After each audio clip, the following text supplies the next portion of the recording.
Hello and well life. Can there really be a system for success? An introduction. A small drop of ink makes thousands, perhaps millions think, wrote Byron in Don Juan. And foremost in the thoughts of these millions has been the search for success in their personal, family, and business lives.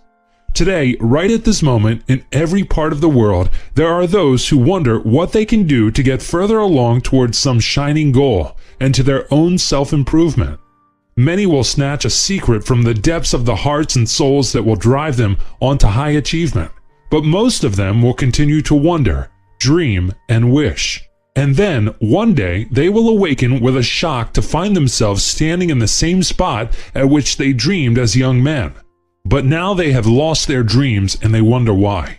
Everyone wants something, no matter what it is: money, position, prestige, some special achievement, the opportunity to be of service to his fellow men, love, a happy marriage, and a happy home.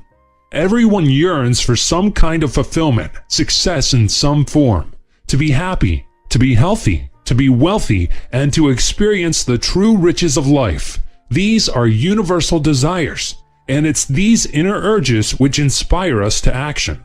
You and I are no exception, and you have the same opportunities as other men and women in high or low places to succeed or to fail. In this land of unlimited opportunity where many have brought their good desires into reality and where others have fallen into the wayside of life. Why does one man succeed and another fail? There is an answer, and it will be found in this book. For there are formulas, prescriptions, recipes, rules, principles, systems, even treasure maps, if you please, which when followed in proper sequence bring the good things in life to those who seek them. Often the rules for success are so simple and so obvious they aren't even seen. But when you search for them, you too can find them. And during the search, something wonderful happens. You acquire knowledge, you gain experience, you become inspired. And then you begin to realize the necessary ingredients for success. In this house, not long ago, I accepted an invitation to visit Kentuckiana Children's Center in Louisville, Kentucky. I had heard that Dr. Lorraine Golden, its directress, had given up a large income from her private practice to use her talents, experience, and the help of a higher power to help crippled children walk. As I toured the clinic, I noticed everything was spotlessly clean. I stopped when I saw a little girl seated in a chair. "What's your name?" I asked gently. "Jenny," she replied. The girl's mother was seated nearby, so I asked her to tell me about Jenny. The mother's eyes looked into mine as she said, "Jenny is 6 years of age. For the first 4 years of her life, she was a cripple, unable to walk. We didn't have money, so I brought her to the clinic. Dr. Golden told me that Jenny had a nerve blockage. Now Jenny can walk." The mother hesitated. From her expression, I felt she had something more to say, something personal, so I waited. "Mr. Stone, I want you to know that—" She hesitated again, and then she said it. "Outside my church, this is the only house in which I feel the presence of God." When she finished, her head was bowed as if to hide her emotions, and perhaps a tear. Jenny, the little child who couldn't walk for the first 4 years of her life, walked over to her mother, put her arms around her, and kissed her. As I continued my tour through the clinic, I realized that it was the driving desire of Dr. Golden which had made Kentuckiana a reality, a generous, dedicated, self-sacrificing desire that could not be held down. But to move one to action, desire must be joined to ambition and initiative. Desire is the beginning to all human achievement. How does one develop ambition when he isn't ambitious? How does he develop initiative when he doesn't have it? How do you motivate yourself and another person to action? These are questions I have often been asked by persons in all walks of life: parents, teachers, ministers, salesmen, sales managers, executives, and high school and college students. First, develop the desire, I respond. How do you germinate a desire? How do you begin? These answers will become self-evident as you read on. Remember, there is magic in desire. Also, magic lies in the skill of the magician. And skill depends on 3 necessary ingredients. In fact, continuous success in each human activity depends upon these 3 important ingredients. This I learned, and this I proved as I developed my sales system that never fails, which led me to an amazing discovery. the success system that never fails. Prepare for future abundance. I have seen the principles of success at work in the lives of hundreds of men and women in every field of endeavor. It was only through continuous study and testing that I found the reasons behind both success and failure, and something more: how to motivate those had failed later to succeed. In the belief that that which remains with you when you share with others the good and the beautiful will multiply and grow, I am sharing with you in this book the techniques for success as I have found them to be. And I know from experience that if you will take a journey with me, chapter by chapter, through this book on a treasure hunt, you too will be able to use this success system that never fails to bring your worthwhile desires into reality. An old Hindu legend states that when the gods were making the world, they said, "Where can we hide the most valuable of treasures so that they will not be lost? How can we hide them so that the lust and greed of men will not steal and destroy them? What can we do to be assured that these riches will be carried on from generation to generation for the benefit of all mankind?" So in their wisdom, they selected a hiding place that was so obvious it wouldn't be seen. And there they placed the true riches of life, endowed with the magic power of perpetual self-replenishment. In this hiding place, these treasures can be found by every living person in every land who follows the success system that never fails. As you read this book, read it as if I were your personal friend writing to you and you alone. For this book is dedicated to you and all who seek the true riches of life. W. Clement Stone. Part 1. The search begins. Decisions without actions are worthless. Failure can be good for you. Don't let mental walls block you in. Direct your thoughts, control your emotions, ordain your destiny. A young boy begins the search. I was 6 years old and scared. Selling newspapers on Chicago's tough South Side wasn't easy, especially with the older kids taking over the busy corners, yelling louder, and threatening me with clenched fists. The memory of those dim days is still with me, for it's the first time I can recall turning a disadvantage into an advantage. It's a simple story, unimportant now, and yet it was a beginning. Hal's restaurant was near the corner where I tried to work, and it gave me an idea. It was a busy and prosperous place that presented a frightening aspect to a child of 6.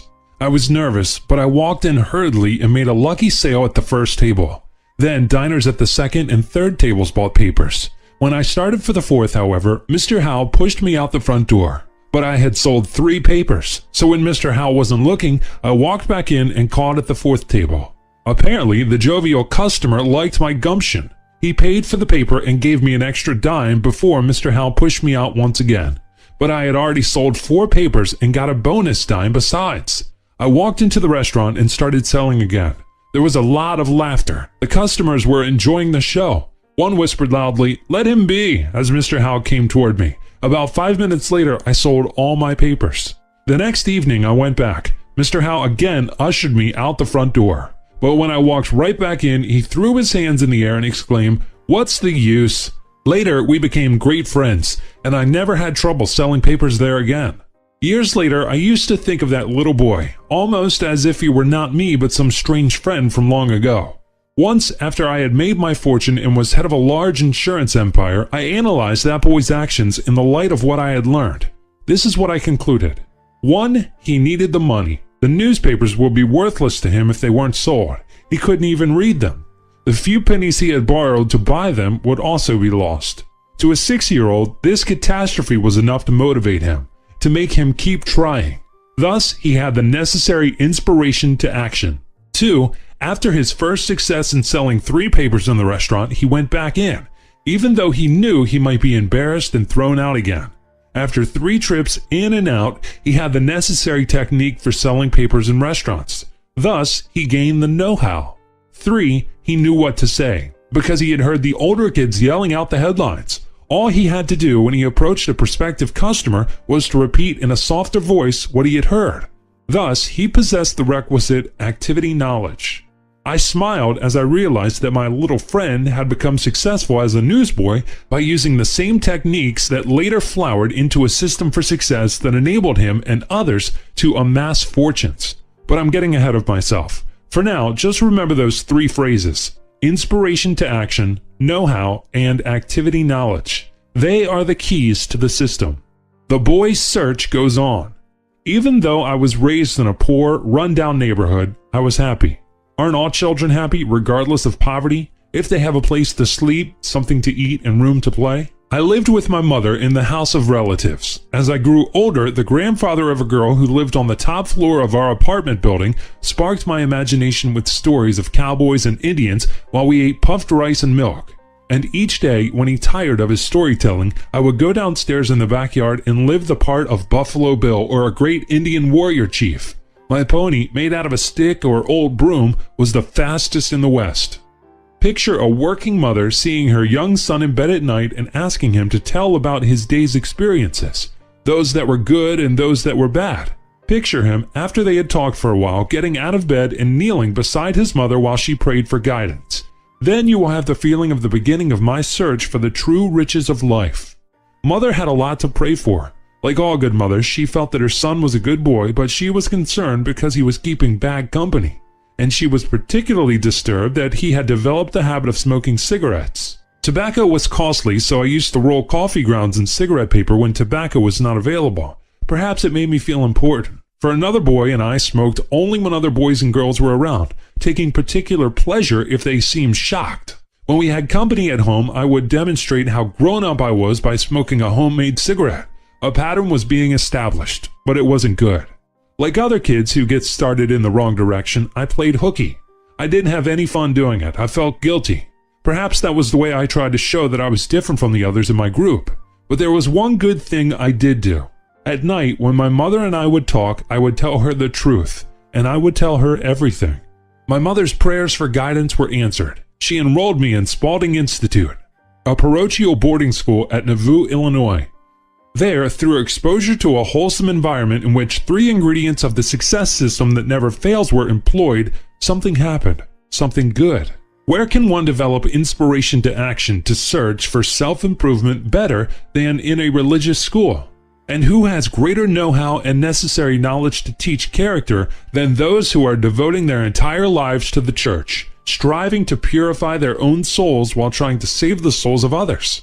As the weeks passed into months and months into years, I developed a secret ambition to be like my religious father, the pastor whom I admired and loved. But I also loved my mother, and I missed her very much. Like so many boys living away from home at private schools, I was homesick, and like them, every time I saw my mother or wrote to her, I would beg her to bring me home permanently. After 2 years at Nauvoo, she felt I was ready. Equally important, she was ready. Or perhaps it was motherly love, for she too longed to have me with her.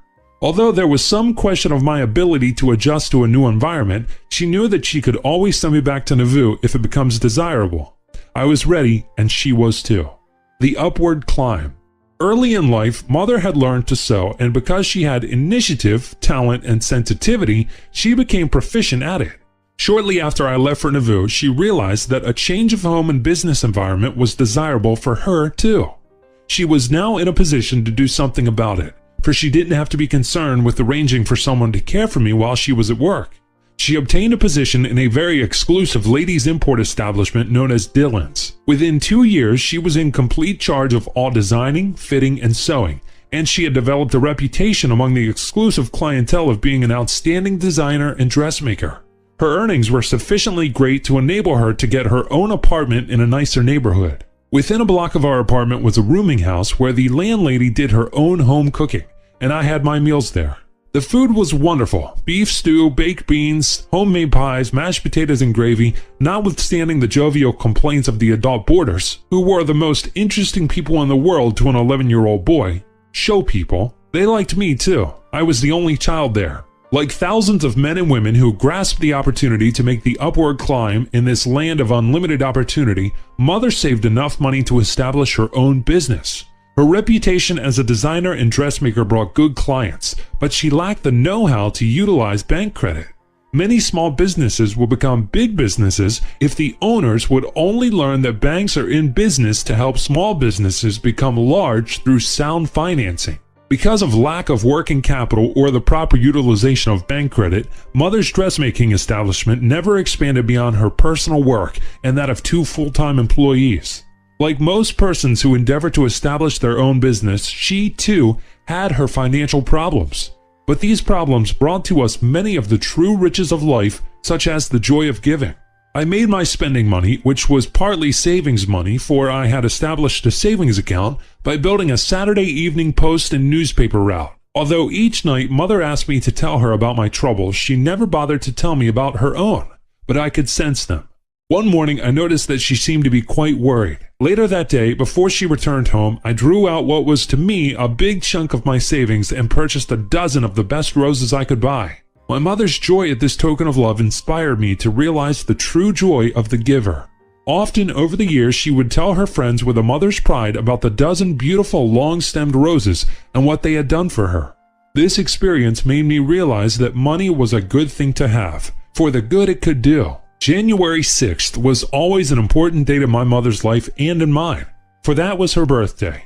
One January 6th, when for some reason, perhaps because of Christmas shopping, my bank account was down to less than $1, I was very much concerned, for I wanted desperately to buy her a birthday gift.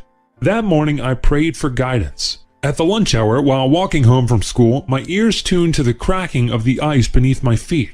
Suddenly I stopped and turned around. Something told me to go back and take a look. I walked back, picked up a crumpled green paper, and was amazed to find a $10 bill. That's something you will hear more about. I was excited, but I decided not to buy a gift after all. I had a better plan. Mother was home for lunch. As she was clearing the table, she picked up her plate and found a handwritten birthday note and the $10 bill. Once again, I found the joy of the giver, for it seemed that this was a day when everyone else had forgotten her birthday. She was delighted with this gift, which at the time seemed to her quite a sum.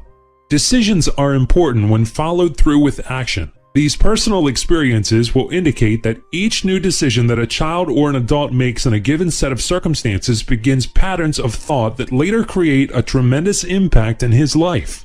When an adult makes a decision, it is likely to be foolish or sound, depending on his past experiences in coming to decisions. For the little things that are good ripen into big things that are good, and the little things that are bad ripen into big things that are bad. And this applies to decisions. But good decisions must be followed through with action. Without action, a good decision becomes meaningless, for the desire itself can die through lack of an attempt to achieve its fulfillment. That's why you should act immediately on a good decision. When you go for something, don't come back until you get it. I was 12 years of age when an older neighbor boy whom I respected invited me to attend a Boy Scout meeting. I went and had a lot of fun, so I joined his troop, Troop 23, under a scoutmaster named Stuart P. Walsh, who was attending the University of Chicago. I'll never forget him. He was a man of character. He wanted every boy in his troop to become a first-class scout within a short space of time, and he inspired each boy to want his troop to be the best in the city of Chicago. Perhaps that's one reason why it was. Another was his firm conviction to get what you expect, inspect, when you teach, inspire, train, and supervise others. Every scout in Troop 23 made a weekly report of the good turns he had done each day in the week, the ways he had helped someone else without receiving compensation of any kind. This made each boy look for the opportunity to do a good deed, and because he looked, he found the opportunity. Stuart P. Walsh imprinted in the memory of each member of Troop 23 an indelible pattern, the principles of the Scout Law. A scout is trustworthy, loyal, helpful, friendly, courteous, kind, obedient, cheerful, thrifty, brave, clean, and reverent. But more important, he inspected to see if each scout in his troop knew how to relate, assimilate, and use each of these principles. Not just to memorize them like a parrot, but to use them like a man. I can hear him say now, when you go after something, don't come back until you get it. In the next chapter, you will see how this principle taught by my old scoutmaster became so ingrained in me that it formed, at first without my realizing it, another step on the road to the success system that never fails. The 6-year-old newsboy about whom you read in the beginning of this chapter had not yet awakened to where he was going, but he was on his way. Little hinges that swing big doors. All success swings on the 3 phrases listed below. Once you truly understand what they mean, you're on your way to a golden future. The remaining chapters in this book give you an understanding of the 3 phrases, but you must open your mind and look for meanings. 1. Inspiration to action. 2. Know-how. 3. activity knowledge. 3. Be a self-builder. Don, do you know where I can get a job? Donald Moorhead hesitated, smiled, and said, Yes, Jim. See me at my office at 8:30 tomorrow morning. That's the way the conversation was closed. It began when Mr. Moorhead, an officer of the United States Casualty Company, met a friend one afternoon while walking down Wall Street. And the next morning, when Jim came up to see him, Don suggested that an easy way to make a large income and render a service to the public was to sell accident and health insurance. But, said Jim, I'd be scared stiff. I wouldn't know whom to call on. I've never sold a thing in my life. That's nothing to be worried about, was the response. I'll tell you what to do. I'll guarantee that you can't fail. If you call on 5 persons a day, and I'll give you the names of 5 prospects each morning, if you will make me a promise. What's the promise? Promise me that you'll call on each of them the same day I give you their names. It's all right to mention my name if you want to, but don't tell them I sent you. Jim needed a job badly, and it didn't take very long for his friends to convince him that he should at least try. So Jim took the necessary literature and instructions home to study, and reported back to Mr. Moorhead's office a few mornings later to get his 5 names and get started on a new career. It's in your mind. Yesterday was a thrilling day, he exclaimed when he reported the next morning with 2 sales and lots of enthusiasm. He had better luck the second day, for he sold 3 of the 5 prospects. The third morning, he rushed out of Mr. Moorhead's office full of vim and vitality with 5 more names. These were especially good leads. He sold 4 of the 5 prospects he called upon. When the new, enthusiastic salesman reported to work the following morning, Mr. Moorhead was in an important conference. Jim waited in the reception room for about 15 minutes before Mr. Moorhead came out of his private office and said, Jim, I'm in an exceedingly important meeting that will probably last all morning. Why don't you save my time and yours? Get the 5 names for yourself from the classified telephone book. That's what I've been doing for the last 3 days. Here, I'll show you how I do it. Then Don opened the classified book at random, pointed to an ad, picked out the name of the president of the company, and wrote down the name and address. Then he said, Now you try it. Jim did. After he had written down his first name and address, Don continued. Remember, success in selling is a matter of mental attitude, the attitude of the salesman. Your entire career may depend on whether you can develop the same right mental attitude when you call on the 5 names you select as you had when you called on the persons whose names I gave you. And thus started the career of a man who subsequently made a real success, for he realized the truth. It's in your mind. In fact, he improved the system. To be certain that his prospect would be in, he telephoned and made an appointment. It's true that he had to develop know-how in making appointments, but he got this with experience. And that's how you learn know-how, through experience. Then there's the story of the banker who made one mistake and lost his position, but got himself a better job when he took inventory of himself. It was recently told to me by Edward R. Dewey, director of the Foundation for the Study of Cycles. Take inventory of yourself. Mike Corrigan was a banker friend of mine, said Mr. Dewey, who misplaced confidence in a customer whom he liked. Mike made this man a substantial loan, and the loan went sour. Although Mike had been with the bank for many years, his superiors felt that, in view of his experience, he had made a stupid decision. So Mike was fired, and he was out of a job for some time. I have never seen a more beaten man. His walk, his face, his bearing, his speech, all showed complete discouragement and dejection. He had what you, Clem, term a negative mental attitude, Ned Dewey said to me. Then he continued. Mike made several attempts to get a job, but they were futile. To me, it was understandable because of his attitude. I wanted to help him, so I gave him a book, Pick Your Job and Land It by Sidney and Mary Udland. The Udlands tell you how to show your business experience in an attractive manner to the prospective employer of your choice. It's a must, I told him. After you have read it, I want you to see me. Mike read the book and saw me the next day, for he needed a job badly. I've read the book, he said. Then you've noticed, I said, that the book suggests you list your assets, all the things you have done to make money for your previous employer. And I asked him several questions such as, 1. What profit increases did your bank experience year by year under your supervision as branch manager?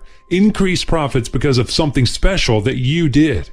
2. How much money did the bank save by eliminating waste through increased efficiency under your administration? Mike was smart and he was ready. He got the idea.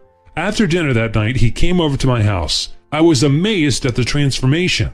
He was a new man, a sincere smile, a firm and friendly handclasp, a voice of assurance, the very reflection of success. And I was equally amazed at what he had written on the several pages listing what he considered to be his real assets. For in addition to outlining the value he had been to his former employer, he made a special listing under the heading, My True Assets. When Edward R. Dewey mentioned some of the assets listed by Mike Corrigan, I was unable to resist interrupting him with, Mike Corrigan recognized the ingredients essential to becoming a self-builder.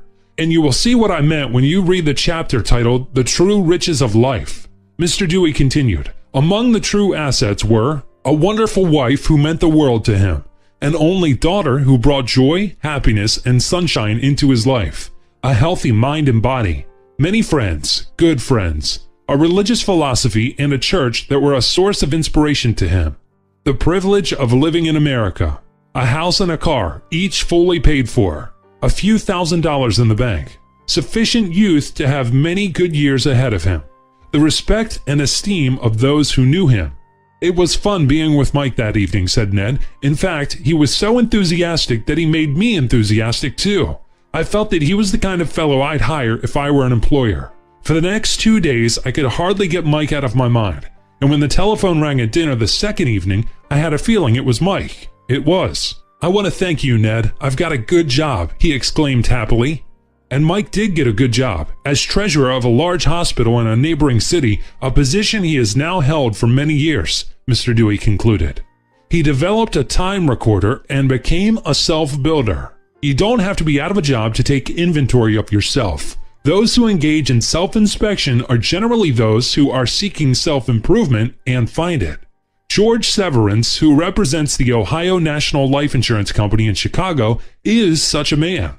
It was he who invented the social time recorder, which helped him achieve success in reaching his many worthwhile objectives. The principle he used can be applied by anyone who will take the time to develop and follow his own time recorder. And you should follow the instructions in designing your time recorder and use it daily as outlined in detail in Chapter 19. Then you, like George Severance, will become a self-builder. For you, like him, will use his technique to have peace of mind and happiness, get out of debt, save money, eliminate waste of time and money, acquire wealth, eliminate bad habits and develop good ones. Its daily use will motivate you to higher achievement. I guarantee it. George is a friend of mine. I know his story well. He found his first excitement in sales when he began knocking on back doors selling industrial insurance. Here's what he says. I believe I knocked on every back door in my neighborhood. In fact, I know that at one time or another I have canvassed in every section of the city. As time went on, my sales began to grow in volume. However, I found myself in very serious financial difficulties, for my debts were expanding faster than my income. One day, the total amount of these debts struck me like a bolt of lightning. I was faced with a real financial crisis. Then I recalled a statement I had read somewhere. If you cannot save money, the seed of success is not in you. I wanted desperately to succeed. I wanted to get out of debt. I felt I had the seed of success within me. Then and there, I decided to do something about it. If you cannot save money, the seed of success is not in you. This statement indicated that George Severance, like many persons who have achieved success, benefited from memorizing and responding to self-motivators. And therefore, I once asked him, in addition to the Bible, what self-help book played the most important part in your life? Authors of Portraits and Principles, he replied, designed and arranged by William C. King, King Richardson and Company, Springfield, Massachusetts, 1895. Now, there is something more to success than reading self-help books and extracting the philosophy contained in them, and that is action. George told me that his social time recorder helped him to take inventory of himself, to organize his thinking time, set definite objectives, and select the right track to run on, and motivated him to action. And he also said, after I had developed the social time recorder, I found that I had been spending as much as 32 hours in a single month drinking coffee with my friends. I was amazed, for I realized that this was the equivalent to 4 working days. And then I realized that my lunch hours were sometimes a full hour longer than they should have been, he continued. Travel. Like a jackrabbit, I hopped here, there, and everywhere rather than working one territory thoroughly. Late hours. I used to go to many night meetings. And when the meetings broke up at 8 or 9 o'clock, a group of us played cards or engaged in idle chatter that would often last past midnight. Now I go home and enjoy the evening with my family. I get a good night's sleep. I have more time to read self-help books. Sports. Sometimes I used to go to ball games or play golf during selling time. I hate to think of the income lost during this valuable earning time. Family duties. I'd take time to run chores for the family during business hours instead of using my time profitably to do the job expected of me as a wage earner. When I looked back, I found that in many respects I was a social success during business hours, but when I developed my social time recorder, I realized if a business day is a social success, it has been a business failure. So George completed his social time recorder daily. The officials of his company were amazed, for the records indicate that after inventing his social time recorder, George accomplished wonders. He wrote over $4 million worth of life insurance in a single year. He established a company record by submitting over $1 million worth of new business in one day. He consistently sold enough life insurance to become a life member of the $1 Million Roundtable, an achievement every life insurance man seeks but relatively few attain. With justifiable pride, George said, I began to pay off my debts, and eventually, when these were paid, I started a savings account. Finally, I had saved $6,000. A friend of mine and I each invested $6,000 in an enterprise that our bank helped us finance. Within a year, we each received $50,000 out of this project. This was a big step forward in acquiring wealth. Would you like to see a facsimile of George Severance's social time recorder? Read a detailed report on how it worked? Develop a time recorder for your own special use? You'll have your opportunity when you get to Chapter 19. The success indicator brings success. But it takes willpower to begin the habit, to take inventory of yourself daily, and an inspirational self-help book will help. Power of Will. Authors of Portraits and Principles and other self-help books inspired George Severance. Power of Will helped me.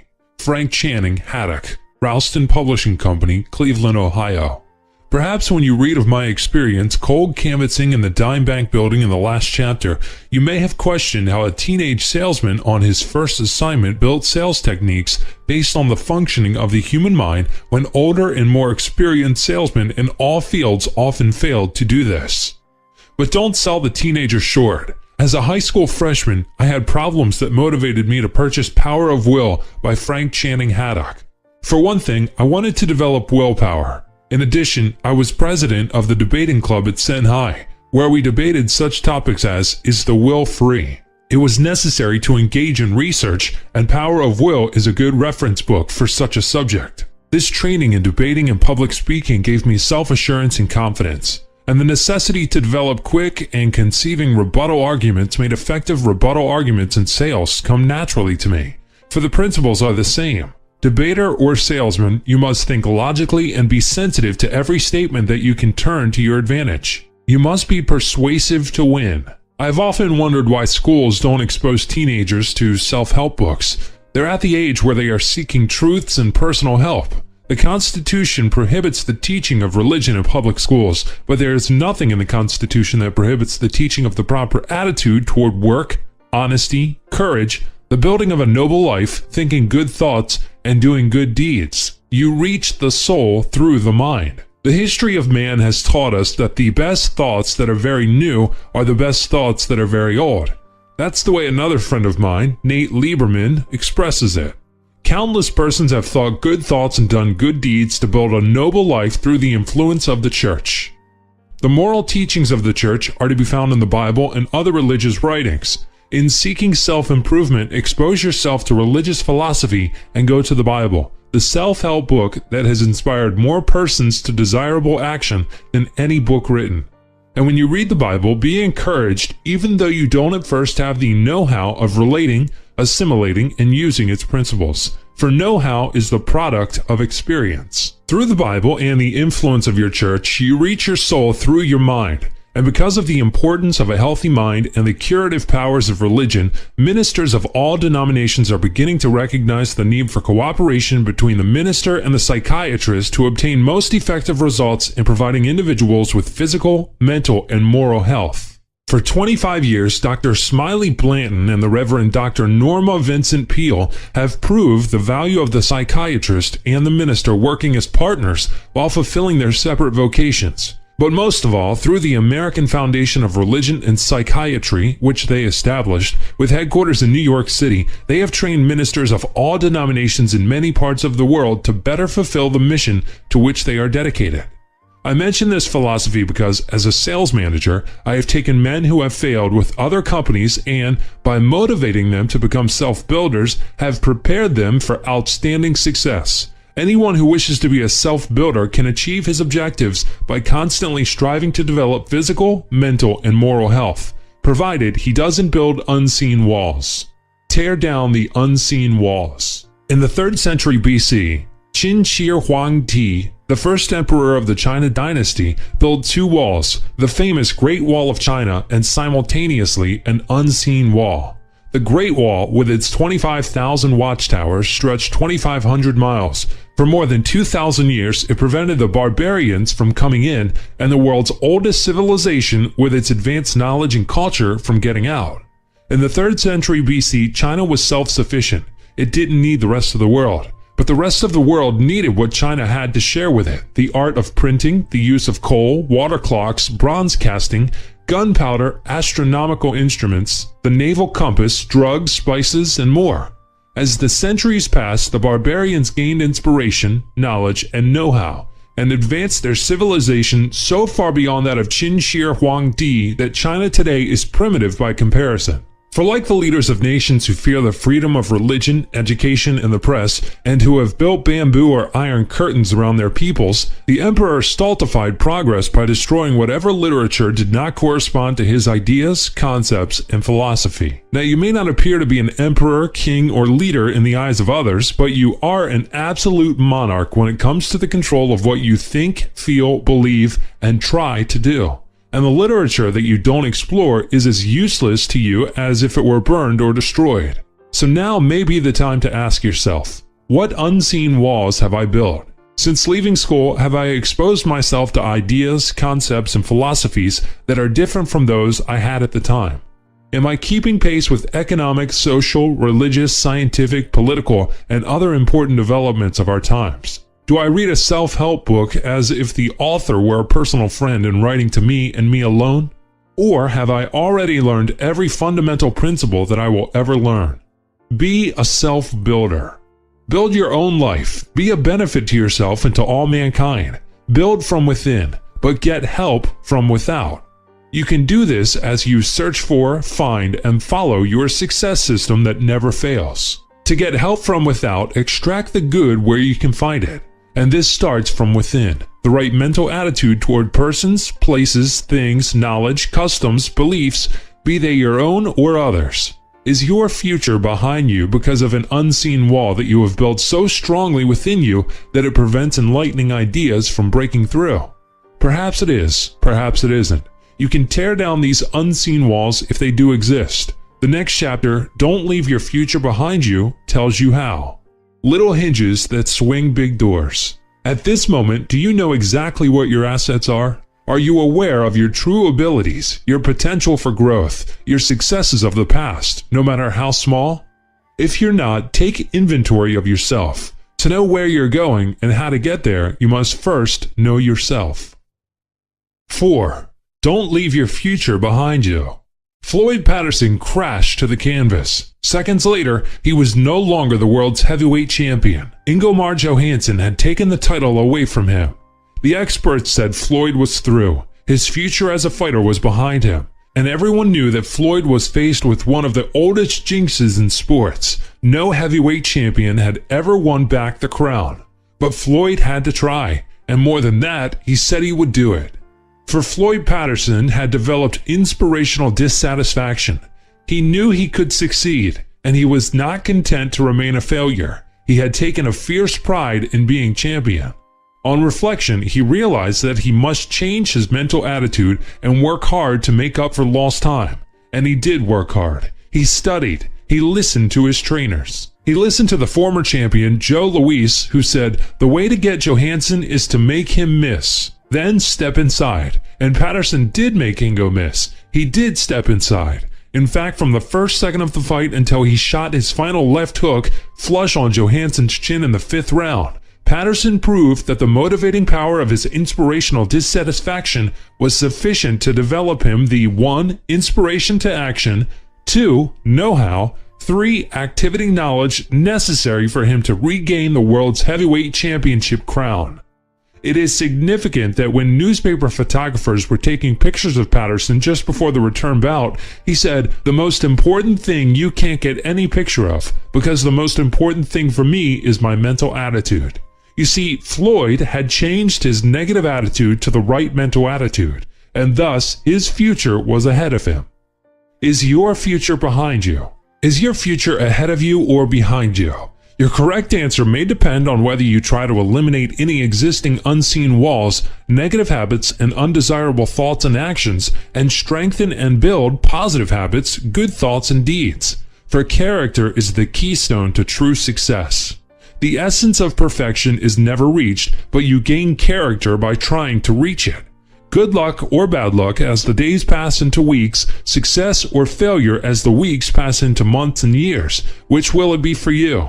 The choice is yours. You hold the tiller. You can steer the course you choose in the direction of where you want to be, today, tomorrow, or in a distant time yet to come.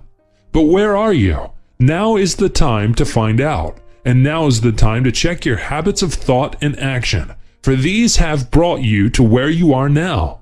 The thoughts you think and the things you do now will determine your future destination. Are you on the right course to get from where you are now to where you really want to be? Regardless of what you are or what you have been, you can still become what you want to be. For as you continue your voyage through life, you, like the captain of a ship, can select your first port of call and then continue until you arrive at the next.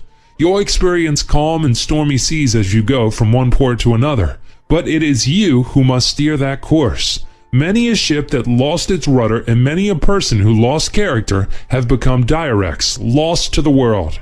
This can happen at almost any point in the voyage at sea or in life. For character is the one common denominator of all personal qualities that will ensure a truly successful future. He left his future behind him. My mother loved the theater, music, and the opera, and when I was a boy, she often took me to see one of the great actors of that day. He was a hero to me then. When I was a man, I saw him again years later, no longer a worshipped hero. He still drew large audiences and they still applauded, but no longer for his art and talent. They applauded when he appeared on the stage at the beginning of the play, even when he was late, just because he showed up. They applauded each slip of the tongue, forgotten line, or a clever ad-lib. He was no clown, but they laughed. He was no comedian, just a great man who had left his future behind him, for he had become an alcoholic derelict. I didn't know it then, but this brilliant actor's future was behind him when I saw him as a boy. Even then, he knew the direction in which he was headed, but he refused to grab the tiller, turn around, and get back on the right course, to eliminate undesirable habits and adopt good ones. How to win over yourself. What a tragedy it is to have all the necessary ingredients to success but one, the most important, character. The development of good character is a battle that you, I, and everyone must fight for himself, but victory can be ours. Although the battle is from within, we can get help from without from good persons and self-help books that motivate the reader to try to become a better person and seek the true riches of life. But remember, the true value of a self-help book is not what the writer puts into the book, but what you, the reader, take out of the book and put into your life. And most important, you can pray for help and guidance. Let me remind you, you are the product of your heredity, environment, physical body, conscious and subconscious mind, experience, and particular position and direction in time and space, and something more, including powers known and unknown. You have the power to affect, use, control, or harmonize with all of them, and you can direct your thoughts, control your emotions, and ordain your destiny. That's what it says in Success Through a Positive Mental Attitude, and that's what I believe. You'll prove it for yourself when you understand and employ the success system that never fails. You'll be inspired, and you'll have the necessary knowledge and know-how. You will think good thoughts, and you will do good deeds. You will keep your thoughts off the things you should not want by keeping your thoughts on the things you should want. And thus you will begin to win over yourself by affecting your subconscious mind through self-suggestion. A thought is the most potent form of suggestion, often more powerful than any received through the sense of sight, hearing, smell, taste, and touch. Your subconscious mind has known and unknown powers, and you must control them to win over yourself. As you continue to read on through the success system that never fails, you will gain the necessary knowledge and obtain the know-how to use the power of suggestion effectively. Try to do the right thing because it is right. Each time I say to you, try to do the right thing because it is right, that's a suggestion from me to you. Each time you think or say to yourself, try to do the right thing because it is right, that's self-suggestion. Each time your subconscious flashes to your conscious mind, try to do the right thing because it is right, that's auto-suggestion. It is important to know, 1. Suggestion comes from the outside, your environment. 2. Self-suggestion is automatic or purposely controlled from within. 3. Auto-suggestion acts by itself, unconsciously, like a machine that reacts in the same way from the same stimulus. 4. Thoughts and inspirations from any of the 5 senses are forms of suggestion. 5. Only you can think for you. Throughout this book, I endeavor to motivate you as I explain or illustrate the art of motivation, and repetition increases the effectiveness of any form of suggestion. But it is you who must deliberately get into action if you want to have know-how in the use of self-motivators. Therefore, I urge you to prove to yourself their effectiveness. During the coming week, every morning and every evening, and frequently throughout the day, repeat, try to do the right thing because it is right. Then, when you are faced with temptation, this self-motivator will flash from your subconscious to your conscious mind. When it does, immediately act. Do the right thing. In this way, through repetition, you will form a habit, a good habit, that will help make your future. For your future depends upon character, and character depends on success in overcoming temptations. The world has become a better place in which to live because of persons who have made it a habit to try to do the right thing only because it was right. Thus, they overcame temptations. Among them are sinners who became saints. They were motivated to become saints because they had sinned. They were inspired to desirable action because they were motivated by remorse, the desire to atone, to make amends, to be free of a guilt feeling, and the desire to be esteemed by their fellow men, to thank God for His blessings, to make up for lost time. Perhaps this was the case with William Sidney Porter, whose pen name was O. Henry. During his imprisonment in an Ohio penitentiary for embezzlement, he engaged in study, thinking, and planning. Because he engaged in soul-searching, he was inspired to win over himself. Then, his future was ahead of him. He used his talents to write, and shortly after he left prison, he had several sources of income. One was from the New York World, $100 a week for a weekly short story. Rapid fame became his. The sale of his books was enormous. The tragedy of his own life taught him a chivalrous tenderness for the unlucky, says the Encyclopedia Britannica. Regardless of who you are or what you have been, you can be what you want to be. From rags to riches. Now let's meet another old friend, Horatio Alger Jr. I first met him at Green's Michigan Farm and Summer Resort. I was 12 at the time, and my mother was still in the dressmaking business in Chicago. She believed it was good for a city boy like me to get out in the country during the summer, and she was right. At Green's Farm, I learned wholesome living experience by those fortunate enough to live in such surroundings. I learned to swim, row, and fish in the creek. Watching the old mill with its water wheel hunting turtles in the mud when the creek was low, a corn bake in the woods at night, the fun at a picnic or carnival, being scared after an evening around the fireplace where ghost stories were told, hearing the answer of the Ouija board and rocking table when Mrs. Green, her teenage son Walter, her husband, and I asked questions on stormy nights, sleeping in the hayloft, these are treasured memories. But I'll never forget the first day I went upstairs to the attic, for there I met Horatio Alger. At least 50 of his books, dusty and weather-worn, were piled in the corner. I took one down to the hammock in the front yard and started to read. I read through all the books that summer. The theme in each, from rags to riches. The principles in each: the hero becomes a success because he was a man of character. The villain was a failure because he deceived and embezzled. How many Alger books were sold? No one knows. Estimates range from 100 to 300 million. We do know that his books inspired thousands of American boys from poor families to strive to do the right thing because it was right, and to acquire wealth. RMA and inspirational dissatisfaction. Now you may believe, as I do, that most persons are fundamentally honest and good. But a person may have good character, excellent health, and a good mind, yet leave his future behind him. For his attitude may be negative instead of positive, the wrong mental attitude instead of the right. But what is the right mental attitude? The book Success Through a Positive Mental Attitude says the right mental attitude is most often comprised of the plus characteristics symbolized by such words as integrity, faith, hope, optimism, courage, initiative, generosity, tolerance, tact, kindliness, and good common sense. The wrong mental attitude has opposite characteristics. On this, you and I can agree. Yet the most wonderful person in the world will not make progress until he is dissatisfied, wholesomely dissatisfied. For it is inspirational dissatisfaction that converts the magic of desire into reality. Every growing organism grows into maturity, levels off, and dies unless there is new life, new blood, new activity, new ideas, says Edward R. Dewey. All the world's progress in every field of activity has been the result of action by men and women who experienced inspirational dissatisfaction, never by those who were satisfied.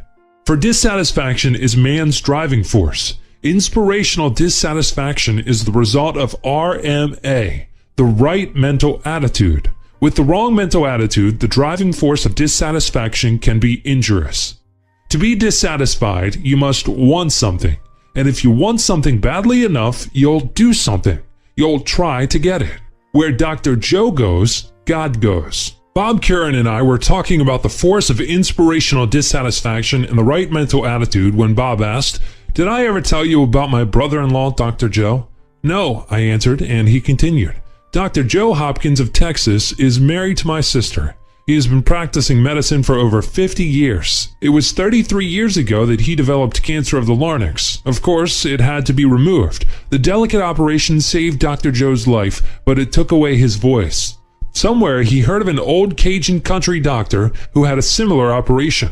The old Cajun had an overwhelming desire to talk again without artificial gadgets, and he had succeeded in perfecting an amazing technique. First, he'd swallow air. Then he'd bring it up again to his throat and mouth. Somehow, with his tongue against the inside of his teeth, he formed sounds from the air pressure. Eventually, he could talk very well. When Dr. Joe heard about this, he was inspired. He believed he could talk without a larynx too. After his throat healed, he tried to make specific sounds. It was discouraging at first, but he kept on trying and praying. It seemed impossible to get the sounds he wanted, but one day he was able to form specific vowels clearly. With new hope, he tried harder and prayed harder. Day by day, he made progress. First, he mastered the vowels, then the complete alphabet, then one-syllable words. With more practice, he was able to pronounce 2- and 3-syllable words, and then he achieved complete success. Soon, he was talking all the time. Now, it's true that his voice sounds sort of gravelly, but he is easily understood, even over the telephone. At first, when he had difficulty pronouncing a word, he would pause and think. Then he'd use a synonym. Now he doesn't have this problem, and he seems to speak with relative ease. Has he been able to help others who have had a similar condition, I asked? Yes, indeed, Bob responded. And Dr. Joe has a most interesting technique to instill confidence.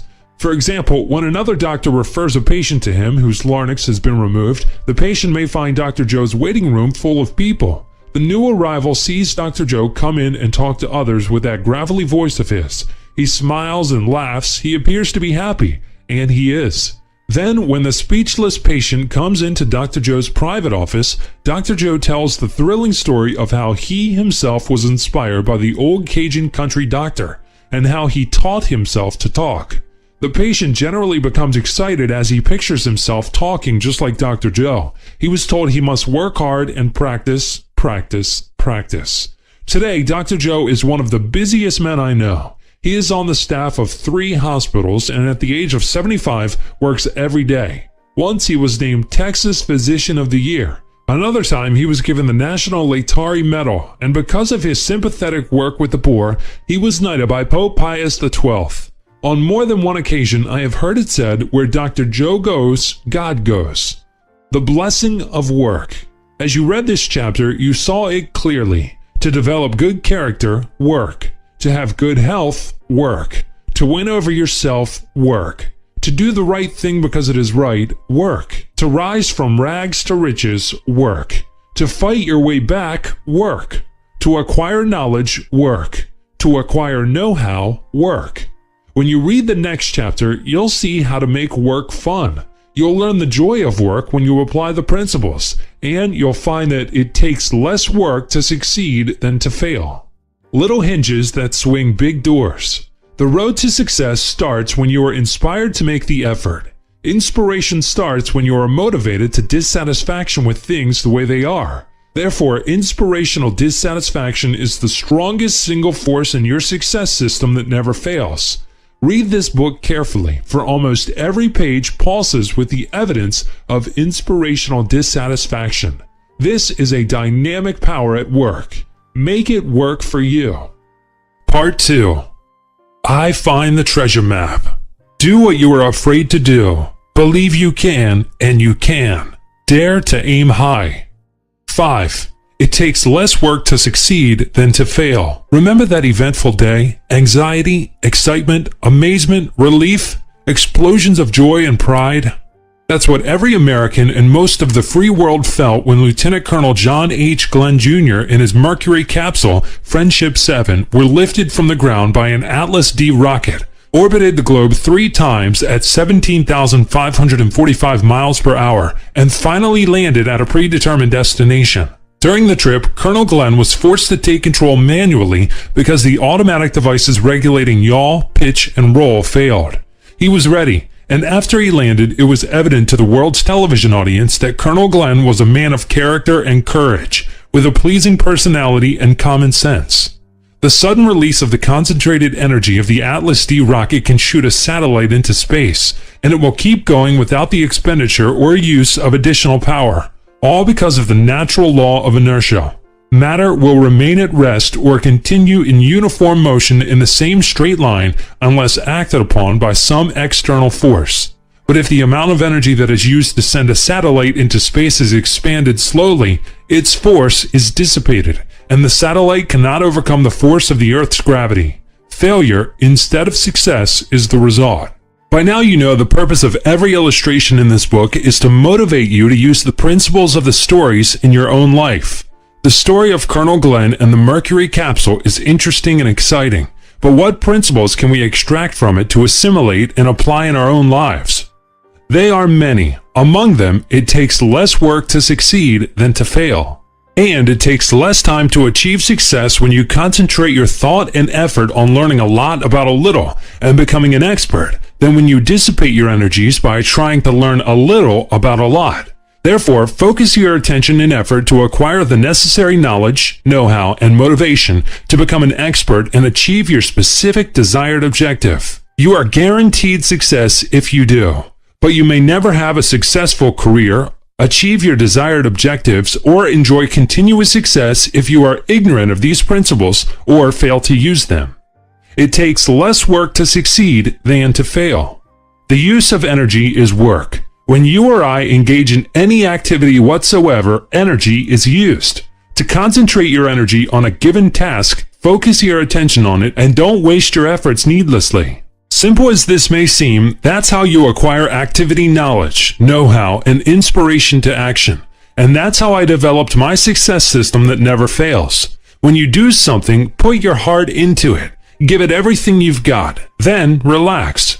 Concentrated attention and effort, then relaxing, became a habit with me shortly after I started to sell accident insurance. First, I'd get a good night's sleep. Selling door-to-door in stores and offices and desk-to-desk in banks and other large institutions used up physical energy, and as a young man, I needed lots of sleep. Next, I made it a practice to make my first business call at a specific time, 9 a.m., but before making that call, I would condition my mind. I would concentrate, and I would ask for divine guidance and help. I would allow nothing to disturb me. I get keyed up. Then I moved fast every working hour of the day. I tried to make every minute count. At noon, I'd relax with a light lunch and start all over again. If I were working in a city away from home, I would go back to my hotel, have lunch, sleep for a half hour, then figuratively start a new day. When I was through working at 5 or 5:30, I was through working. I relaxed and got my mind off of selling. I learned a lot about a little. By concentrating my efforts on the sale of just one accident policy, I learned almost all there was to know about that one policy. And I learned from experience what to say and how to say it, what to do and how to do it, to sell in tremendous volume. I gained activity knowledge and know-how. I learned how to develop inspiration to action at will. In a sense, like a scientist, I learned from trial and error, trial and success. For I firmly believed that I could develop a memorized sales talk and an organized sales plan that would make sale after sale a possibility. In another sense, like an actor, I could put feeling, emotion, and timing into my memorized talk. When you go to the theater and see a great actor, it never occurs to you that someone else wrote the lines. You may not realize that his actions as well as his words are the same in every performance, for he lives the part. I not only live the part when selling, but also develop the script. And, like a good playwright, I improved it at every opportunity. Unlike the playwright, I changed the sales talk to meet changing conditions, but what was said became standardized for such occasions. Thus, if I were interrupted in the beginning of the presentation, I would use one of my standard jokes to relieve tension rather than give the joke later in the talk as I had originally intended. Work? Yes, it was work. And I had many battles to win over myself, and that was work too. But that was good, for I searched for techniques to control my feelings and emotions. There were times when I used to wonder whether I would ever overcome the fear of calling on the owner or president of a large bank or department store. But I found that conditioning my mind, using self-motivators, and the simple technique of keeping on trying helped me. The day eventually did come when I could call on the head of a large institution in New York, Chicago, or elsewhere without a feeling of fear, for I had become the product of habit. Like the scientist who finally discovers the success formula for which he is searching, and the actor who lives his part, I found that by doing the same thing the same way, I developed consistent results. And like the scientist, I found that time was an important ingredient in every formula. Nothing stands still. There is constant change from within and from without. If you should concentrate the rays of the sun through a magnifying glass on one spot on a fallen log, you'd start a fire within a few minutes. Yet the sun could shine for decades on the same piece of wood and it wouldn't ignite without the glass. In time, under ordinary circumstances, it would merely decompose and become part of the earth. Similarly with you and me. It takes time to succeed, it takes time to fail. But it takes less time to succeed than to fail.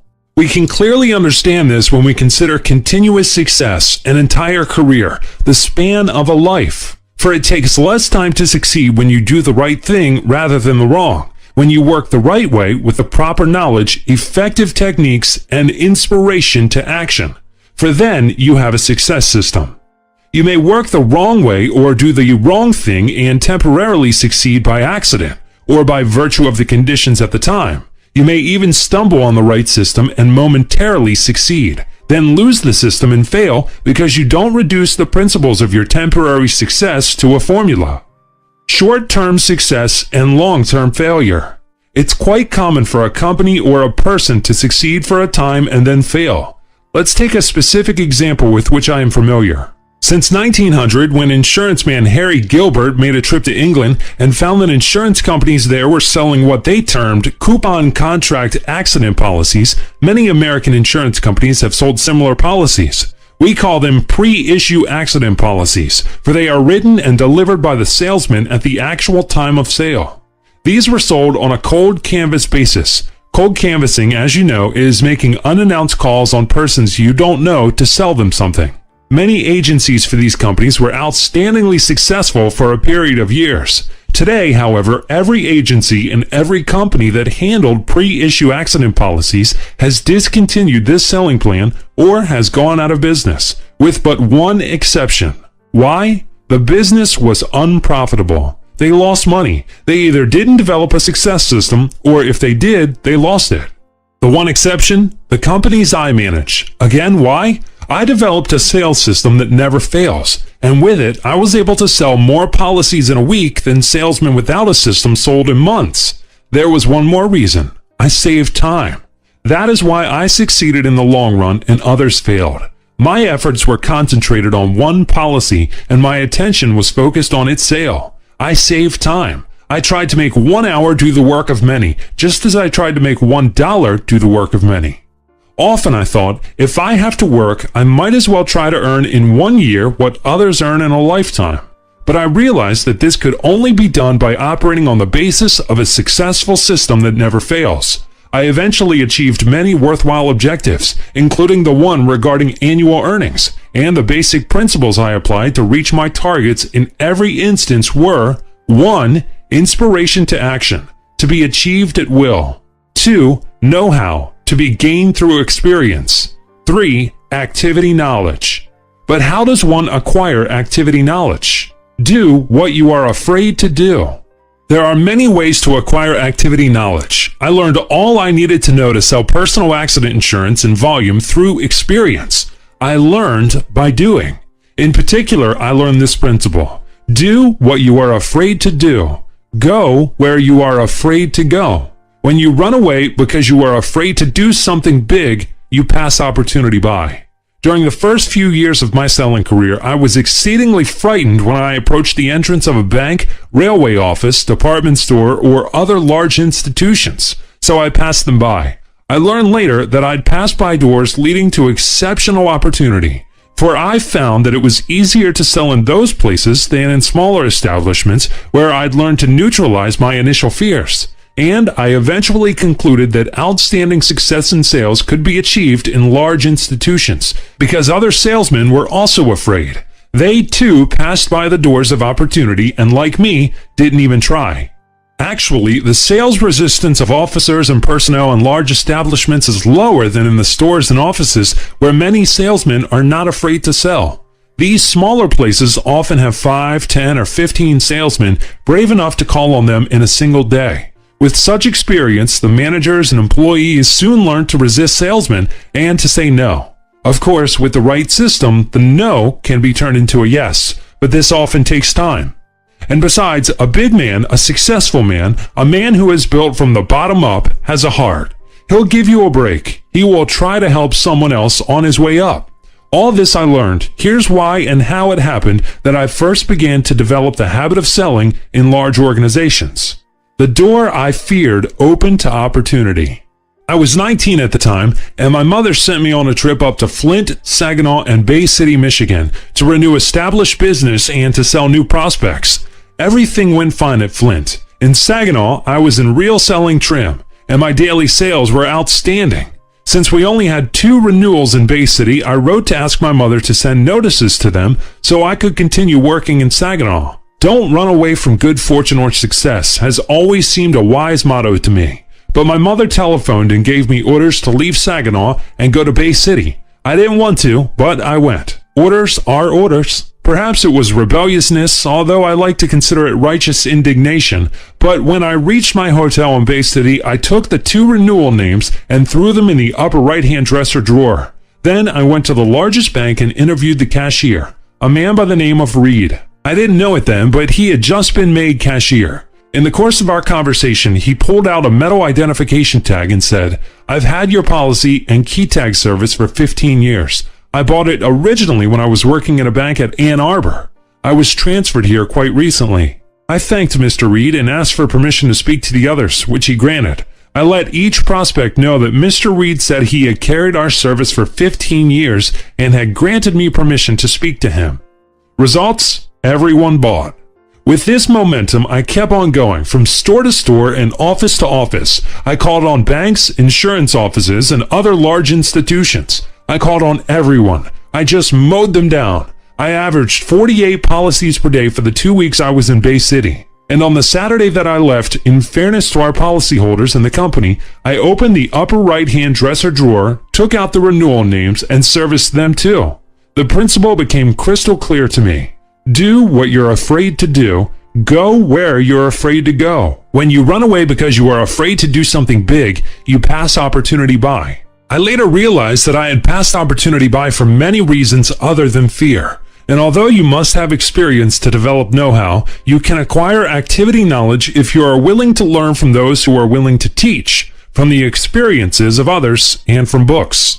I should have realized this before the age of 19. It seems so obvious to me now. Yet there are many teenagers who, like me at that time, drop out of high school. They have an argument with the teacher, or they don't have the right study and work habits, or they want to earn money, or they feel they've grown up and perhaps resent regimented authority. But fortunately for me, as you will see, I developed the desire and willingness to learn from those who are willing to teach, and from books. And a willingness to learn can turn temporary failure into success in the long run. Temporary failures, but permanent success. The story of Otto Propatch is a good illustration of the necessity of acquiring specific knowledge from sources other than experience alone. With each new activity, even though you may have inspiration, know-how, and technical knowledge for success in a career, it is often necessary to gain additional knowledge to meet changing conditions. America is attracting wonderful people from Europe and from Central and South America. They have inspiration, knowledge, and skill. But, like immigrants of the past, they find it necessary to take menial jobs and learn the language before they can be given the opportunity to employ their knowledge and skills. Otto was once one of Germany's leading banking executives, but when the Nazis came into power, he and his family suffered great indignities and eventually imprisonment in concentration camps. All their earthly goods, except the clothing on their backs, were taken from them. After the war, the Propatch family came to the United States, the land of opportunity for a fresh start. Otto was then 57. He was inspired to succeed. He was an expert in accounting and banking. He had knowledge and know-how, but he couldn't get a job. After trying for weeks, he took a job as a stockroom clerk at $32 a week. He still continued to try employment agencies, and on Saturdays he interviewed the personnel officers of companies he found open on that day, seeking a job in accounting, the work he knew best. With each interview, he received a courteous turndown, for Otto is the type of man people respect. After many weeks, the turning point came when Otto Propatch suddenly realized that although he knew accounting and banking and could speak English, he did not know the language of American accounting and finance. In telling his story to me, he said, "To land an accounting job, or any specialized job for that matter, you must, in addition to having knowledge and experience of the job, be able to use and understand the technical language. Such technical terms are never included in language courses. I was prepared for accounting and banking in America in every aspect but one: technical terminology." The next Saturday morning, I went to the office of the Dean of LaSalle Extension University here in Chicago, he said. The dean was very understanding and helpful. I walked out of his office with 2 consecutive one-semester courses in basic accounting as a gift, for home study, without the privilege of getting correction or credit for my homework. I had further signed up for 2 class courses, one in advanced accounting and the other one in cost accounting. I just had to learn the terms used by Americans. From then on, I worked every night at home until bedtime and all day long on Saturdays and Sundays. It was not just reading the text that took the most time. It was memorizing the words and expressions, which was more difficult because of my limited general knowledge of English. Besides, I had to deliver homework and writing for 2 courses every week, which sometimes involved a chain of long multiplications and divisions without help of a machine. Did Otto's concentrated effort in study pay off? Of course it did. Within a few months after he began his studies, he found a job as a minor accountant at $200 a month. Then he moved ahead quickly. As he explained, "I found my work so interesting and found so many points where improvements could be made that office hours weren't sufficient to do all the things I wanted to do. I put in many extra hours. Besides, I took further night courses in business law, taxes, auditing, and similar subjects. My time was well filled with work, but this work was fun. It enlarged my perspective and carried me forward like a mountain stream into a river that leads to the ocean. from minor accounting jobs to accounting clerk to treasurer, controller, vice president, and director within a few years. How to find what you're looking for. Otto Propatch turned temporary defeat into permanent success because he knew what he was looking for and he did something about it. He was looking for opportunity to work in a field in which he was an expert. But to do this, he had to concentrate his efforts in an intensive study. And this was real work. But after he gained the knowledge, it was his. He could use it as he pleased, and no one could take it away from him. He knew what he wanted, knowledge of the technical terms used in America in accounting and finance, and he knew he had to learn from others. Colonel John Glenn and the thousands of persons who worked to develop the Mercury capsule also achieved success because each knew what he wanted and did something about it. Individual concentrated effort revealed the necessary knowledge for successful achievement. Each learned a lot about a little. Knowledge is found by those who seek it, and when you set a goal, the ways of reaching it become clear. Activity knowledge is more than facts and figures. A friend of mine, for example, has a photographic mind. He is a page reader, one who can instantaneously read an entire page rather than a few words, phrases, or sentences at a time. He will quote the contents of entire pages of the encyclopedia word for word. I was amazed when he came to me and said, "Clem, you know my gifts? Perhaps you can tell me what to do with them. How can I use the knowledge I have?" Here was a man who had knowledge and skill, but he didn't know what to do with it. Thomas Edison, like my friend, was a page reader. He also had a photographic mind, but he gained activity knowledge. He knew what he was looking for and he found it. Because he knew what he needed to get what he wanted, he was able to extract the principles from the facts he learned and to relate, assimilate, and use them. I too knew what I was looking for. I wanted to develop a sales system that never fails. Therefore, I tried to recognize the principles involved in each selling experience, good or bad. I set out to use those that were helpful and eliminate those that were harmful. You too can determine what you want. You can decide on your major objectives, targets, aims, and destination.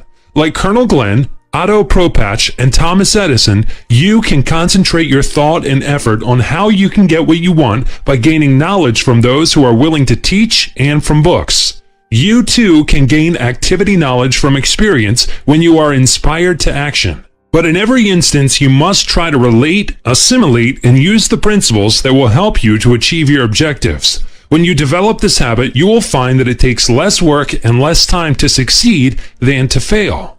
So you see, knowledge is important, but as you will see in the next chapter, know-how is also imperative to success. Therefore, if you'd like to succeed, learn to acquire know-how. Read the next chapter entitled Get on the Right Course. Little hinges that swing big doors. Wait a minute, are you reading the little stories in this book merely as entertainment? If you are, you're missing the point. Each anecdote contains a little particle of unchanging principle. Plant this principle in your life and watch it grow. A startling thought. It takes less work to succeed than to fail. Put it another way, failure means you have worked hard for nothing. With less work directed systematically, you would have succeeded. Face your fears, and the death of fear is certain. 6. Get on the right course. You've heard it said, Mother is a wonderful cook, but she never tells me exactly how she does it. It's just a pinch of and a dash of that, she says, but her stews, meatloaf, and biscuits are sensational every time. Mother has know-how. What's the difference between knowledge and know-how? It's often the difference between success and failure. The word know-how does not mean knowing how to do something. That's activity knowledge. Know-how is doing something the right way with skill and effectiveness, and with minimum expenditure of time and effort. When you have know-how, you can do that something successfully again and again. It's a habit, and it comes naturally from experience. Know-how is one of the 3 essential ingredients in the success system that never fails. But how do you develop know-how? Only by doing. That's the way I developed the know-how I needed to sell accident insurance, and that's the way Mother became a wonderful cook. In fact, that's the way everyone develops know-how. The experience must be your very own. When you need it, know where to find it. I discontinued high school in my junior year. I'll tell you why later. Shortly after leaving high school, I entered a night law school. At that time, it was permissible to enter the Detroit College of Law with the understanding that 4 years of high school credits would be completed elsewhere before graduation from law school. So I worked days and went to school at night.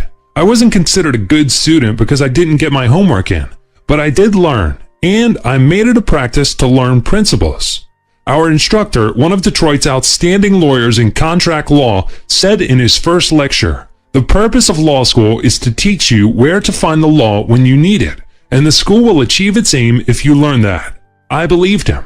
I accepted his statement literally, and I doubt if many students with 1 year of law have ever profited as greatly as I did, for I was able to find the law when I needed it, and to use it advantageously.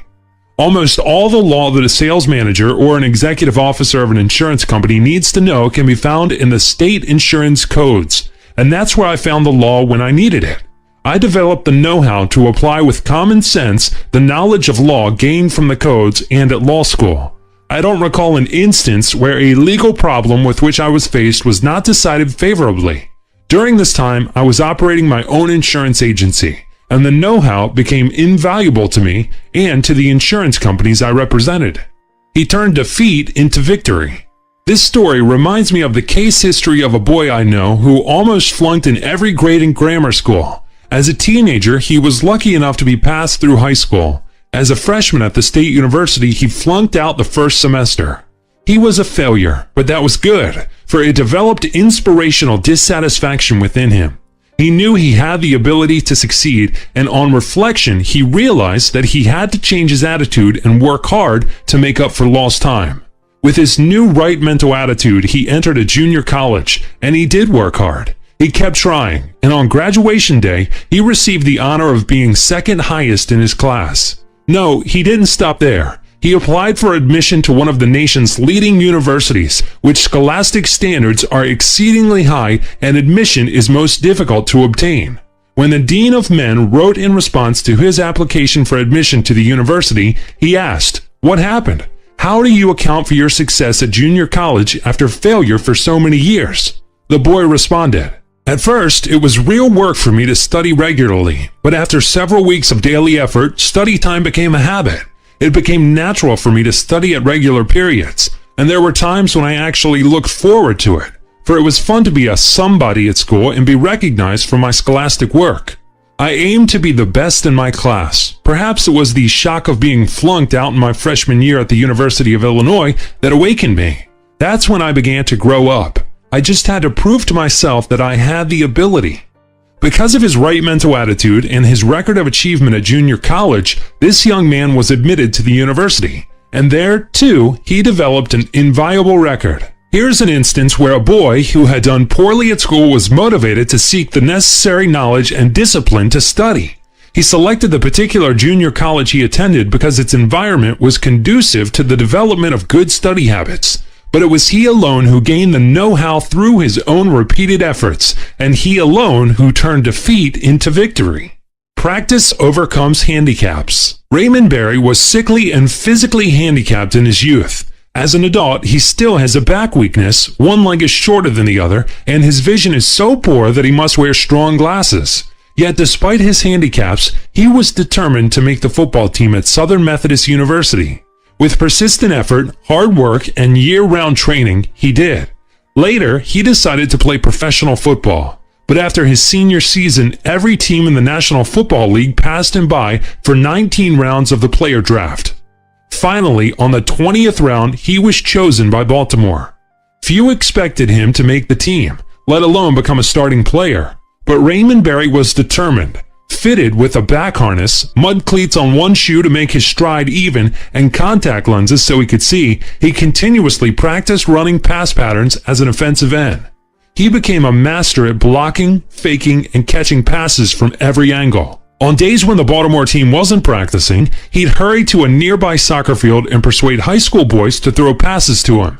Even in hotel lobbies, he'd often carry a football to keep his hands used to the feel. What happened? Raymond Berry became the champion pass receiver in the National Football League.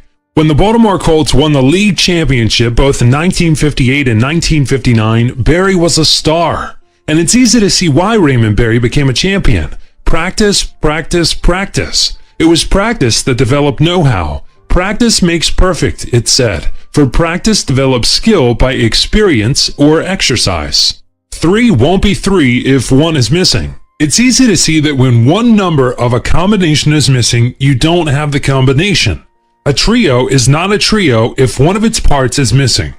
The success system that never fails is a trio, and it will not be a successful system that never fails if any one of the ingredients, inspiration to action, know-how, or activity knowledge is missing.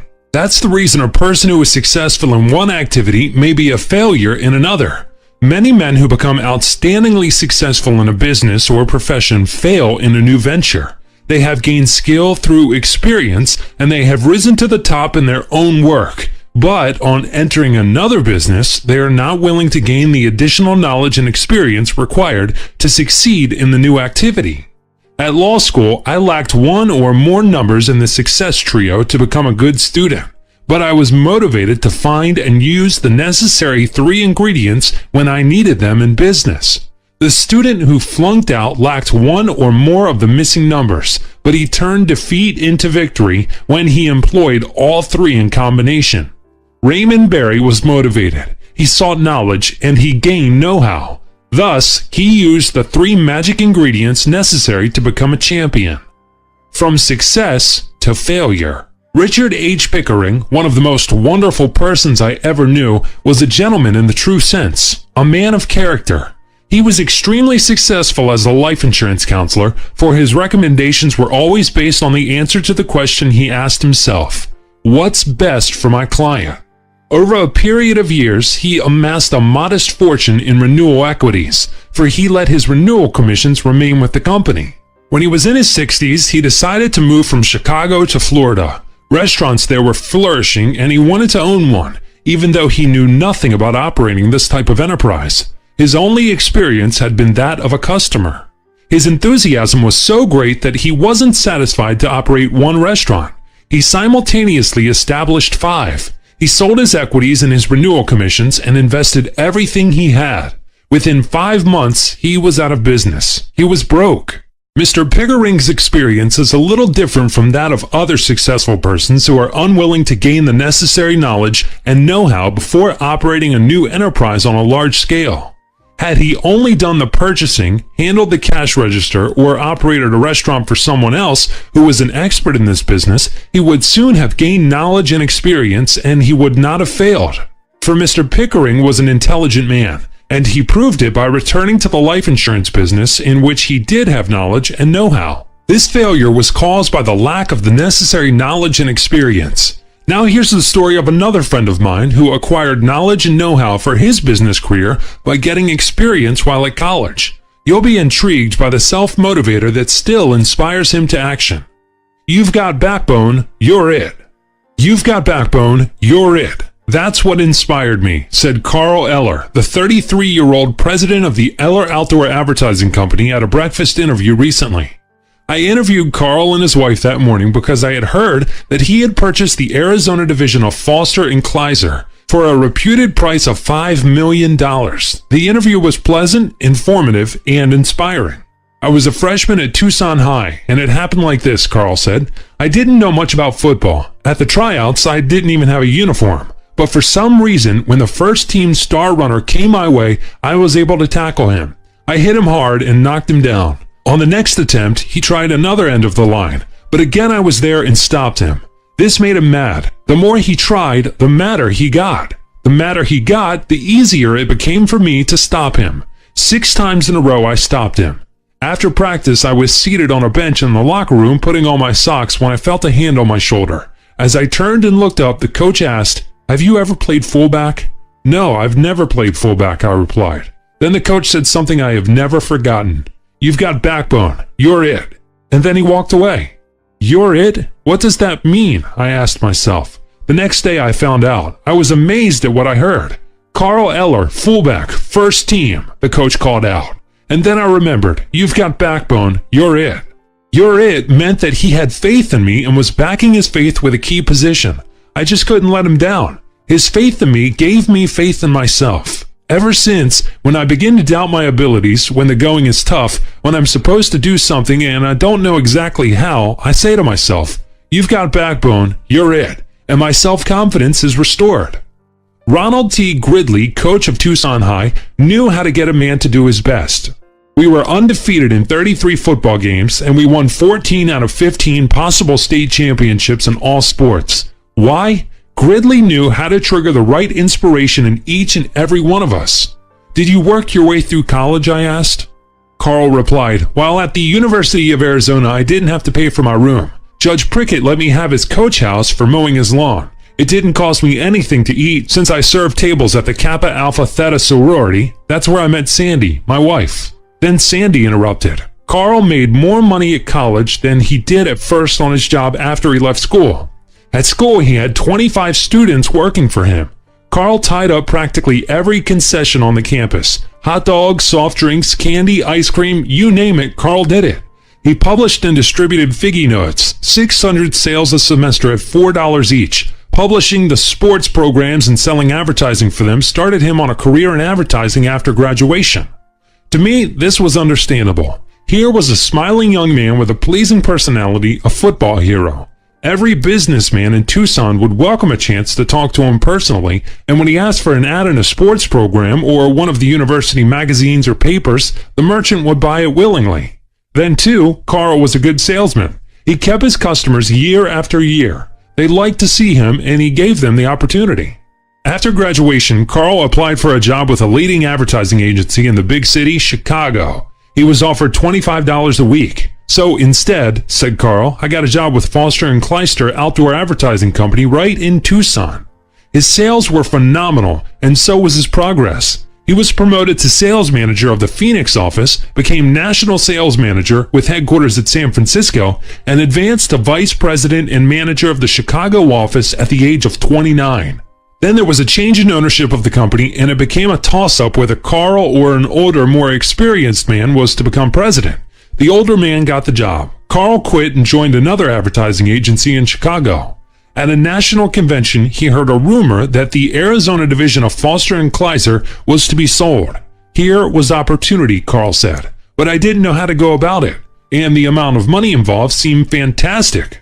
Again, "You've got backbone, you're it," flashed into my mind. He continued, "Sandy and I love Arizona. I knew the business, the people knew me. I had an irresistible urge to grasp this opportunity. I knew what I wanted, and I knew I could make a success. But most of all, I had a tremendous desire to do something big on my own. If I could do it for others, I could do it for myself. But I didn't know exactly how I could swing the deal. Actually, I had everything but money. Knowledge, know-how, experience, a good reputation, wonderful friends, and business contacts in the Tucson area. How about the money?" I asked. "A friend of mine worked in the loan department of the Harris Trust and Savings Bank in Chicago," Carl replied. "He introduced me to the proper officials. A deal was worked out between Harris Trust and the Valley National Bank in Phoenix for a joint loan to be paid over a period of 5 years. Then, too, 9 of my friends participated in the purchase. The deal provides that I have an option to buy back their interest at any time within 5 years for the same price they paid. There are many tax and other advantages to them because of the nature of the outdoor advertising business. Thus, even if I pick up my option, the deal is a mutually profitable one." Carl Eller's story clearly indicates that to solve a problem or to succeed in business, you don't need to know all the answers in advance, if you're on the right course, for you will then meet each problem as you come to it. You don't need to know all the answers. To solve a problem or to reach a goal, you, like Carl Eller, don't need to know all the answers in advance, but you must have a clear idea of the problem or the goal you want to reach. So begin to determine what you really want in the distant, intermediate, and near future. If you're not ready to set distant and intermediate specific, concrete goals, be encouraged. It may be more beneficial at this time to decide what your general or abstract objective should be, to have physical, mental, and moral health, to gain wealth, to be a person of character, to be a good citizen, father or mother, husband or wife, son or daughter. Whatever these general goals, they must of necessity be immediate objectives as well. Everyone has immediate, specific aims or objectives. You know, for example, what you intend to do tomorrow, or what you would like to do next week or perhaps next month. And it would be easy for you to write down specific, immediate goals that will, when achieved, bring you closer to the health, wealth, happiness, or character you expect to acquire in the intermediate and distant future. But you must want to. The most important ingredient of success. There are those who have knowledge and know-how, but they don't succeed. For although they know what to do and how to do it, they don't feel like doing it. They're not inspired to action. Inspiration to action is the most important ingredient to success in any human activity, and inspiration to action can be developed at will. The man who is inspired can overcome all obstacles, for he has go power. You'll generate go power when you follow the directions that will be revealed in the next chapter. Little hinges that swing on big doors. Know-how is one of the 3 essential parts of the success system that never fails. But what exactly is it, and how do you get it? Know-how is the quality that enables you to do something at will, with skill, effectiveness, and a minimum use of time and effort. Know-how always accomplishes what it sets out to accomplish. Know-how gets things done while people are wondering if they can be done. Know-how built the pyramids of Egypt and the great cathedrals of Europe. It flew the Atlantic and split the atom. It harnessed electricity, and someday it will put a human being on the moon. And it can bring success to you. How do you get it? You don't get it. You accumulate it. By doing, experience, action, it comes to you. When you have it, you'll know it, and you'll know its power. 7. Go power. Go, go, go, go, came the chant from the Chicago White Sox bench, and the batter did go. He slid safely into third, ahead of the outfielder's throw.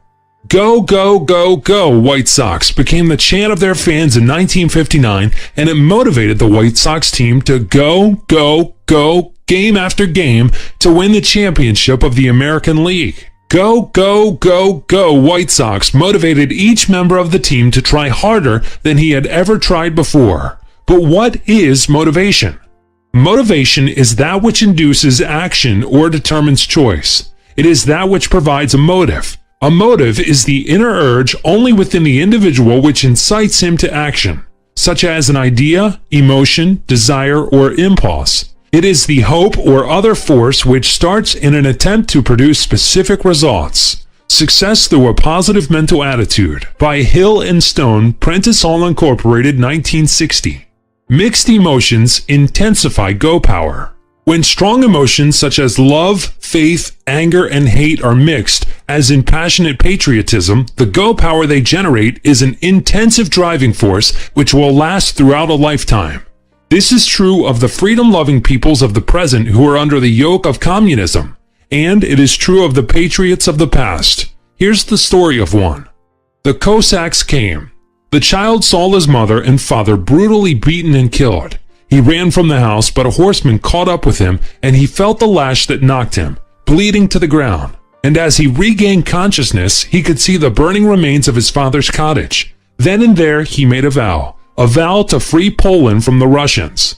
Freedom from Poland became an obsession with him. The picture the child saw, the horror and grief of it, was burned indelibly into the mind of the man. It spurred him to action. That man, Ignace Jan Paderewski, the great pianist, was named Prime Minister and Minister of Foreign Affairs of the new Polish Republic in January 1919, and he later became President of the National Council of Poland. Paderewski lived to see the Poles lose their freedom again, but his work was not in vain. Poland is still a nation, and its people have the passionate patriotism that will again release the go power to regain their complete freedom. Paderewski had go power that spurred him to action. You have go power too. And in this chapter, you'll learn how you can generate, intensify, and release your go power. Go power is the inner urge that impels men to all worthwhile achievement. You'll be able to use it to acquire riches, health, and happiness, and to do good for others. Because inspiration to action, when sufficiently strong, motivates you to act. And the greatest motivator of all is love. The greatest motivator of all. When I was in the 6th grade, I decided I wanted to be a lawyer. That's why when I entered high school, I was interested in such subjects as mathematics, to help me think logically, history to help me understand the past and present and project into the future, English composition to give me the opportunity to express my thoughts and philosophy, and psychology to give me an understanding of the functioning of the human mind. I joined the debating club at Senhai primarily to become an expert in argumentation. I later entered the Detroit College of Law, but I discontinued after a year because I decided that I wanted to get married when I was 21. And I knew that the girl I was to marry would be the most important influence for good in my life. That's true, of course, of anyone. A husband or wife is the greatest environmental influence for any man or woman. I dropped out of law school because I felt I couldn't make a large enough income as a lawyer until I was at least 35 years of age. It's unethical for a lawyer to solicit clients, but as a salesman, I could call on all the prospects I wanted to. My income will be contingent on my ability and its application, and I knew I could sell. Moreover, I reasoned that it was possible to make and save enough money through selling to retire at the age of 30, go back to school, study law, and enter a legal and political career. Besides, I said to myself, I can then handle the law cases I want to handle, not those I have to. Jessie and I had met at Senhai. Our courtship and my love for her can be expressed by the words of Mary Carolyn Davies' song, Why I Love You. Why do I love you? I love you not only for what you are, but for what I am when I am with you. Not only for what you have made of yourself, but for what you are making of me. By permission of the copyright owner, copyright 1954, Midway Music Company. After 2 years at Senhai, I had moved to Detroit and entered Northwestern High School. We corresponded often. Jessie and her mother would sometimes visit my mother and me, and I made several trips to Chicago. I concluded that it would be best to establish my own insurance agency in Chicago. My mother wrote to Harry Gilbert, who was the officer we did business with for the United States Casualty Company and the New Amsterdam Casualty Company. As you recall from Chapter 5, Harry Gilbert was the father of pre-issue accident insurance policies in the United States. Mr. Gilbert responded that he would be pleased to have me represent the two companies in Illinois, but I would first have to get permission to make a home office connection from the general agent in Chicago who already had an exclusive arrangement. If you want something, go after it. I made arrangements to meet with the general agent. I just had to sell him. My whole program depended on his permission. But I was a salesman by vocation, and I knew from experience that if you want something, you have to go after it. The general agent was very courteous, and I'll never forget what he said. I'll give you permission, but you'll be out of business in 6 months. It's difficult to sell in Chicago. If you appoint agents, you'll have nothing but trouble and you'll lose money. I'll always be grateful to him for not interfering with my opportunity. So, in November 1922, I established my agency under the name of Combined Registry Company. My working capital was $100, but I was debt-free, and my overhead expense was low, since I rented desk space at $25 a month from Richard H. Pickering. Mr. Pickering was a real inspiration to me, and he was most helpful in giving good advice. For example, when it came to having my name on the lobby directory, he asked me, "How do you want your name listed?" C. Stone, I responded. At school, and up to that time, that was the way I signed my name. "What are you ashamed of?" he asked. "What do you mean?" "Well, don't you have a first name and a second name?" "Yes, William Clement Stone." "Did you ever stop to consider that there are thousands of C. Stones? But chances are that in the entire United States there's only one W. Clement Stone?" This appealed to my self-esteem. Only one W. Clement Stone, I thought. And ever since, that has been the way I sign my name. The wedding was set for June. I wanted to acquire as much cash as I could before then, so I didn't waste time.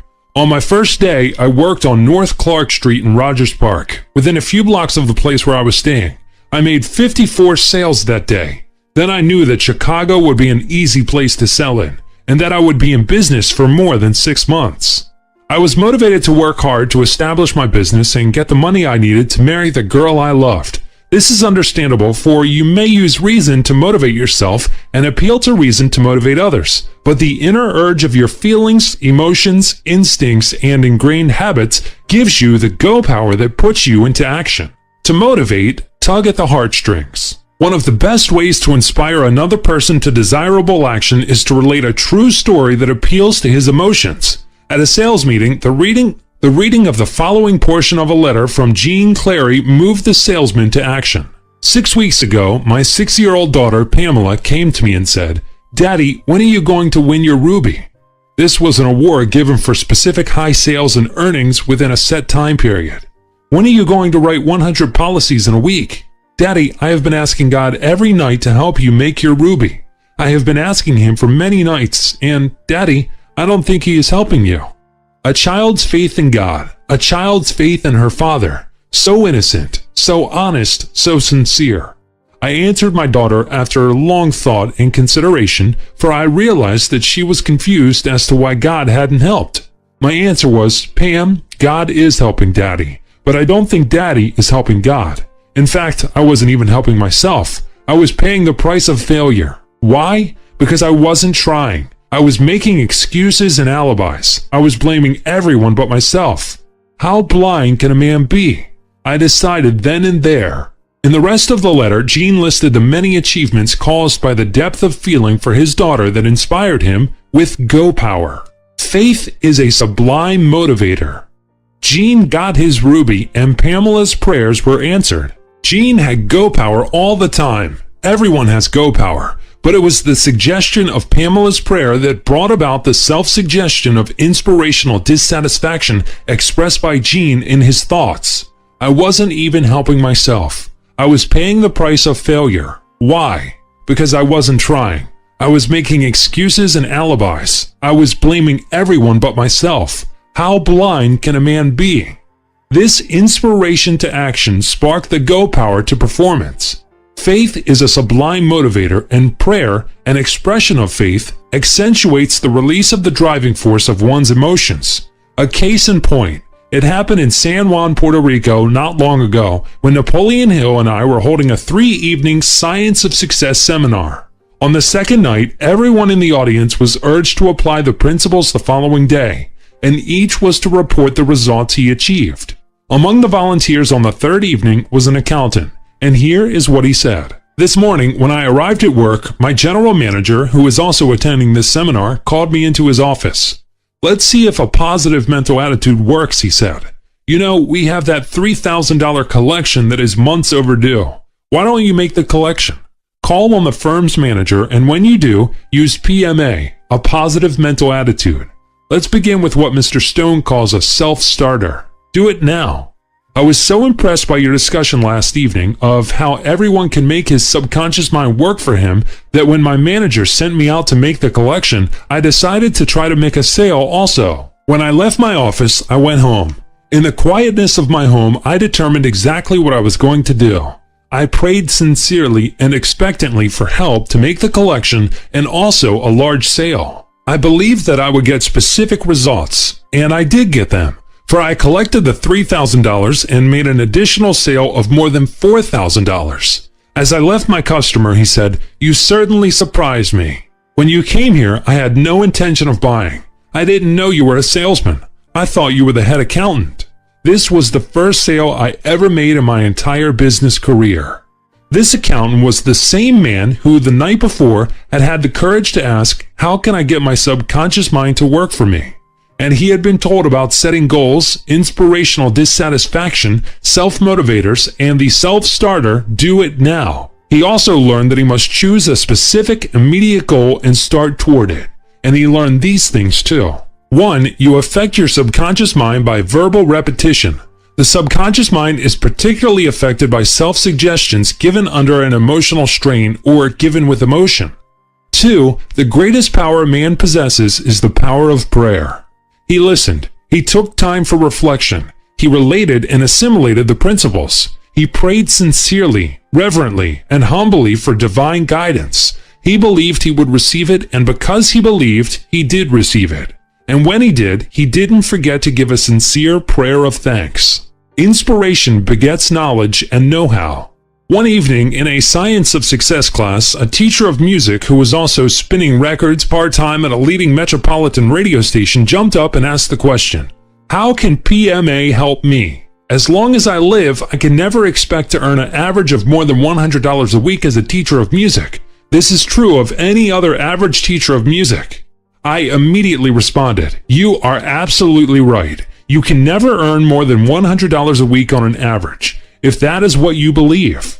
But if you choose to believe that you can earn $250, $300, $350, or any other specific sum, it will be just as easy or just as hard as earning $100 a week. Memorize Napoleon Hill's famous self-starter. What the mind can conceive and believe, the mind can achieve. Repeat it many times throughout the day. Say it with emotion and feelings at least 50 times this evening. Then set your objectives, set them high, and get into action. Let me know what happens. 3.5 months later, this teacher wrote, I have come out of the maze since I started this PMA course. My health is better than ever. My average income for the past 10 weeks has jumped to approximately $370 to $380 a week.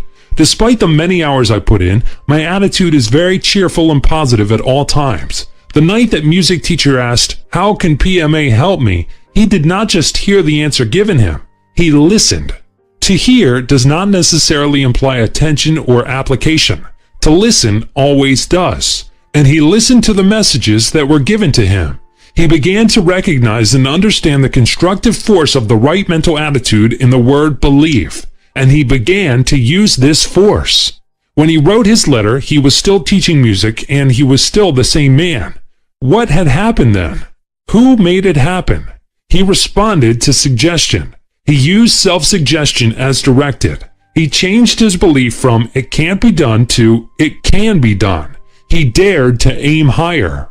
One afternoon, when a famous actor appeared at the radio station as a guest artist, the music teacher decided to get into action. He responded to the self-starter, do it now.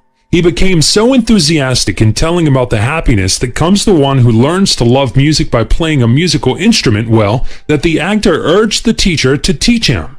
This actor could afford to pay the tuition charged by an expert who was willing to fit his time to suit the convenience of the student.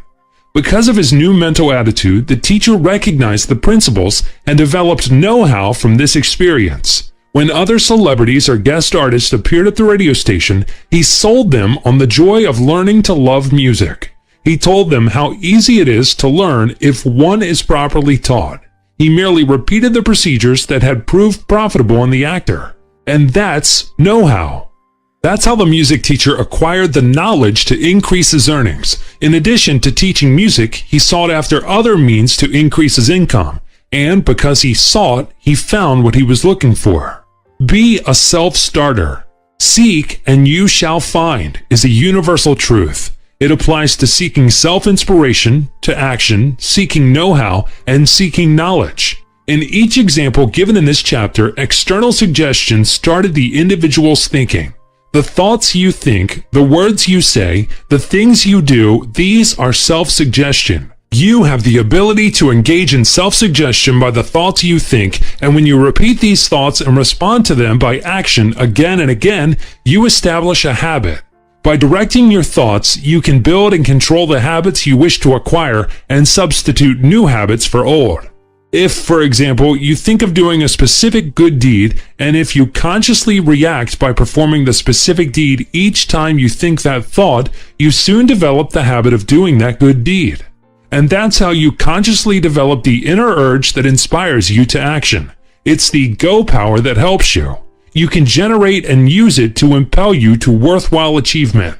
As you read on, you will see that you can intentionally use it to acquire riches, health, and happiness, and to make this a better world in which to live. The strong drives of inherited emotions, passions, instincts, and other tendencies from our evolutionary past will be explored later. These create inner urges that move us to action to do the things we should do and often the things we shouldn't do.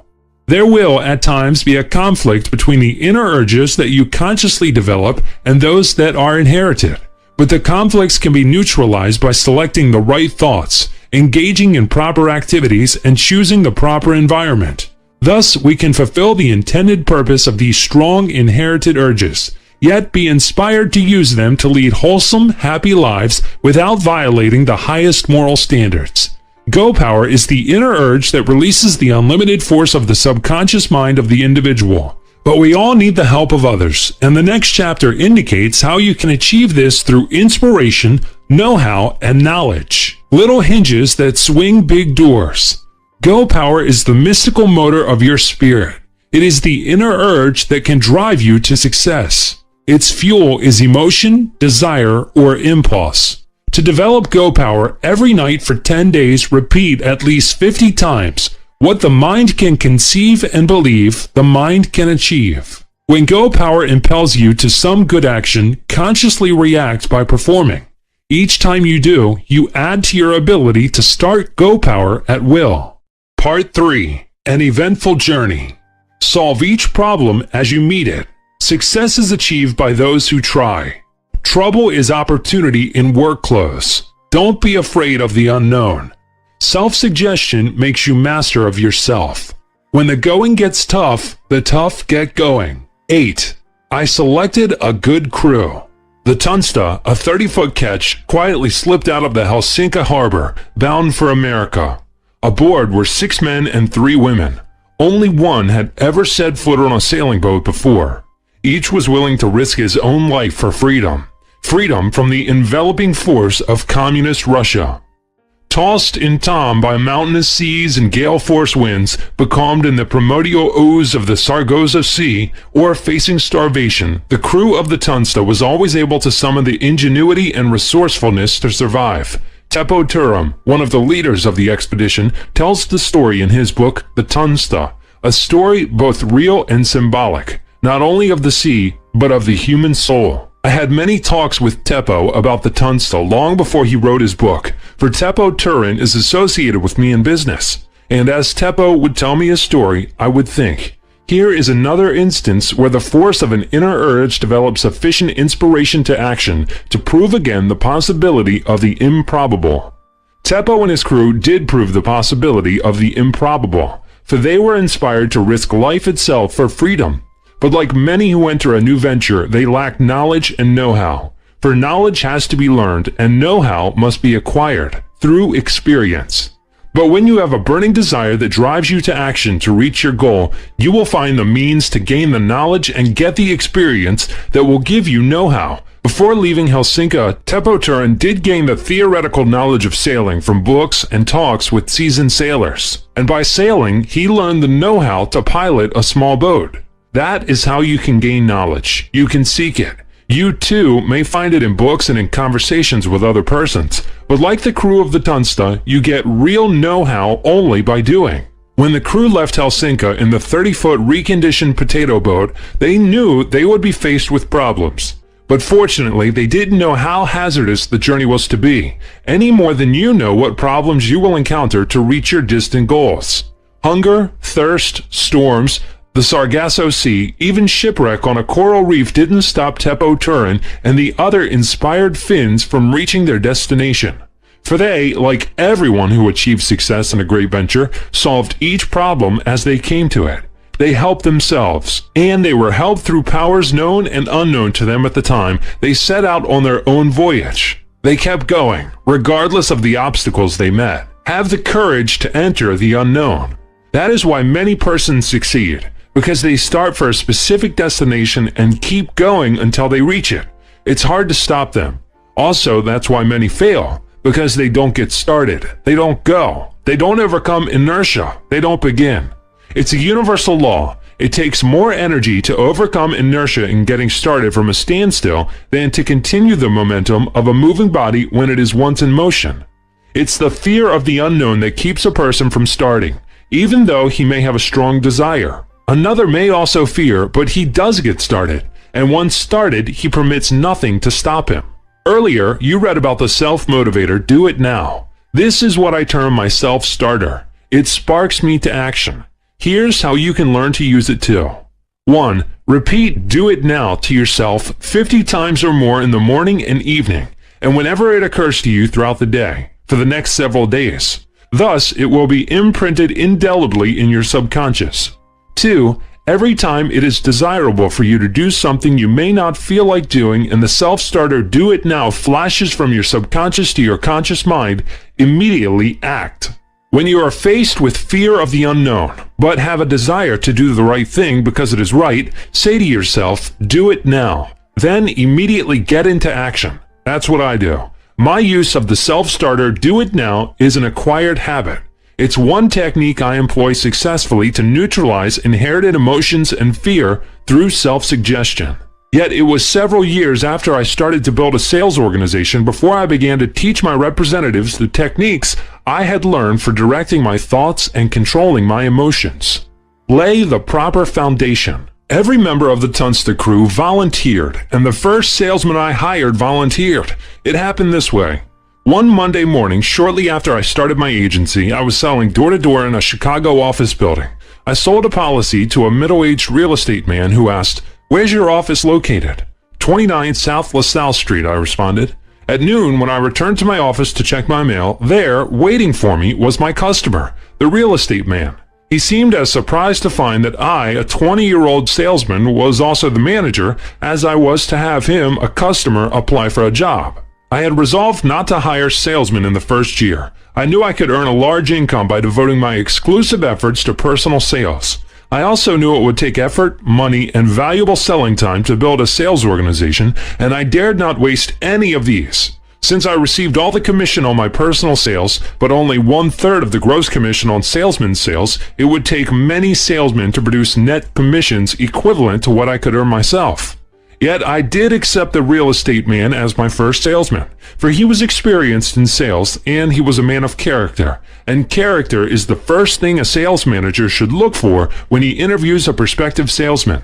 Moreover, I figured that I had everything to gain and nothing to lose, and I was right, for this salesman remained with me and performed well for many years.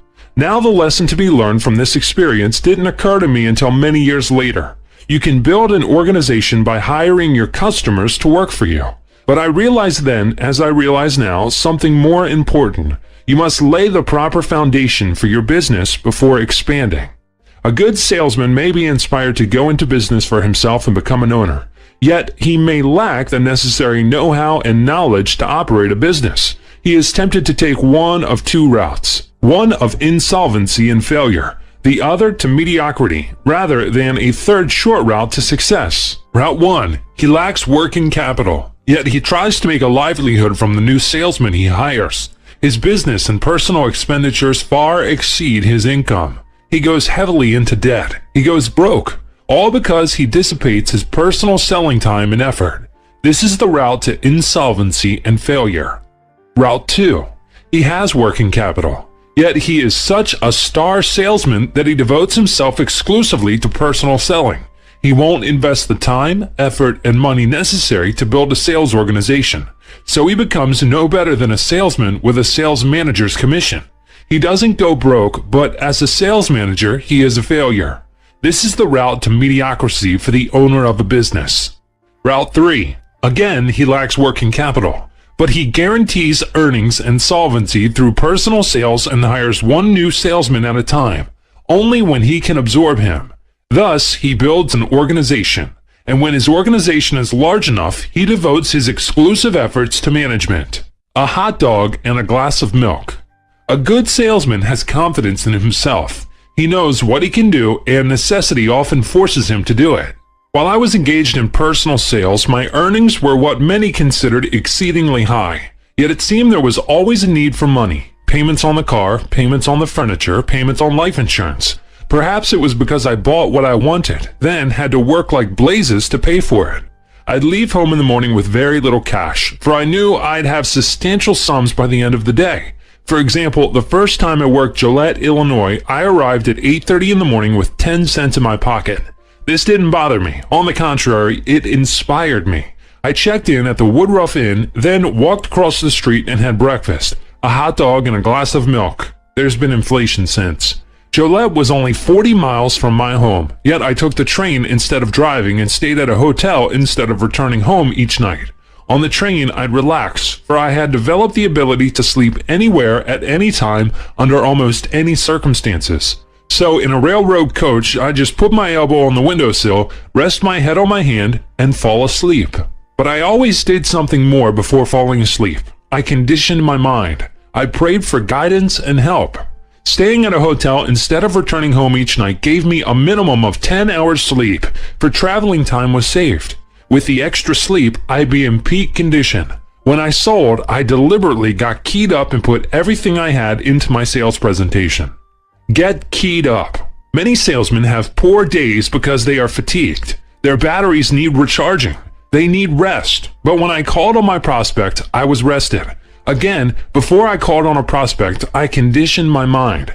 And when I made my sales presentation, my energies were concentrated on one thing only, the job at hand, to make the sale in the shortest possible space of time in a manner that would clearly give the purchaser a concept of what he was buying, and to sow seeds of thought so he would renew his policy year after year on the renewal date with little sales resistance. For I realized, one way to make a fortune is to sell a necessity that is low in cost and repeats. The fortune is made in the repeat business. I determined to multiply myself. At Gillette, I made my greatest sales record up to that time, an average of 72 policies per day for 9 working days. And it was the morning after that eventful day when I sold 122 policies that I resolved to begin to multiply myself, to start building an organization. At the end of that day, I was happy but tired. I went to bed earlier than usual, and that night I sold policies in my sleep. The next morning, I realized I had reached my peak in personal sales. At breakfast, I reasoned, if I make 122 sales each day and then sell policies in my sleep, it won't be conducive to a healthy mind. Now is the time to build an organization. Now is the time to multiply myself. And when I completed the Gillette assignment, I fulfilled the promise I made to myself to start to hire salesmen immediately. When I did, an amazing thing happened. I encountered powers unknown to me. I raised my horizons, for I recognized a principle I could use, and when I did, I saw opportunity and grasped it. What I saw and what I did marked the beginning of a financial empire. It was very simple. I placed a 4-line ad for salesmen in the classified ad section of the Chicago Sunday Tribune. I had inspiration to action, but I lacked know-how and knowledge in the skill of hiring. Nonetheless, after much thought, I constructed a 4-line ad that has required very little change over a period of many years. It got results, at times, fantastic results. Grasp the opportunity you make. Exceptional opportunity to earn was the lead line. The number of personal calls at my office as a result of the ad was more than satisfactory. But the amazing thing to me was the number of letters I received from applicants outside of Chicago, downstate Illinois, Indiana, Wisconsin, Michigan, and elsewhere. I hadn't realized the power of an advertisement in a metropolitan Sunday newspaper to reach beyond the city limits, but I soon decided to grasp the opportunity I saw, the possibility of expanding beyond the city of Chicago and the state of Illinois. So I immediately wrote to Harry Gilbert and indicated that I had a prospective salesman in Wisconsin and another in Indiana. Would it be all right to hire them? I asked. I felt it was unwise to refer to more than 2 until I got one foot in the door. I sent the Michigan inquiries to my mother in Detroit. The 5 anxious days that I waited for a reply seemed mighty long. Before I received an answer, I hired 2 men for Chicago, wrote to those who had made inquiry from the rest of the state, and engaged in personal sales for 4 of the 5 days. I needed immediate income. On Saturday, the letters from Mr. Gilbert arrived. He was complimentary and encouraging, and he gave me permission to hire the applicants in Wisconsin and Indiana. Mr. Gilbert had no representatives in either state for his special policy department.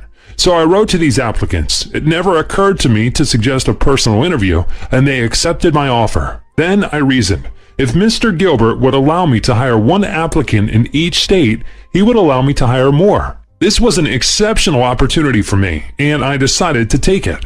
In addition to continuing to advertise in the Chicago Tribune, I placed ads in the Milwaukee and Indianapolis Sunday papers. Results: more inquiries, more salesmen from these states, and inquiries from other states as well. Again, I wrote to Mr. Gilbert, and it was only a matter of time until I was hiring salesmen in every state where he did not have an agency for his department. For I realized that I had hit upon a success formula, and it paid to get the most out of it. Ask advice from the man who can help you. I moved ahead quickly in building a sales organization through the mail, yet I continued to sell personally, for I needed the income. My procedure was to answer letters early in the morning, sell until 5 in the afternoon, then return to my office for an hour or so for any additional work required. I preferred to work downtown Chicago, for I could then get in additional office time. Naturally, with the expansion of business, it became necessary for me to expand my office facilities, so I gave up my desk space with Mr. Pickering and established my own office. At first, I, too, rented desk space to others to reduce overhead expenses. By my agreement with the insurance companies I represented, I owned the business and would pay all expenses except the printing of policies and the payment of claims. Soon, I expanded my advertising to include national magazines, and inquiries came from states where Mr. Gilbert already had established exclusive agencies. So I wrote to him, mentioning these inquiries, and asked his advice. Harry Gilbert was a generous man, and he was pleased with the volume of business I was producing. He wanted to help me, so he suggested that I write to E.C. Melhoff of the Commercial Casualty Insurance Company of Newark, New Jersey, with his recommendation. Here again I learned an important lesson. When you have a delicate problem because of the possibility of feelings being affected, go directly to the person involved and ask him for advice in solving the problem. He is the one who can help you. As you read on, you'll see how this principle was used. My self-motivator for such a situation was, ask advice from the man who can help you. My letter to Mr. Meerhoff brought the answer I wanted. He gave my agency, Combined Registry Company, exclusive rights to the entire United States to sell a special accident policy of my own design. I named it the Little Giant to symbolize a lot of protection for a little cost, and ever since then I have used that name for any similar policies. I continued to do business with Mr. Gilbert, and in some states I was running 2 sales organizations. More ads, more salesmen, more business. I had to multiply myself again. This time I needed sales managers in each state. The men for these positions were selected from my sales force, and their commissions were increased, so my percentage of profit on each unit sale was reduced, but I earned a larger net income from volume sales. Eventually, my organization was selling several 100,000 policies a year. The sales managers were motivated to do their best. The more policies the salesmen under them sold, the more money the sales managers earned. Their overriding commissions were sufficiently high to warrant the investment of their time, effort, and money to build an organization in the states under their supervision. Thus, my time, effort, and money were saved. It's never too late to learn. I decided to invest my time and effort to complete my high school education and to prepare for college. It was imperative to have a college degree to get into Harvard Law School, and that's what I was aiming for. It doesn't take much business experience to realize that it's common sense to continue to gain knowledge, to become educated. I knew it was possible for me to make a fortune without a high school education. Many great Americans have, but from studying their biographies, I found that they continued to learn after they left school. Besides, there is more to life than making money. I've already said that I had dropped out of high school in Detroit. My mother was on a business trip at the time, and one of my teachers and I had a disagreement concerning his capacity to evaluate my ideas. For some reason, he reported this to the principal, who called me to his office. He endeavored to prove that the time he spent talking to me cost the city of Detroit money, several $100s per minute. Money? I thought to myself, why, my earning capacity as a salesman is far greater than my teacher's. So instead of motivating me to do what he wanted, not argue with the teachers in the future, his logic caused a reverse reaction. I quit school. And if his logic was correct, Detroit saved thousands of dollars, for I never talked to the principal again. Perhaps at that time, I resented regimented authority, as many high school kids do. Perhaps there were other reasons, there usually are. But I soon entered night school, the Detroit College of Law, and worked days. For I never at any time gave up the idea, keep learning. The economy of the nation was growing rapidly as my national sales organization grew. My business was moving forward swiftly. Now I was in a position to go back to school, first night school, then day school at the YMCA. Upon graduating from the Y, I entered Northwestern University in Evanston, where I was living. My program? A full 18-hour course with classes in the morning, a swim, steam bath, half-hour nap, and lunch at the Hamilton Club shortly after noon. A few hours at the office, then home. Everything was going along fine. It was quite a life. For then, we were in the boom days. But after this came the crash and the Great Depression. People were starving, suffering, jobless, homeless. Fear crippled the nation. The wealthy became poor almost overnight. Yet out of this disaster came individual and national strength, as the negative attitudes of people were changed to positive, enlightenment, courage, appreciation of opportunities, the will to work. And most of all, the people return to their churches for guidance. These ideas or concepts will prove inspiring as you read the next chapter, We Weathered the Storm.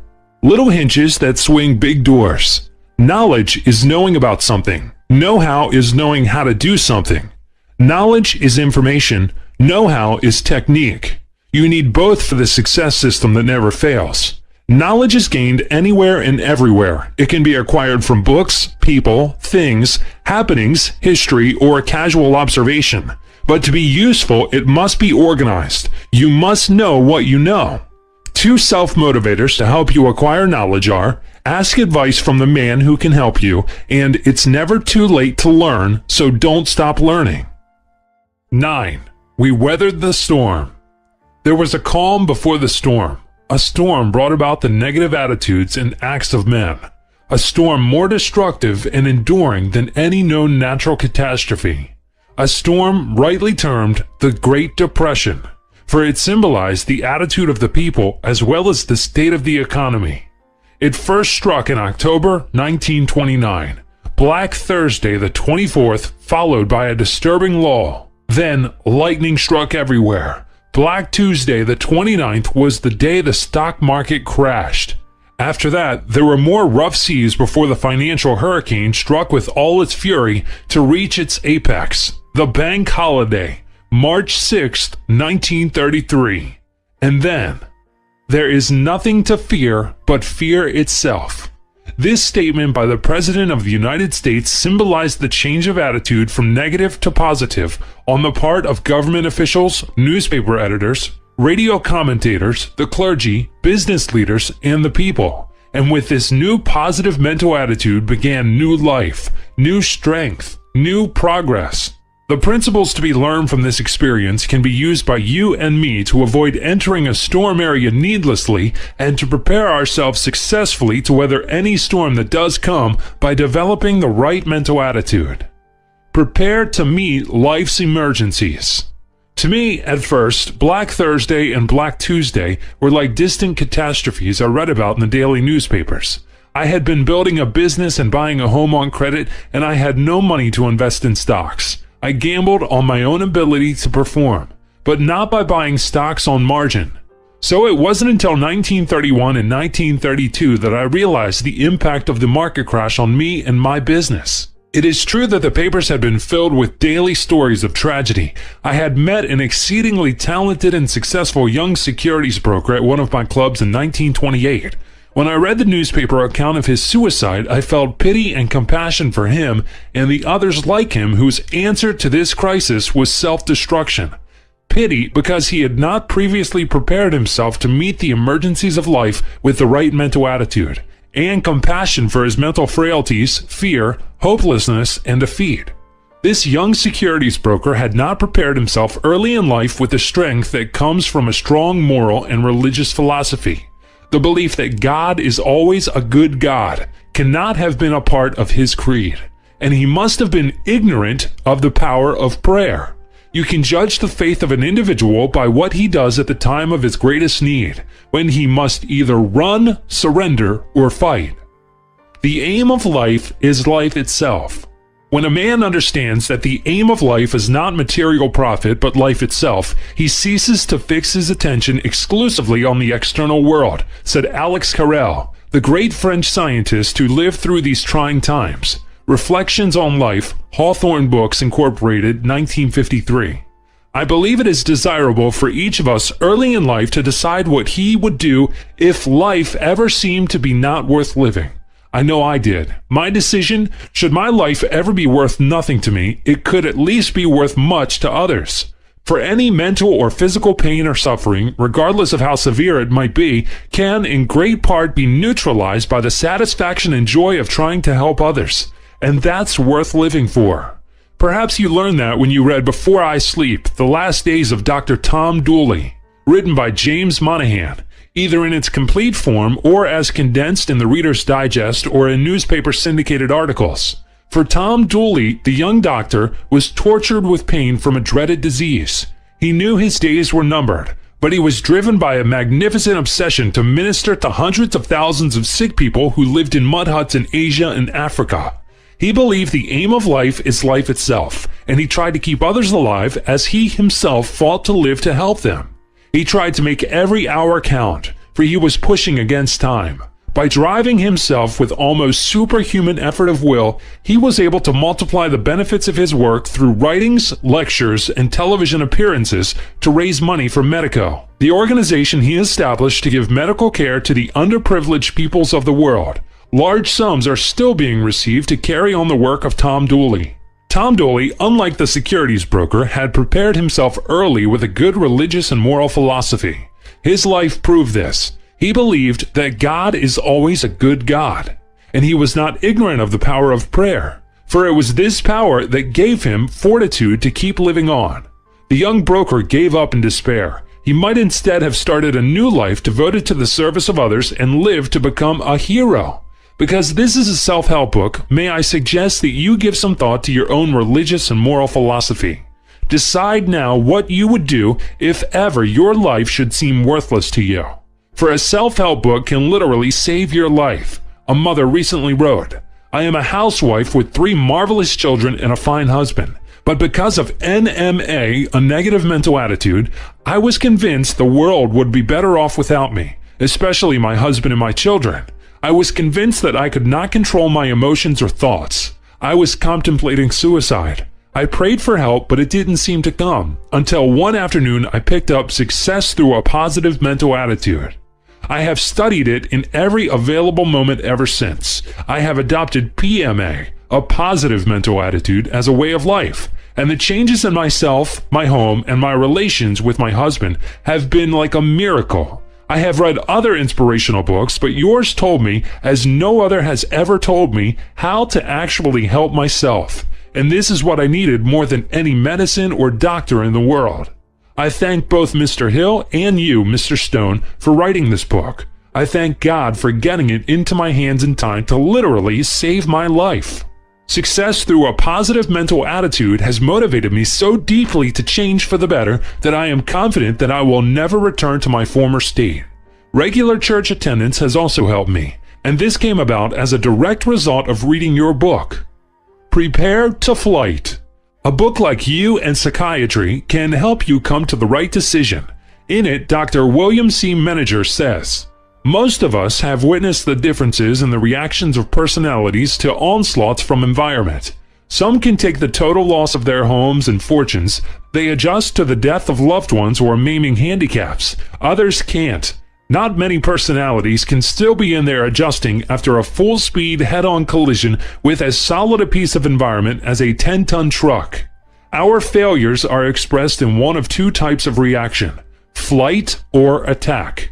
If we come up against a situation that is too much for us to take in stride, to accept or manage, and it doesn't knock us out as said truck would, we dodge it or run away from it, or we try to kick the stuffing out of it, one way or the other. Learn from the experience of others." In the next chapter, you'll read stories of hardships that made strong men, men who kicked the stuffing out of adversity one way or another. But now, let me tell you just one instance of how I learned from the experience of others to prepare myself for the future. For as you now realize, a person who succeeds in life develops the habit of relating, assimilating, and using the principles he learns from experience, his own and that of others. As I previously mentioned, I didn't at first realize the impact of the market crash and the economic upheavals that followed, but I saw danger signals that motivated me to action. On LaSalle Street in 1930, I had often meet a friend, someone I had admired for his business success in the late 20s. After a friendly chat and just before shaking hands to say goodbye, he would ask, "By the way, Clem, can you lend me $10 until Tuesday?" I'd lend him the $10, but the Tuesday he was referring to never seemed to come. These experiences made me think, for although I had a sales system that never failed me, and I had complete confidence in my ability to meet any situation that might arise, I reasoned, even the keenest minds in the nation lost fortunes when the market crashed. Who am I not to recognize this? It's time to build cash reserves for an emergency or to be prepared to grasp a great opportunity should either arise. I wasn't what you would call the saving kind. I'd buy what I wanted, then work to pay for it. I'd increase my earnings by increasing sales, and I'd increase my personal sales by increasing my sales knowledge and skill.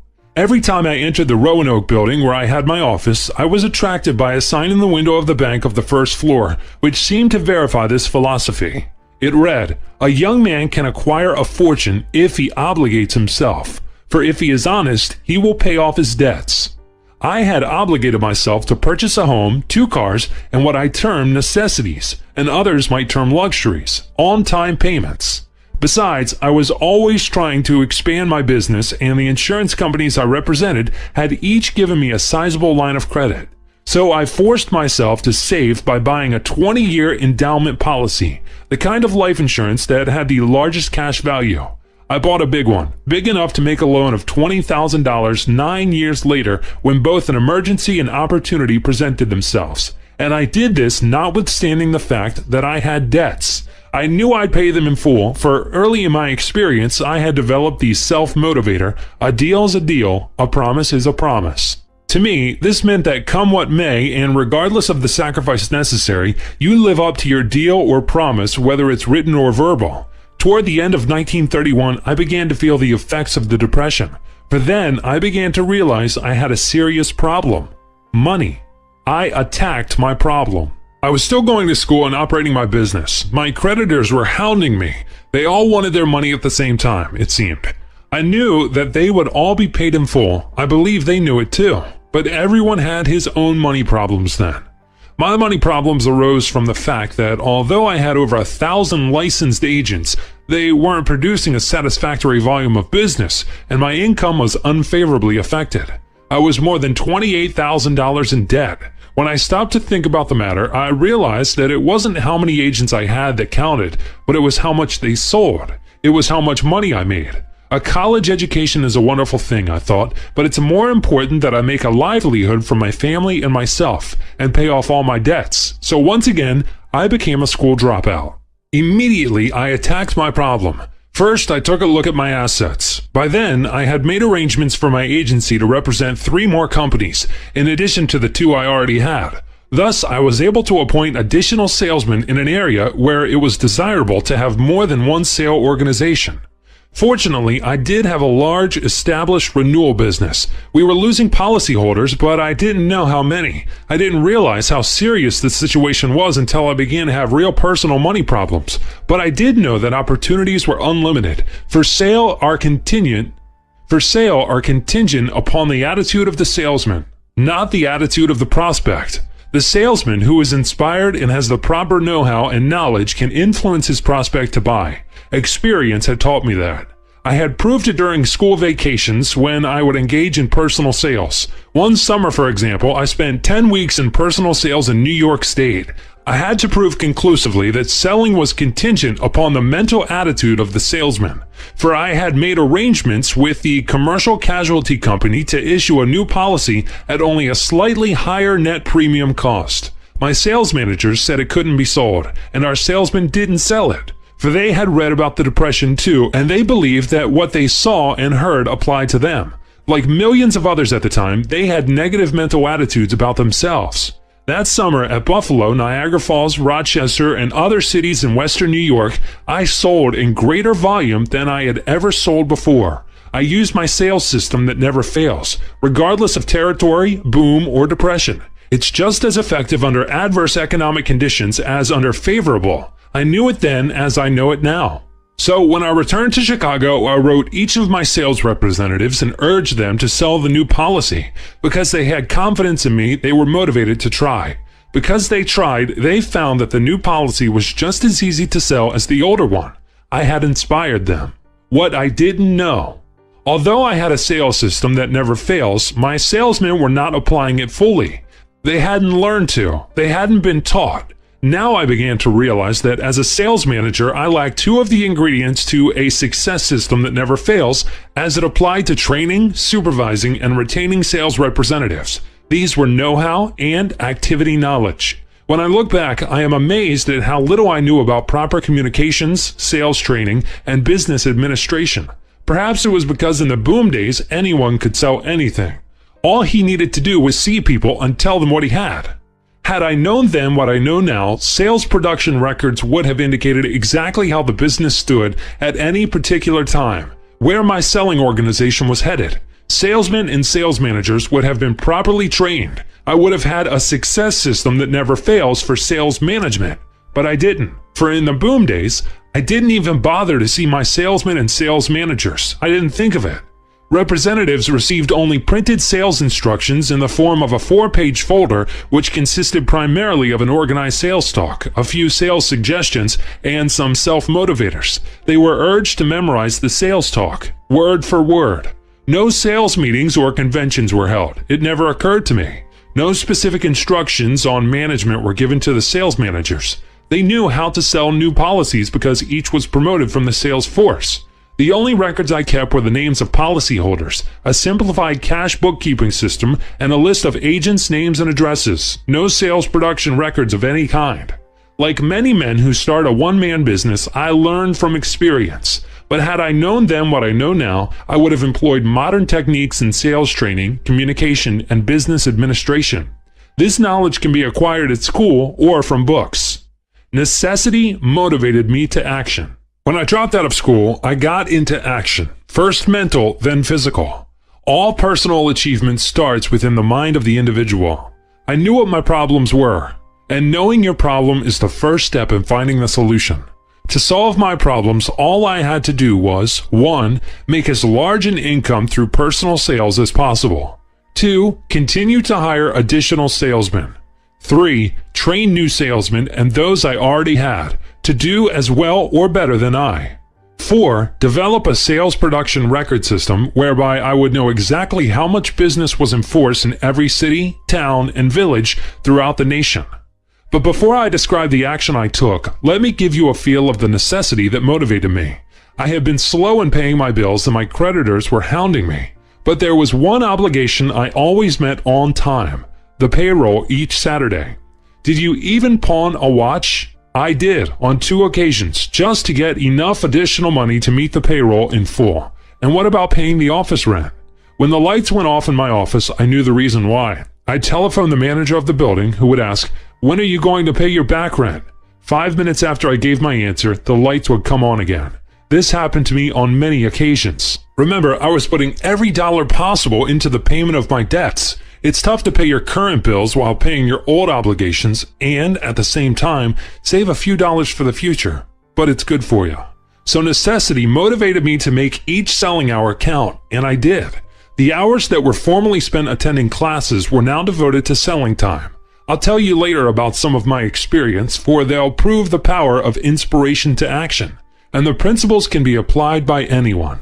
Hiring additional salesmen was no problem, for I had been hiring right along, using the same 4-line ad that got results. Trial and success.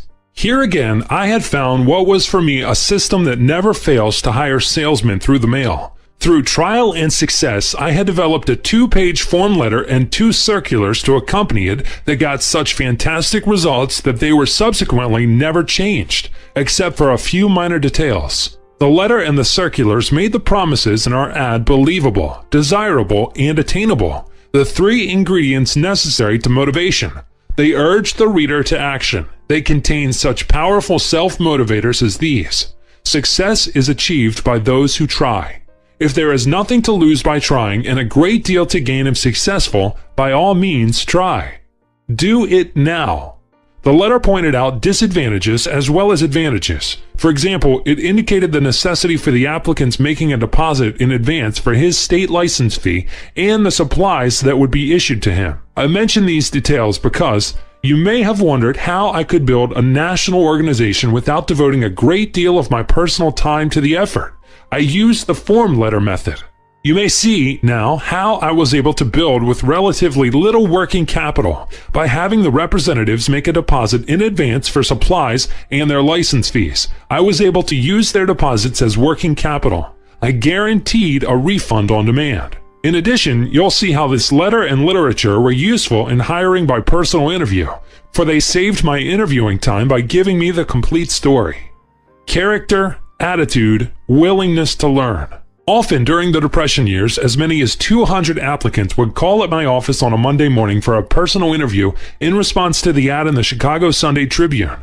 A line would start outside my office door in the Roanoke building and extend around the entire 7th floor hallway. Experts may scoff, but I knew then, as I know now, that I had the ability to evaluate an individual rather accurately within a few minutes. For my selling experience made me sensitive to another person's reactions and enabled me to interpret them correctly. I developed a technique that enabled me to move rapidly to select those I wished to hire and to eliminate those I thought would not qualify without making them lose face. Here's what I did. 1. Everyone was given the same literature that was sent to an applicant who applied through the mail. I didn't bother to take names and addresses of any applicant on the first interview. 2. Is he a man of character? Is his attitude positive or negative? Is he willing to learn? These were questions I asked myself. 3. If I didn't believe an applicant qualified, I tried to be as courteous and thoughtful of his feelings as possible. I'd say, in fairness, I plan to interview everyone. Here's the literature that explains the entire plan. If you're interested, return for a second interview. I knew that few would return because of the requirement of a cash deposit, but the applicant did save face. 4. Those men I wanted, I got. My procedure was exactly the same as with the applicants I wanted to eliminate, with this exception. I'd say, read the literature and keep in mind that I'll prove to you by actual demonstration how easy it is for you to earn a large income. If the plan appeals to you, we'll get you licensed immediately. I'll do all the selling for a full day and turn the commissions over to you. Then I take a minute or two to tell them what large commissions I had made on a salesman's basis the previous week. When an applicant was broke and a sales manager offered to do the work and turn the commissions over to him, he was willing to see what it was all about. Then, when he received $30 to $50 in cash at the end of the first day, the opportunities were apparent. In those days, $1 was a lot of money. Attitude made them has-beens. I had pity and compassion for the has-beens. These were the men who had made from $15,000 to $30,000 a year in the boom days, but they became has-beens, either because they weren't willing to start at the bottom and climb back up, or because their attitudes were so negative that any job they might take would result in failure. Their futures were behind them, unless their employers knew the art of inspiration to action. I tell these experiences because I made a great discovery. I realized that I could train the salesmen I hired by taking them out to sell and demonstrating my sales system to them. In doing this, I began to get the knowledge to develop the know-how in perfecting a success system that never fails for training salesmen, something that I didn't have before. The stories you'll read in the next chapter will indicate how this system was finally perfected. Realizing that my sales representatives needed to receive training, I began to send out a daily one-page sales bulletin. Each contained a successful sales rebuttal or a suggestion that I had personally found effective. You see, I was selling, and I was in selling trim. In the bulletins, I told the salesman what to say and how to say it. Thus, for example, the salesman will be instructed how to make the sale to a prospect who said, "I don't have the money," even if it were necessary for the prospect to borrow the premium from his boss or a neighbor. In addition, each release contained an idea or self-motivator to inspire the salesman to action, such as, with every disadvantage, there is always a greater advantage. Writing this material helped me crystallize my thinking on paper. It was a step toward discovering my success system that never fails in training others. My problems were small in comparison to those of others who, during the Depression, maintained a negative mental attitude. But I did have problems. Telephone calls, letters, and interviews from my creditors became quite irritating. So one day, I let my creditors know that they were going to get 100 cents on the dollar plus 6% interest from the date of the obligation. They would receive payments in proportion to my earnings. Although this was a statement of my definite decision rather than a request for permission, no one complained. In due course, all were paid in full. In the next chapter, you'll read story after story telling how hardships made strong men, how you can build when everything around you is falling, how you can turn disadvantages into advantages. Little hinges that swing big doors. All personal achievement starts in the mind of the individual. Your personal achievement starts in your own mind. The first step is to know exactly what your problem, goal, or desire is. If you're not clear about this, then write it down, and then rewrite it until the words express precisely what you were after. Every disadvantage has an equivalent advantage, if you'll take the trouble to find it. Learn how to do that, and you'll kick the stuffing out of adversity every time. 10. It's easy if you know how. The Depression was a blessing in disguise for those who developed the right mental attitude. For necessity makes or breaks a man. Necessity made Leo Fox. I can picture the first time I met him. He made an indelible impression upon me. Leo had answered my ad. He had a winning smile then, and he has a winning smile now. He was so enthusiastic that I hired him on the spot. Leo had a job, but he wasn't making money. Although his problems were serious, he reflected health, happiness, enthusiasm, and the appearance of success. Yet when he first started working for me, he was so broke that he, his wife, and 2 children lived in an inexpensive hotel on the near north side of Chicago. They couldn't afford furniture or pay rent in advance on a furnished apartment. In fact, he was behind in his hotel rent. Mrs. Fox didn't dare to leave the hotel room with the children when Leo was away, for when the family left the room, the manager would lock them out until a few dollars were paid on back rent. Yet Leo could smile enthusiastically when I interviewed him that morning. I was still going to Northwestern University and hadn't started the practice of personally working with salesmen on the first day, but I did train Leo later. After a few months, Leo Fox informed me that the earnings he made the first day went on his hotel account, and he had to get up early the next morning to earn enough commissions to get food for the family's breakfast. Leo had a willingness to work, and it wasn't long until he had his urgent bills paid. After 4 months, he was in a position to make a down payment on a car. Within 2 years, his success warranted my giving him the opportunity to become our Pennsylvania sales manager. Enthusiasm attracts. Leo had been working for me just a few weeks when something surprising happened. A salesman from his old organization came up to see me. He mentioned that he had met Leo on the street, and Leo had appeared so happy and prosperous that he wondered if I had another opening. Of course I did. Within a period of 2 months, I hired 5 additional salesmen from Leo's old organization. They, too, had met him on the street and asked where he was working, and they, too, applied. Leo Fox is a man I hold in high esteem. He had a personal problem that has ruined many men. He was an alcoholic. That's why, as Leo told me, he was kicked out of the house by his father, John Fox, owner and president of the First National Casualty Company at Fond du Lac, Wisconsin. About a year after he became associated with me, Leo told me his problem and said, "I'm going to the Keeley Institute at Dwight, Illinois, and I'm going to win this battle with myself." He did go to Dwight, and he did win his battle. At a social gathering or at a convention, if someone asks, "Will you join me in a drink?" Leo is enthusiastic. "I'll be glad to," he replies. And when the orders are taken, he makes no apologies. He's proud to say, "Make mine a cup of hot coffee." He hasn't drunk an alcoholic beverage since the day he entered the Keeley Institute. Leo Fox and his family drove to Fond du Lac to see his father and mother before he was to leave for Pennsylvania to become a sales manager for me. When his father saw what Leo had done to improve himself, he said, "If you're good enough to be a sales manager for Mr. Stone in Pennsylvania, then you're man enough to become president of the First National." Leo accepted a job with his father, and eventually he did become president. Later, it was through Leo Fox that I had the opportunity to purchase the First National Casualty Company. Today, Leo is a wealthy man and successful in his chosen work. His story has been an inspiration to the many men who have heard it from me. I had a problem. But now I'll tell you how I made progress in developing my system that never fails me in training salesmen. Also, I shall reveal how the self-motivator, turn every disadvantage into a greater advantage, was used. After I left Northwestern, I began to devote most of my time to personal sales and training salesmen in the field. The term "in the field" means actually calling on prospects or customers. It's doing as contrasted to mere theory. When I sold with a salesman, he could see that if he sold exactly the way I did, he too would make a large income. But I soon discovered that this wasn't good enough. The trainee was often carried away by the thrill of the game and didn't observe the specific principles he needed to apply. It's like reading the stories in a self-help book. Some individuals are so interested in the narrative that they completely miss the principles to be applied. So I concluded, salesmen are inspired to action by the necessity of the times, but they don't learn without being taught, and no one has taught them how to acquire knowledge through observation.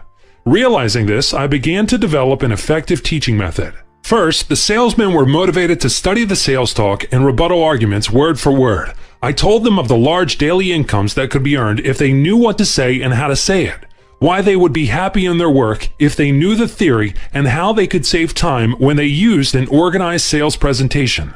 Then, when the salesman had learned what he should know, I would take him in the field with me for 1 full day. He could then more clearly understand what was said and done. Blueprint for success. When a salesman worked with me, I gained knowledge and know-how in training. And it wasn't long until I developed a blueprint for success in training new or experienced representatives. And here it is. 1. I get keyed up, move fast, and work a full day. My aim will be to make that day the best I ever had. The trainee was not to disturb me in conversation or interrupt the sale. He was to keep close to me, show interest in what I was doing, and move as fast as I did. 2. We'd make our first call at 9 in the morning, and I would sell until 11:30. 3. The representative would sell for half an hour. 4. On every interview that he made, I would take notes of any specific errors. 5. At noon, I instructed the salesman specifically what to write down as I discussed the morning's work. First, I would tell him some of the good things he did, then I'd give him the specific suggestions that would help him. The points that would make or break a sale were emphasized, and the minor points were just mentioned. 6. After lunch, I would start selling again and continue until 4:30. 7. The salesman would then sell until quitting time. 8. Once again, I would take notes during each sales presentation he made. 9. We would then repeat the process in paragraph 5. 10. That evening after dinner, the salesman would give a sales talk at a sales meeting if a group of us were selling in the same general area outside of Chicago. If we were selling in Chicago, a sales meeting would not be held. 11. Everyone attending the meeting was instructed to look for the good points and for whatever might make or break the sale. Any salesman who was unable to detect the imperfections in the presentation would probably have exactly the same faults as the salesman who gave the presentation. 12. After the representative gave his sales talk, the procedure was as follows. He was given first opportunity to comment on how he could have made a more perfect talk. Every person was then called on in turn to give his comments, but the trainee would write down only those suggestions I instructed him to. Finally, I give a review of the principles that were enumerated and point out any additional principles that might not have been mentioned. Because inspiration to action is the most important ingredient to success, I would try to inspire each of the representatives, particularly the trainee with whom I had worked that day. After I had worked one full day with the salesman and followed the above procedure, the next steps were as follows. He would work by himself all the next day. He would give a sales presentation that evening at a sales meeting if one were held. We'd repeat the procedure of the previous evening as outlined in paragraph 12. This was a check on what he had learned from the night before. It indicated what habits or know-how he was acquiring. The next morning, I'd go with the salesman. He would work for half an hour. If desirable, I would make a call or two and show him how to handle a particular situation, then have him try another sale or two. While he was selling, I'd again take notes. I would then give him a few suggestions and leave him on his own until we met that evening. If the representative was not following suggestions previously given and needed to study the theory, he was encouraged to spend the entire day studying. This happened very seldom, for during the Depression, men were motivated by the need for money to try to learn everything that would help them. As soon as I returned to my office, I would dictate a letter to each salesman with whom I had worked. In this letter, I endeavored to point out something good about the improvement he had made, to inspire him with other comments, to list each and every one of the important, specific suggestions that he had been requested to write down for himself. This program became a true blueprint for success in training my sales representatives. The principles, as far as they are applicable, can be related, assimilated, and used by anyone to develop a success system for training others. Again, I repeat, at that time I needed money, and I needed it badly, for I was desperately trying to get out of debt. The program didn't require a great deal of time to train any one representative, but it was thorough. And these men were motivated by their need for money to try to do their best. They didn't need me as a permanent crutch to lean on. For when they had the knowledge and know-how, they would move on their own power. It wasn't long until I had enough well-trained salesmen for the state of Illinois. Some of these were encouraged to go to other states. I was faced with another serious problem, one that was more important to me than making money. It concerned the health of my son. To succeed, select your environment. Our son Clement Jr. was born June 12, 1929. During the first 2.5 years of his life, it seemed that he was always suffering from colds, hay fever, and asthma. Throughout the winter months, he was constantly ill. The doctors didn't seem to be able to do much for him. Now, one of the basic principles of self-help, which became part of my philosophy when I first started exploring the functioning of the human mind at Senhai, is this. Because man is a product of his environment, he should purposely choose that which develops him best towards his objectives. And this I endeavored to do. Almost anything can be found in a book. While I was still going to Northwestern, I read that certain areas in the United States were out of the ragweed pollen zone, states such as Oregon, Washington, Colorado, and northern Michigan. So I purchased a membership in the Northwoods Club at Ishpeming, Michigan. It had 43,000 acres of land, private lakes, and resort facilities. It wasn't my intent to go there until Clem was old enough to enjoy it. I was just preparing for his future. Clem Jr. always seemed healthy in the summer, except when the ragweed pollen count was high in September. It was October 1931 when I received another letter from home stating that Clem was ill. I'll never forget it. I was at Pontiac, Illinois on a selling trip. Then and there I decided to get into action, to select an environment that would build up his health immediately. I said to myself, if Clem feels best in the summer, why not take him to a warm climate? Why not keep him out of the ragweed pollen zone when the pollen count is high? Why not follow the sun? Then, when he is well, we can return home. So beginning in November 1931, Mrs. Stone, Clem, and I drove from state to state. We followed the sun for a year and a half, south in the winter, north in the summer. Clem gained weight and grew strong and healthy.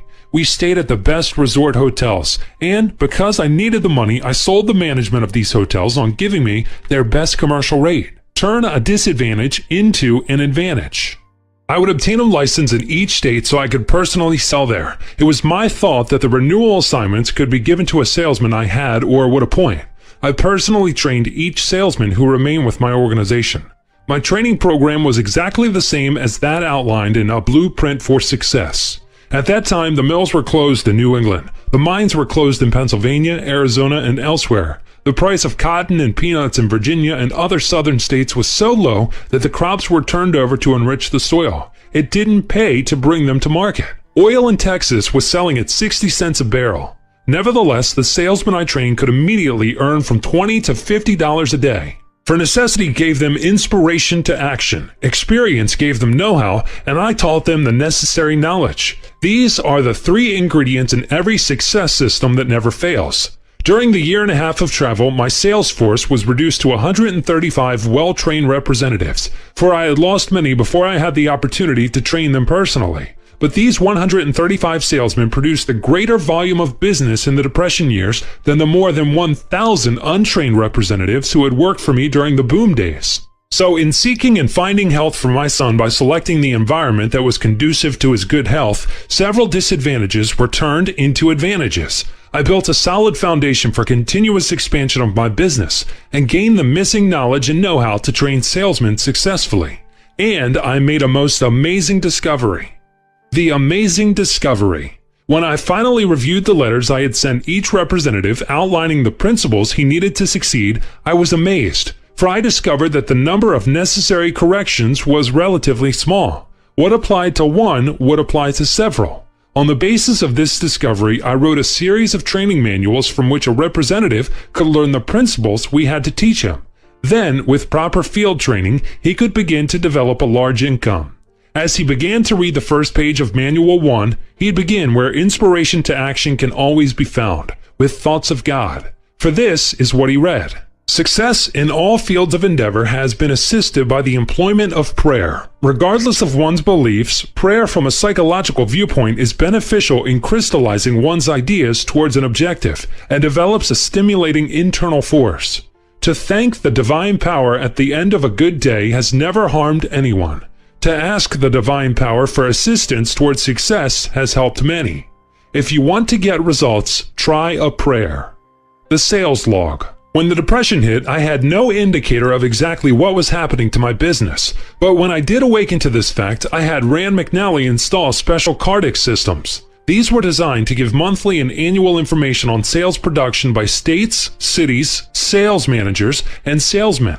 They were designed by experts who had the necessary knowledge and know-how from experience. Colored tabs were used to indicate the last date we heard from a representative and the day we should write to him. Under these systems, a sales log was finally evolved. When properly used, it would indicate past performance, immediate position, the direction we were headed, and danger areas. But I didn't need a system to see how hardships made men strong, or why the Depression was a blessing in disguise for those who met it with the right mental attitude.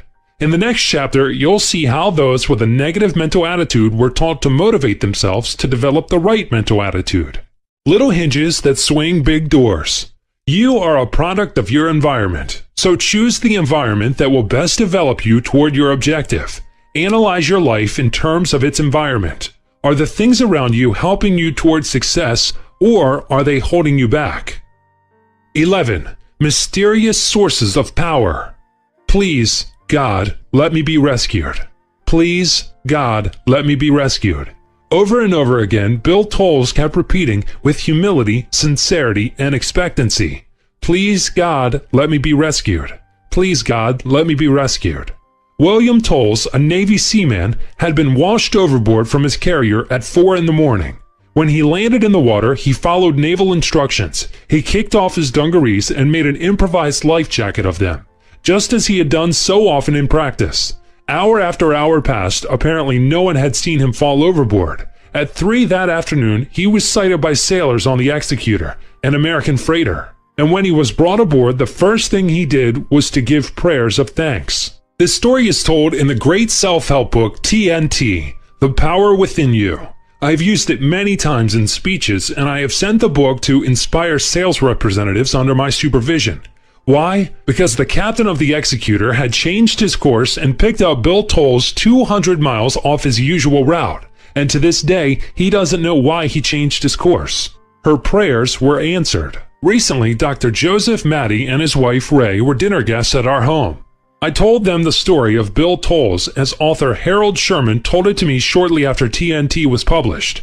Faye said, "That's interesting because we had a similar experience. Up at Interlaken, we have a neighbor across the lake whom everyone calls Sailor. A few winters ago, Joe and I had our trailer at Marathon, Florida, and Joe met Sailor while shopping in town one day. Sailor told Joe about the good luck he was having fishing. The next morning, Joe and Sailor went out in separate small motorboats. They both chose to ignore the warning flags, and in the afternoon, a rough sea developed. Sailor came in at 4 o'clock. So did the regular fishing boats. When Joe didn't return, I began to worry, and I began to pray. 'What happened?' I asked Joe. He replied, 'Well, the storm came up in a hurry. The waves were so high and the boat was so small that a wave knocked me overboard. I went down once, I went down again, but this time when I came up, my arms were extended and my hand grabbed the side of the boat, and I climbed in. The boat had made a complete circle, for when I looked around the first time on coming up, I couldn't even see it.' Then Faye said, 'As nearly as Joe and I can figure out, this happened shortly after 4, during the time I was praying.' The stories of Bill Tolles and Dr. Joseph Maddie are mentioned because I too believe in the power of prayer.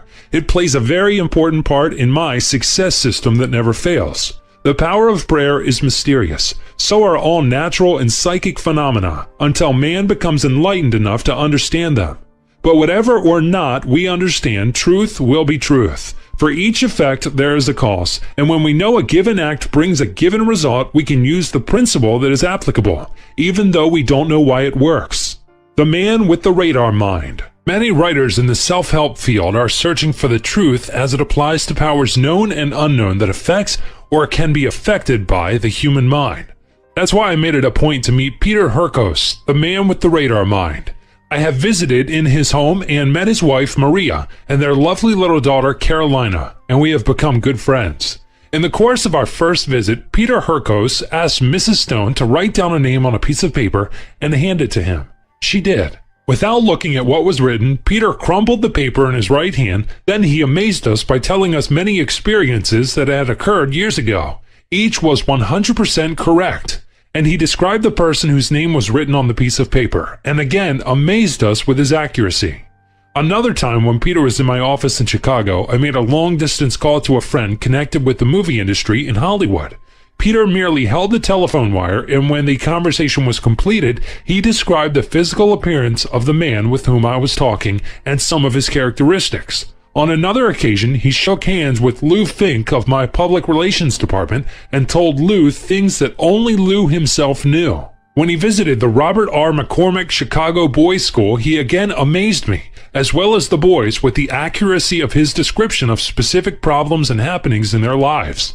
Before my first meeting with Peter Hurkos, I made it a point to read his book, Psychic, The Story of Peter Hurkos, as well as Norma Lee Browning's articles in the Chicago Tribune and her spine-chilling report of her first meeting with him. Norma Lee later told me he scored nearly 100% on the test I put him through. Perhaps you have read reports of his accurate prediction of baseball scores and his crime-solving feats. In Europe, he is known as the telepathic detective, for he is credited with solving many crimes, including 27 murders in 17 countries. His power of psychometry, touching an object and telling the experience of those who own the object, is most baffling.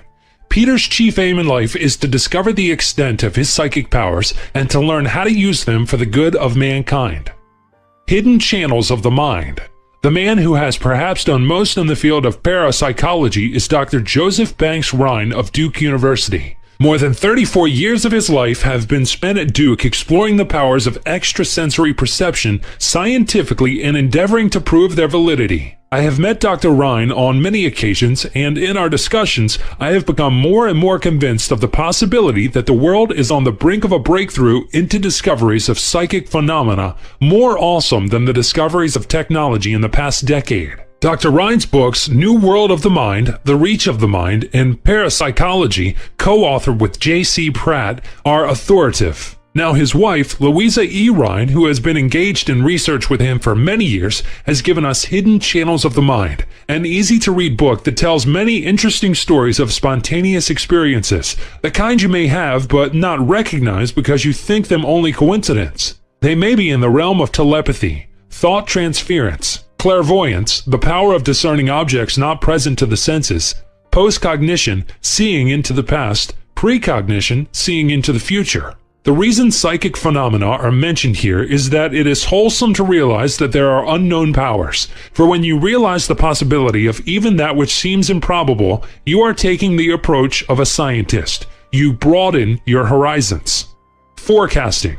It isn't necessary to study psychic phenomena to lead a happy, healthy, successful life, regardless of how thrilling and exciting such a study may be, or the impact that unknown forces may have upon you. But it is desirable to see into the future as best you can with the help of scientific knowledge, for then you can more intelligently make decisions, particularly those affecting a business or tangible wealth. And the understanding of cycles and trends is very important in the science of forecasting. I first gained an understanding of cycles and trends when Paul Raymond, vice president in charge of loans at the American National Bank and Trust Company of Chicago, sent me the book Cycles, co-authored by Edward R. Dewey and Edwin F. Dakin. I have used the principles set forth in this book so effectively that I wish to share them with you.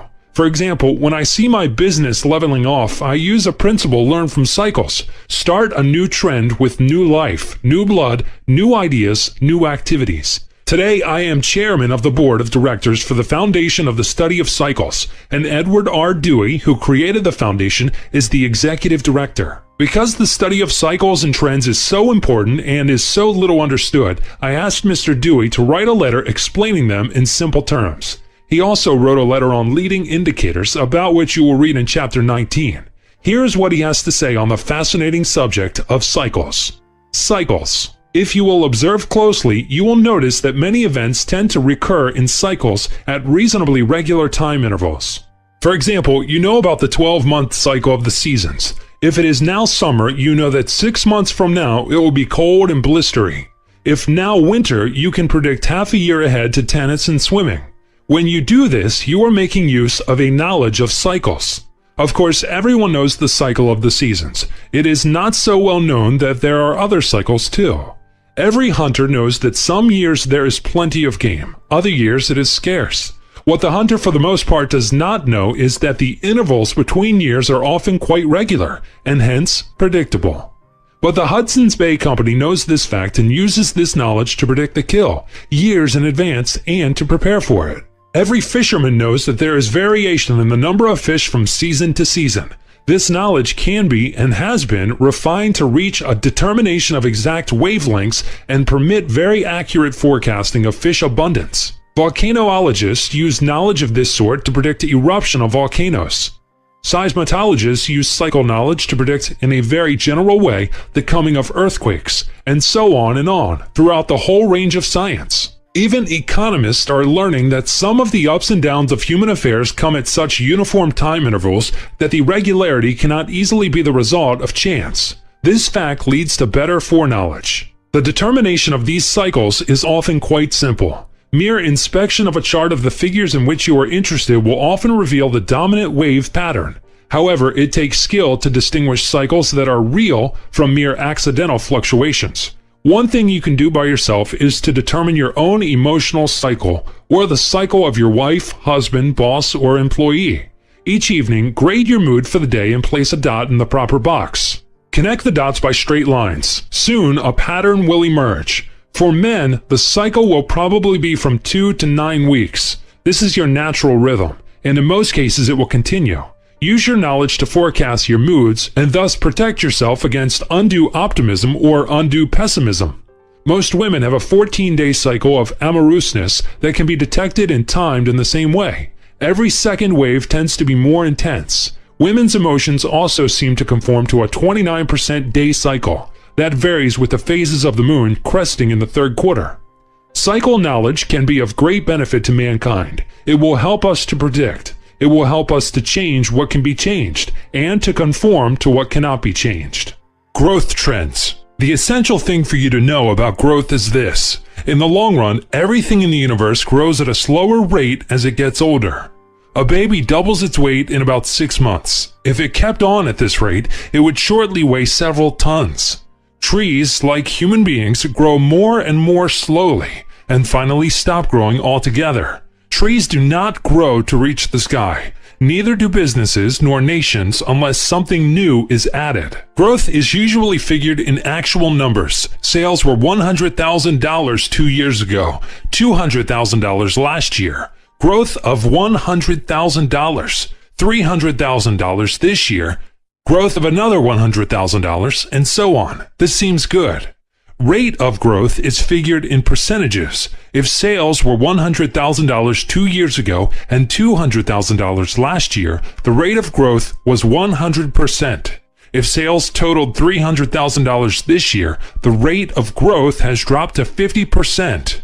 What a drop! If the rate of growth continues to drop at this rate, there is trouble ahead.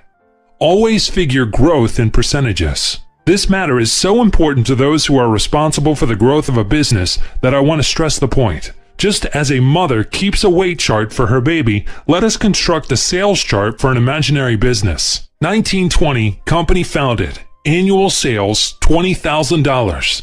1925, 5 years after founding. Annual sales, $38,000. 5-year growth, $18,000. 1930, 10 years after founding. Annual sales, $68,000. 5-year growth, $30,000. 1935, 15 years after founding. Annual sales, $116,000. 5-year growth, $48,000. 1940, 20 years after founding. Annual sales, $186,000. 5-year growth, $70,000. 1945, 25 years after founding. Annual sales, $279,000. 5-year growth, $93,000. 1950, 30 years after founding. Annual sales, $391,000. 5-year growth, $112,000. 1955, 35 years after founding. Annual sales, $508,000. 5-year growth, $117,000. 1960, 40 years after founding. Annual sales, $609,000. 5-year growth, $101,000. Offhand, this looks like a business that has been expanding rapidly, with a satisfactory forward thrust every 5 years. An uninformed person might project that this seeming growth trend would continue. Let us now look at these figures from the standpoint of rate of growth. We see that there has been a steady decline in the rate of growth, as shown in the following table. 1920 to 1925, 90% of actual sales in 1920. 1925 to 1930, 80% of actual sales in 1925. 1930 to 1935, 70% of actual sales in 1930. 1935 to 1940, 60% of actual sales in 1935. 1940 to 1945, 50% of actual sales in 1940. 1945 to 1950, 40% of actual sales in 1945. 1950 to 1955, 30% of actual sales in 1950. 1955 to 1960, 20% of actual sales in 1955.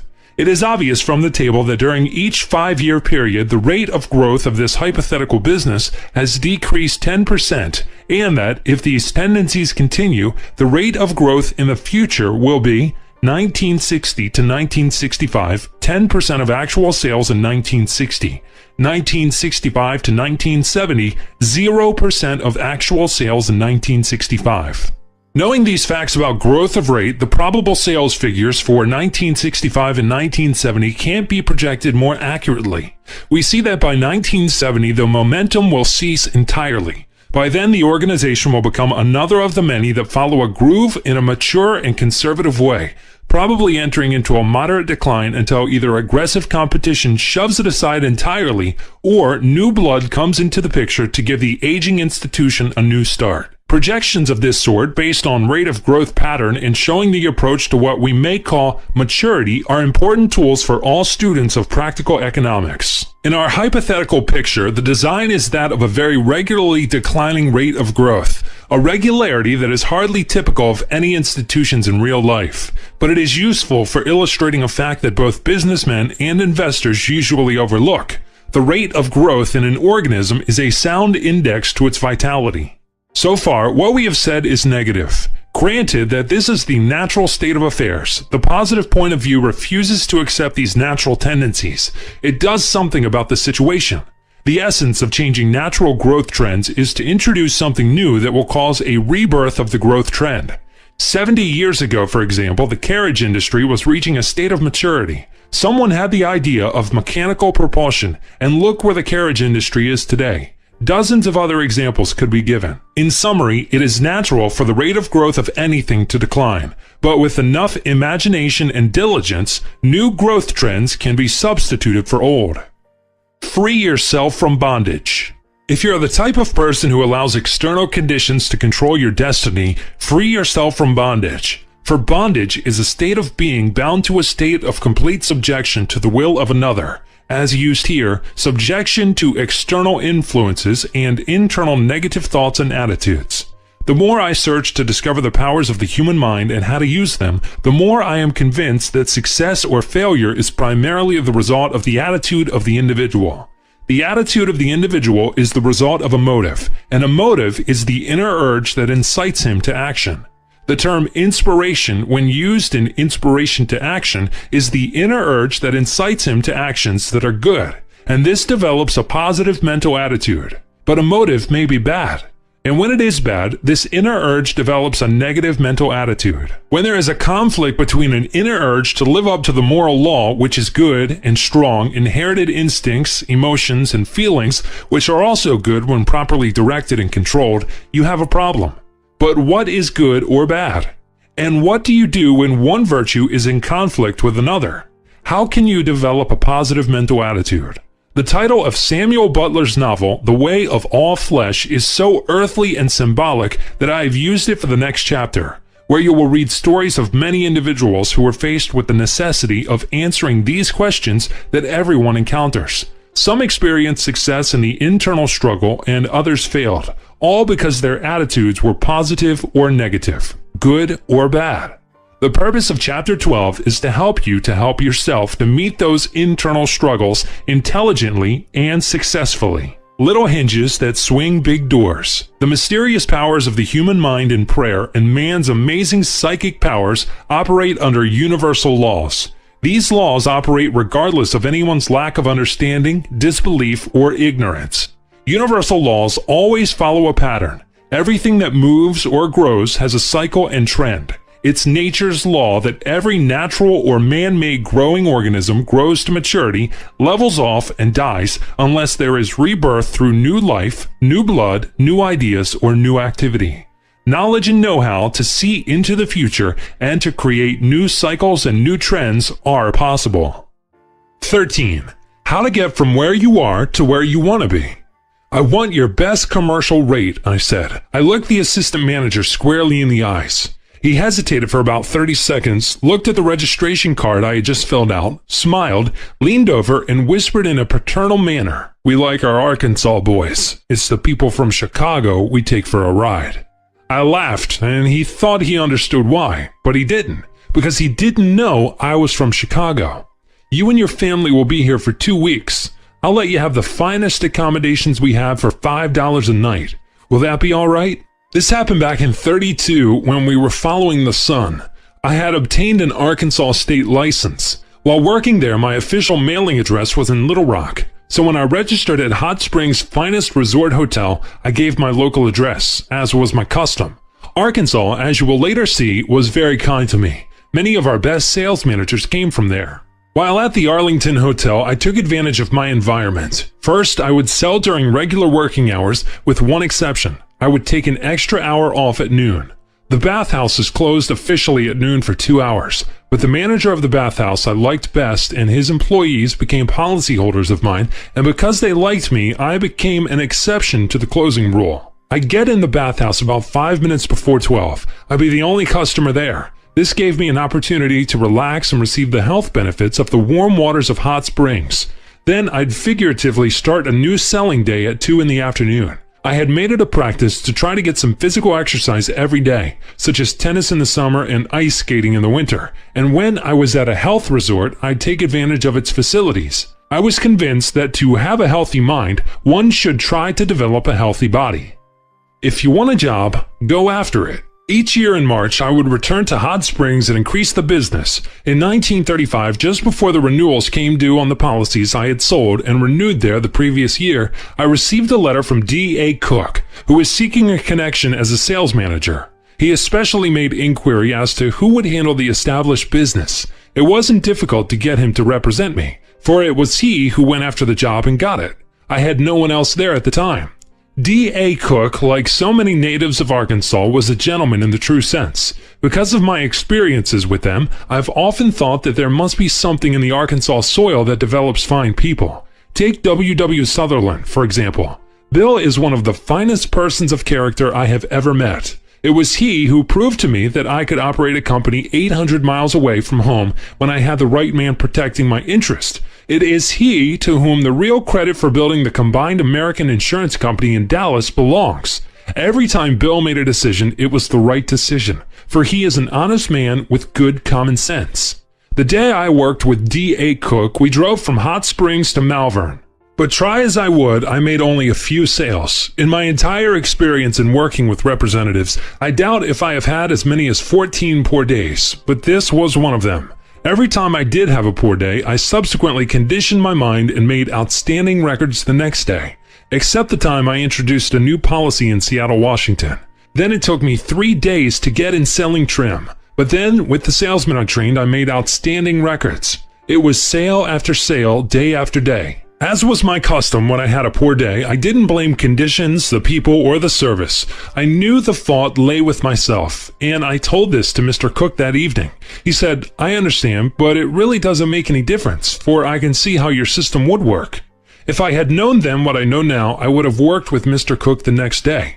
But it hadn't occurred to me that I would have a poor day. Therefore, I had previously arranged a heavy traveling schedule. Because this experience was unexpected, it didn't occur to me then to readjust my schedule. So I moved on to the next representative I was to train in another state, and when I worked with him, I was motivated by inspirational dissatisfaction to do an outstanding job because of the poor sales results I had with Mr. Cook. Although I had a national business, there were very few representatives in some states because of my practice of training, personally, those that I did have. This took time. I'd cover eastern and southern states once a year and the western states every 2 years on several quick trips in which every day had to get results. Remember, my sales force had been reduced, and as I rebuilt it, I wanted the representatives to be properly trained.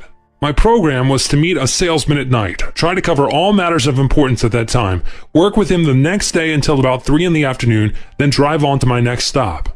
But Mr. Cook never became an outstanding salesman, and in a sense that was good, for it forced him to become a sales manager. And he became an outstanding sales manager partly because he attracted one outstanding salesman, Johnny Simmons. Johnny, as you will see, had the qualifications that Mr. Cook lacked, and this taught me another principle. If you lack experience or a particular talent or skill, and you don't want to pay the price to acquire it, then hire someone who has it to do the job for you. Mr. Cook proved to be a good sales administrator. He had the knack of selling the salesman he wanted to represent us. His system was very simple. He didn't know what better to say, so he told them the story of W. Clement Stone as he knew it. And again, I learned a simple principle. In interviewing salesmen, appeal to their imagination, appeal to their emotions by telling the stories of other men in the organization who are a success in your work. When I later used this technique, I learned to use it skillfully. It pays to study, learn, and use a success system. D.A. Cook used this technique in his talks with Johnny Simmons, whose office was next door to his. It was so effective that to this day Johnny thinks he was the one who applied for the job. But Mr. Cook's idea was, if you want a man, go after him. And he went after Johnny Simmons and hired him. When Johnny retired, he was a millionaire. He wove an endless chain. As a sales manager, Johnny Simmons started to weave an endless chain for attracting quality representatives. He never advertised. That cost money. But he always seemed to have a waiting list of policyholders and friends who wanted to work for us. He saw to that. And he trained the representatives he hired to develop the same skill, so that they were glad to help Johnny. Many followed Johnny's example and advice when he said, if you're happy in your work, if you're doing well, if you see a real future, then share your opportunity with your relatives and friends. Give them the same opportunity you have to earn large incomes and to acquire wealth someday. Brothers, sisters, fathers, sons, in-laws, they were all attracted by those who followed Johnny's advice. The chain that Johnny began to weave finally reached into Arkansas, Tennessee, Louisiana, Texas, Mississippi, Alabama, New Mexico, Arizona, and North Carolina. The salesmen he hired and trained became sales managers for me in several other states. One good man attracts another.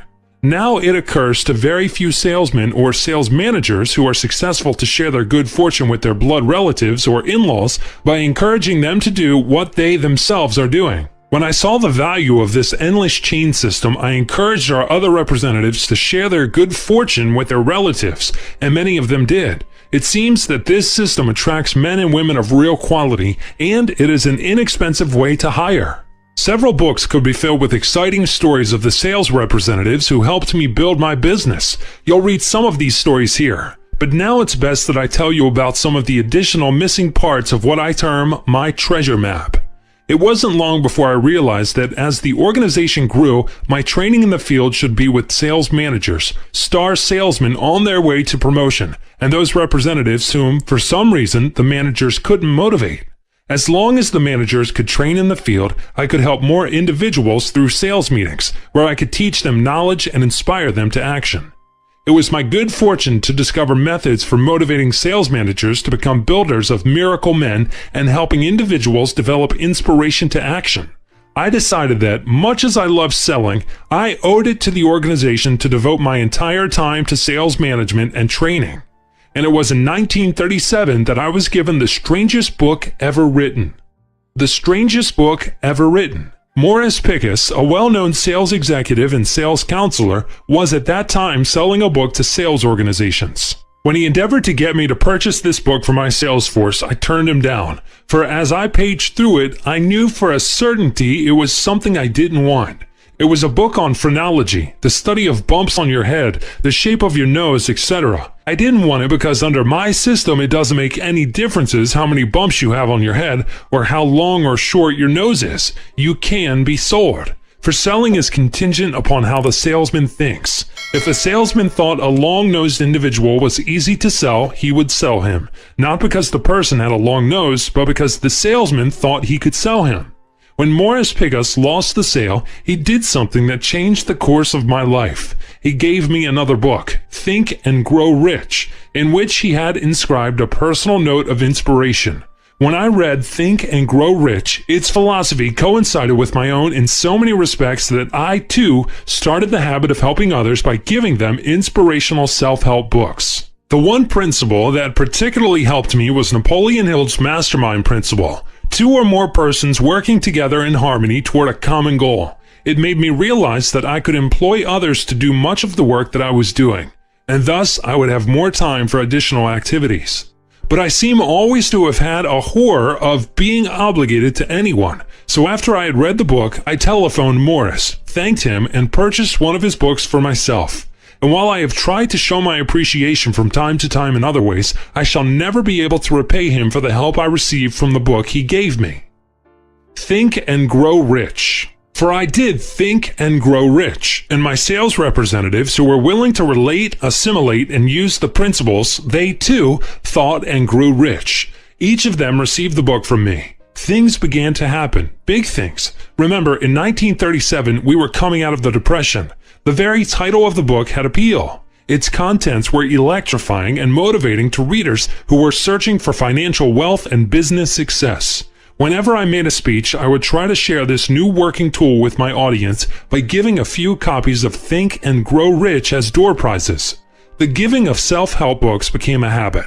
Now, I make it a practice to send 3 or 4 inspirational books each year to all sales representatives, office personnel, and shareholders of the companies I manage. I also send inspirational record albums and the magazine's Guideposts and Success Unlimited. In the success system that never fails, you read stories indicating how this literature has changed the lives of many persons for the better. But to me, it is truly amazing that although America has been fortunate enough to develop a group of authors who have the power to motivate the reader through self-help books, so few take advantage of them. Beginning with the distribution of Think and Grow Rich in 1937, my sales managers began to be builders of miracle salesmen, and our salesmen began to make such phenomenal sales records that the results achieved seemed unbelievable to those who haven't learned the art of motivation. Within 2 years after I received Think and Grow Rich, I again had over 1,000 licensed representatives. My bills were paid. I had a savings account and other equities, including a winter home, a modern duplex at Surfside, Florida. I bought the duplex because the rent from one apartment paid for the entire property.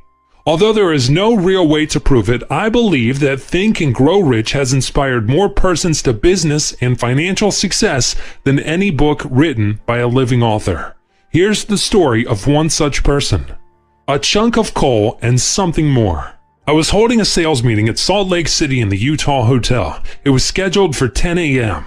I had arrived about 8 that morning, so after breakfast, I walked down the main street for some exercise. And as I returned to the hotel, I noticed a 4-foot cube of coal in a large window. In front of that chunk of coal were 2 books, Think and Grow Rich and The Richest Man in Babylon. It didn't seem strange to see coal there, for the sign outside read Martin Coal Company, but it did seem odd that the 2 books were in front of it. Since I had some time before the meeting, I walked into the store and asked for the owner. I told Mr. Martin stories of Think and Grow Rich had changed the lives of so many people for the better. Then I said, "Now, the reason I am here is to inquire why you put the 2 books in front of your chunk of coal." Mr. Martin didn't hesitate long, but he was serious when he said, "What I am going to tell you now is something that I would never tell a stranger, but I have a feeling that you and I have something in common. I don't feel towards you as I might toward a stranger." "Thank you," I answered. My partner and I had 2 businesses, a gravel business and a coal business. Each business was so far in the red that we hoped we could sell one to save the other. We tried and found that we couldn't. Fortunately, I ran across Think and Grow Rich. Then he hesitated before continuing.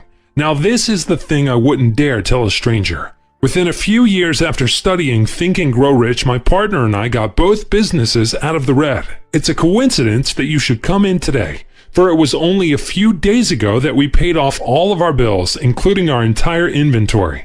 Now let me show you something." And he opened his checkbook and said with pride as he pointed to the figure, "We have cash, above all known liabilities, of $186,000. I used to lend Think and Grow Rich to my friends, but they didn't always return it. So I felt that I could render a service to my fellow men by advertising the book in the window. And if anyone wants it, I'll let him have it at my cost." And the other book, The Richest Man in Babylon, is a book I'd recommend to you if you haven't read it, for it tells how anyone, even on a salary, can acquire wealth if he follows its principles. The treasure map is complete.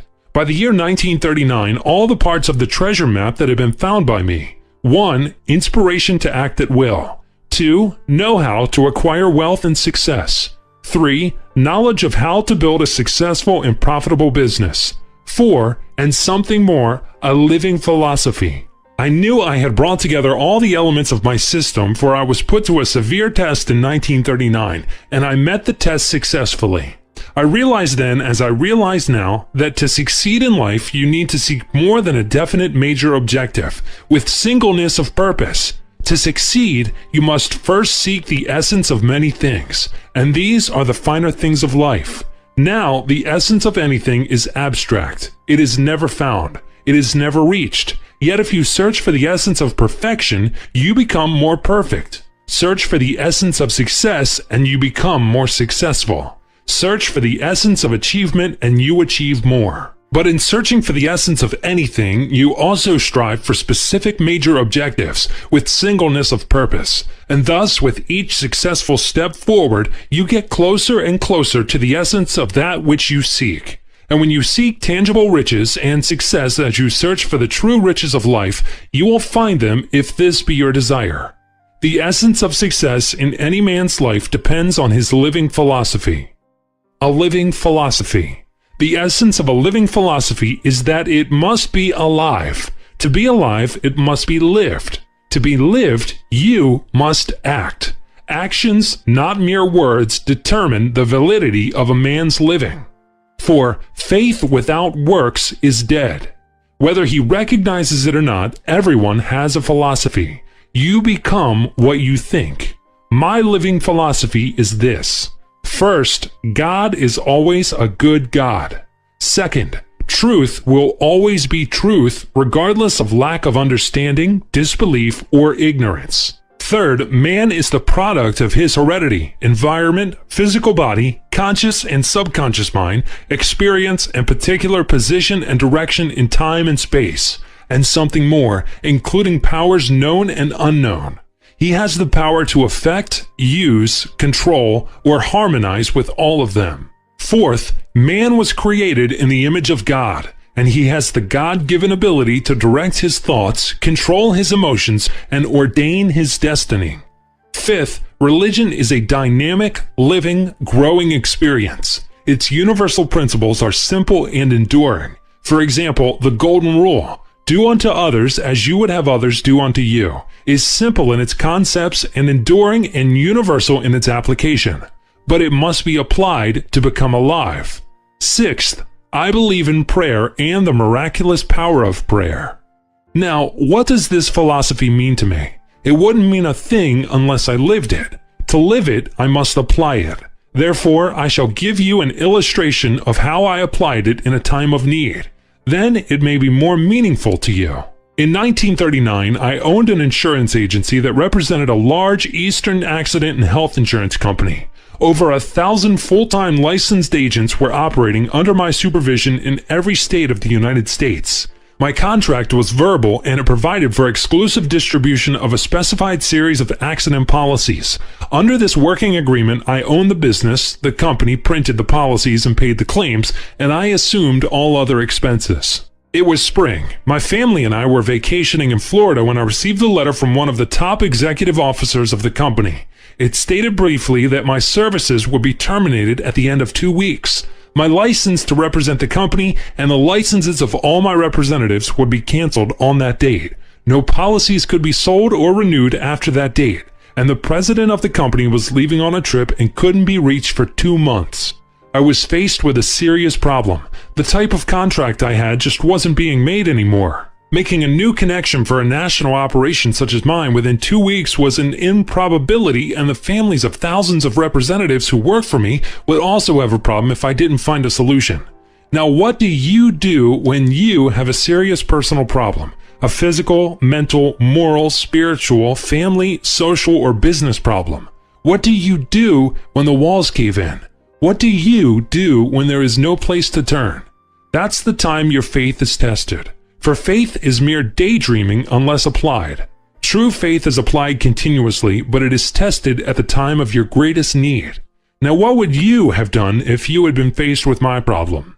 Here's what I did. I told no one, but cloistered myself in my bedroom for 45 minutes. I reasoned, God is always a good God. Right is right, and with every disadvantage, there is a greater advantage if one seeks and finds it. Then I knelt down and thanked God for my blessings, a healthy body, a healthy mind, a wonderful wife, and 3 wonderful children, the privilege of living in this great land of freedom. this land of unlimited opportunity and the joy of being alive. I prayed for guidance, I prayed for help, and I believed that I would receive them. And I got into positive mental action. On arising, I began to think, and I made 4 resolutions. 1. I wouldn't be fired. 2. I would organize my own accident and health company, and by 1956 would have the largest in the United States. 3. I would reach another specific objective by 1956. This was of such magnitude and so personal that it would be improper to mention it here. 4. I would contact the president of the company regardless of what part of the world he might be in. Then I got into physical action. I left the house and drove to the nearest public telephone booth to try to talk to the company president, for I didn't want my family to know the emergency with which I was faced. I succeeded because I tried. The president was a kindly, understanding man of principle. He gave me permission to continue operations until my agreement to withdraw from the state of Texas, where the general agents of the company were having some competitive difficulties with my representatives. We were to meet at the home office in 90 days. We did meet in 90 days. I am still licensed for that company and I continue to give it business. When 1956 came, the company I organized in 1939 was not the largest accident and health company in the United States, but it was the largest of its kind, the world's largest stock company writing accident and health insurance exclusively. My specific personal objective had also been achieved. Now, what do you do when you have a serious personal problem? A physical, mental, moral, spiritual, family, social, or business problem? Your philosophy will determine your answer. Remember, the essence of a living philosophy is that it must be alive. To be alive, it must be lived. To be lived, you must act. Actions, not mere words, determine the validity of a man's living philosophy. Little hinges that swing big doors. The book you are now reading is a self-help book. By itself, if you learn its lessons, it can start you on the road to a better life. But there are hundreds of self-help books available in America, books that have grown out of the experience and wisdom of their authors. Take advantage of them, for the more information and techniques with which you arm yourself, the quicker and surer will success come your way. Some suggestions are contained at the end of this book. Part 4. Wealth and the True Riches of Life. A nation's wealth is created by its people. You've got a problem? That's good. Intelligence is a way of acting. Think first and the job is half done. When you share, the remainder multiplies and grows. 14. Wealth and opportunity. How does one acquire wealth? This question was asked me most often on my last lecture tour through Australia and New Zealand. It was asked because Success Through a Positive Mental Attitude had just been published in Australia, and the jacket of the book referred to me as the man who built $100 into $35 million personal fortune. The success system that never fails tells how I acquired financial wealth for myself and my family. Its purpose is to share with you the principles I have learned. But before you determine how you can make $1 million, if you want to make $1 million in the first place, let's first consider how modern wealth is acquired. Opportunity for the acquisition of wealth is as plentiful as the air we breathe, provided we breathe it in a land of freedom. Because a self-help book like The Success System That Never Fails endeavors to get you to think about yourself and all outside influences that affect you, or that you can affect. It is desirable to think of government. How does it affect you? What can you do to affect it? Our great inheritance. Washington, Franklin, Jefferson, and all the founders of our nation were dedicated men. They were inspired to establish a government for the greatest good of the greatest number, a government of the people, by the people, for the people, as Abraham Lincoln so aptly expressed it. And with the Constitution and the motto, "In God We Trust," began a tradition and philosophy of government in America that encouraged integrity, rewarded initiative, and fostered prosperity for the nation and its people. For the nation prospered as its people created wealth. Wealth is created through the positive mental attitude, education, labor, knowledge, know-how, and moral character of people, under a government that guarantees freedom of private enterprise and respects and protects the life and property rights of each individual. The important ingredients for its acquisition are thought, labor, raw materials, good credit, and fair taxes. Money or the medium of exchange must have a recognized and acceptable value. All these things are important. All are good. All are traditional in America. They have made her rich. The government of the United States of America, through the enforcement of its Constitution, creates a favorable climate for the acquisition of wealth by you and everyone who seeks it through the use of the success system that never fails: inspiration to action, know-how, and activity knowledge. In many countries, the climate is unfavorable for the acquisition of wealth by the masses because different philosophies are traditional with them. Neither these countries nor their people will acquire great wealth until they abandon outmoded economic theories regarding wealth and credit and adopt the right mental attitude toward the acquisition of wealth. How wealth is made. You have often heard it said that the monetary value of a needle is more than 1,000 times the value of the raw material from which it is formed. Similarly, the value of the raw materials in a 60-story office building, a large ship, or a modern computer is trivial in comparison with the final cost of the finished product. The real costs are paid in wages for the thought and labor that convert the raw materials into usable products.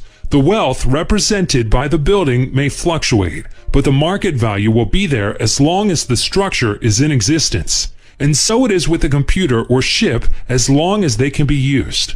In our day, thought and labor make additional wealth, represented by such intangible property as stocks, bonds, and contracts. Intangible property can often create greater riches for the individual than can property. The market value of the stock in a successful corporation, for example, is more than the market value of its tangible assets. The investor considers the earnings, established business, the trend for the industry, future earnings, and the greatest asset of all, good management. Thus, the market value is based on the future as well as the present. America has millions of persons with good jobs that bring large incomes, hundreds of thousands who are wealthy, and tens of thousands who are millionaires. They are wealthy and millionaires not because of the liquidating value of the companies they may own, but in most instances because of the market value of the securities they hold, securities they were able to purchase by saving money from the incomes they earned. Again, thought, labor, and raw materials make jobs and create wealth, and its acquisition requires a good business and consumer credit system. In this country, any person of good character has the opportunity to establish and maintain credit. You can convert your creative thinking, artistic talent, knowledge, know-how, personality, and physical energy into great wealth if you have the right mental attitude. You can enjoy the use of an automobile, furniture, or a home. You can establish a business or acquire and equip a farm, while you are paying for them under our credit system. But if you are to maintain credit, you must live up to your obligations and meet your payments on time. And when you purchase, you and other consumers like you create jobs for other Americans, who in turn purchase necessities and luxuries on credit. When you have made payment in full for your home or whatever else you have purchased through credit, you possess tangible wealth to the extent of its market value.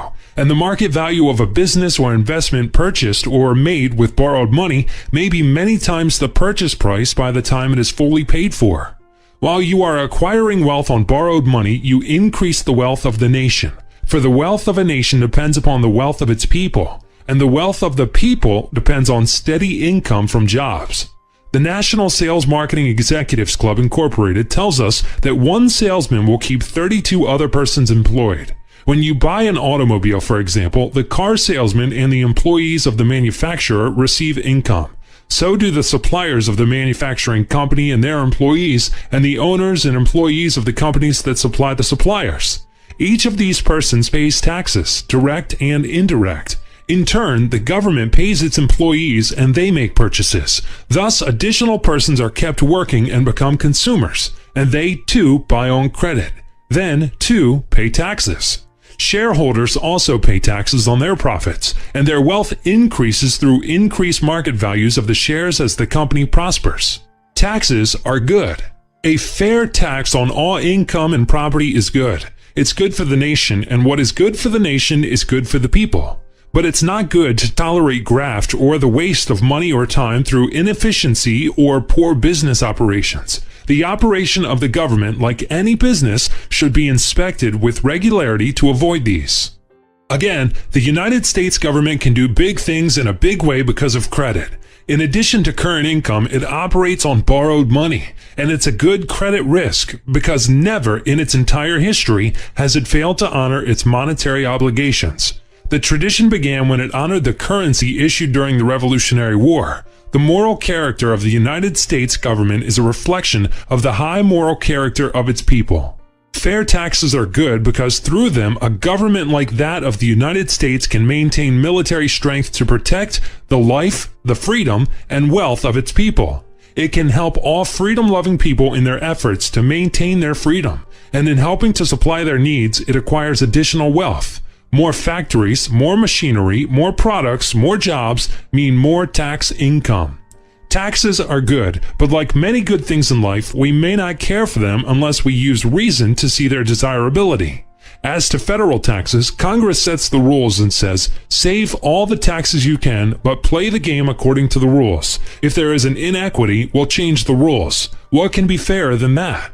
The smart businessman does play the game according to the rules. He turns disadvantages into advantages and in so doing acquires additional wealth. Instead of taking profits in the form of a large personal income where the taxes graduate up to 91% of earnings, he plows them back into his business and his business grows and grows. Then, if he needs a large sum of money, he eats his pie and has it too, all according to the rules. He offers a part ownership of his company through a public offering of shares on the open market.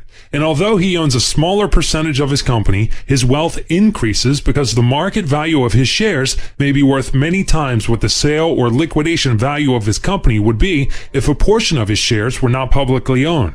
Remember that the purchaser of shares considers many intangible factors when he buys, such as management and the future. The investor in these shares also develops wealth. His money makes money for him. For the principal owners or managers of the company are the persons who must do the work to make money for themselves and build their own equities. As they do so, the value of the shares of the purchaser increases in the same proportion. Then, too, the shareholder may borrow money for whatever purpose he may wish, using the stock as collateral. The wealth of nations. When you compare the rich nations of the world with the poor, it is apparent that the wealth of a nation is not due to natural mineral wealth, oil, lush vegetation, favorable climate, good harbors, and a plentiful supply of inland waters.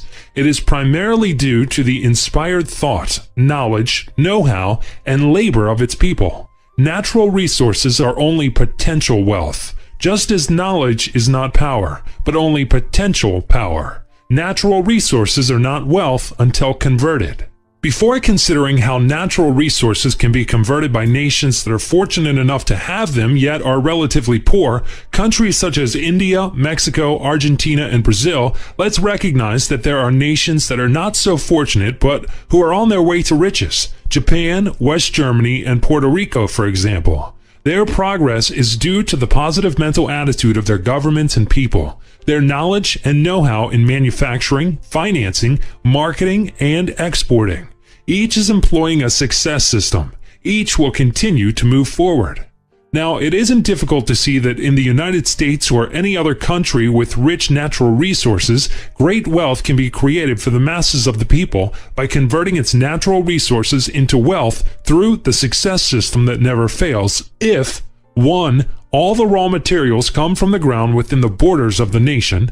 2. Domestic labor is employed to create the finished products. 3. Labor, materials, and all other expenses are paid for in domestic currency.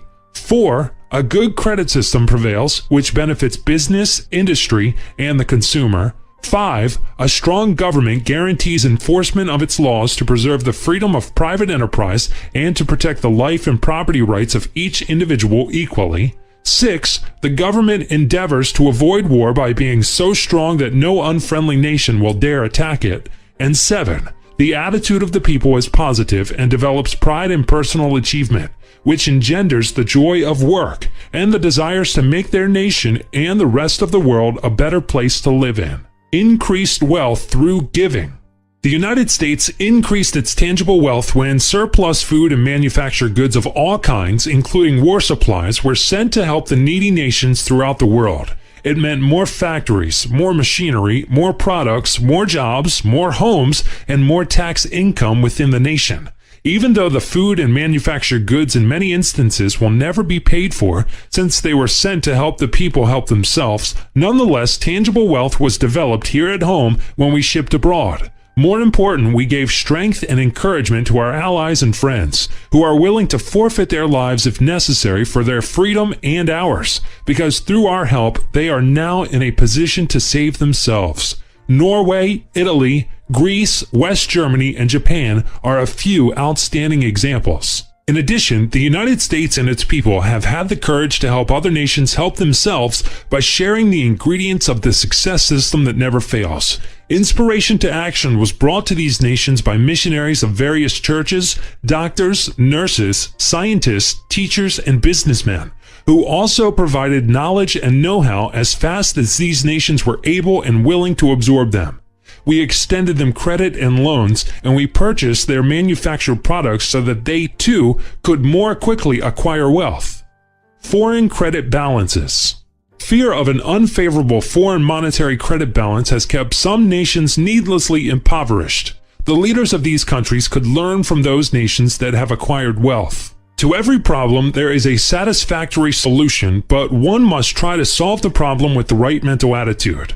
Should a well-developed nation encounter a serious unfavorable trade balance, it could prudently use moderation in its imports, and it could abandon false pride and temporarily use a system that has proved outstandingly successful for nations that have employed it in good faith. The use of a national barter credit plan instead of gold or silver as a medium of exchange. Thus, if a manufacturing nation needs the products of an agricultural nation, the plan works as follows. The manufacturing nation agrees to purchase a given amount, say $500 million worth of wool, lumber, meat, and other products from the agricultural country. The agricultural country then agrees to purchase a like sum of manufactured goods from the industrial nation. Each nation pays for the products it manufactures or grows in its own currency to its own people. The businessman in the agricultural country pays the agency of his government for the imported manufactured goods, and likewise the wholesaler of meats in the industrial nation pays his government or its agency in its own currency. In short, wealth is created through the positive mental attitude, education, labor, knowledge, know-how, and moral character of people, under a government that guarantees freedom of private enterprise and respects and protects property rights of each individual. The important ingredients for its acquisition are thought, labor, raw materials, good credit, and fair taxes. Money, or the medium of exchange, must have a recognized and acceptable value. Win the Cold War more quickly. If we want to help the have-not nations of the world acquire wealth, we can inspire them to use the knowledge and know-how of acquiring wealth which we are willing to share with them. India gets poorer because of increased population. Reason: more consumers. The United States gets richer because of increased population. Reason: more consumers. The same formula for acquiring wealth in America would develop wealth in India if it were employed. And something more. Russia and China can acquire wealth without the conquest of other nations and the enslavement of their people. For they, too, can accumulate great wealth by developing wealth from within, through the use of the success system that never fails. But they must understand how modern wealth is created and apply the necessary principles. Wealth, and opportunity. Keep in mind that if all the gold at Fort Knox were a myth, the value of the tangible property created through thought, labor, and raw materials in the United States alone would far exceed the value of the world's existing supply of gold and silver. If you understand the ideas regarding wealth contained in this chapter, then you are ready to apply the principles in your own life. Little hinges that swing big doors. The wealth of a nation depends on the wealth of its people. You are part of America's wealth. You must understand the source and operation of wealth before you can acquire it. Why not reread this chapter? Almost certainly you will catch things you missed before. 15. How to spark the fire of ambition. What do you mean by hot button, I asked. Well, it's something common to everyone, said Jack. To find it, you must know what a person wants, what he needs to get it, and how you can help him get it. The first thing you must do is to help him crystallize a need in his mind for something he doesn't have. Then you show him that you have the best thing to fill that need. And when his desire becomes a burning desire, the person's hot button has been pushed. Do you mean that when you push a person's hot button, you motivate him? I asked. Yes, replied Jack, whose personal sales have often exceeded $1 million a year. He's an authority on how to motivate men and women to become successful in selling.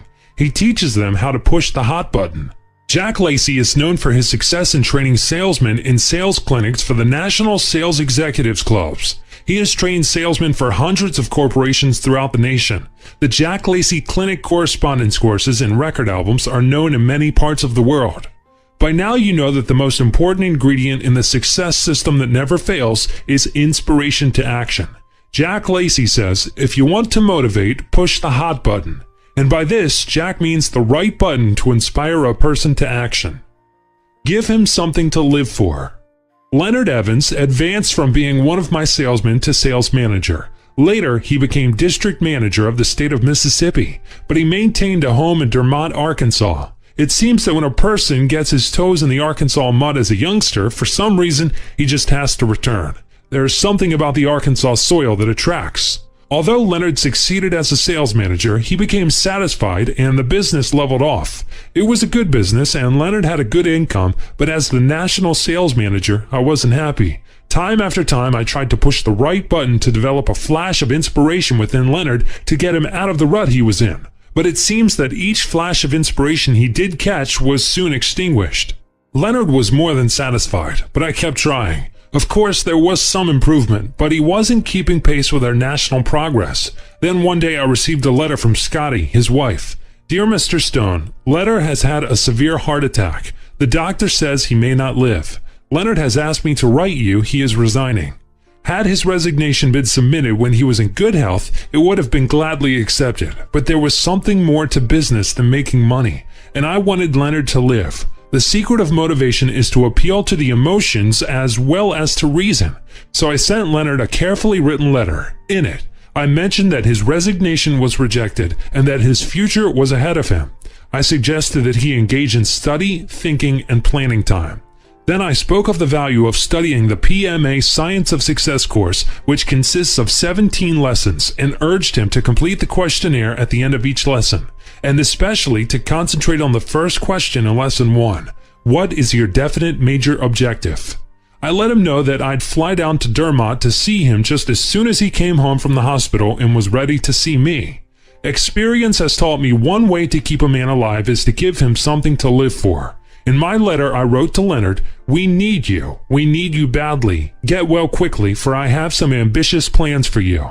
And Leonard did live, and he did get well quickly, for he had something to live for. He had realized that there is something more to life than business and making money. When I arrived at his home, he was no longer confined to his bed. He had engaged in study, thinking, and planning time. He was inspired with 5 major objectives. To retire on December 31st, 3 years later. To double the annual volume of business by then. To have tangible wealth of $1 million. To be a builder of men by inspiring, training, and guiding salesmen and sales managers under his supervision to earn large, accelerating incomes and to acquire financial wealth. But most of all, to share with others the inspiration and wisdom he had gained from the study of the Bible and the Science of Success course. Each of these he fulfilled. The lives of many persons who listened to his speeches on PMA, a positive mental attitude, were changed for the better. Salesmen, sales managers, teenagers in high school, businessmen in service clubs, teachers, and members of church groups. They would all agree that Leonard Evans helped make their world a better world in which to live. How I motivated him. Now let's consider some of the factors that motivated Leonard Evans. They are: 1. In Jack Lacey's language, I helped him crystallize a need in his mind, showed him that I had the best thing to fill that need. This was suggestion.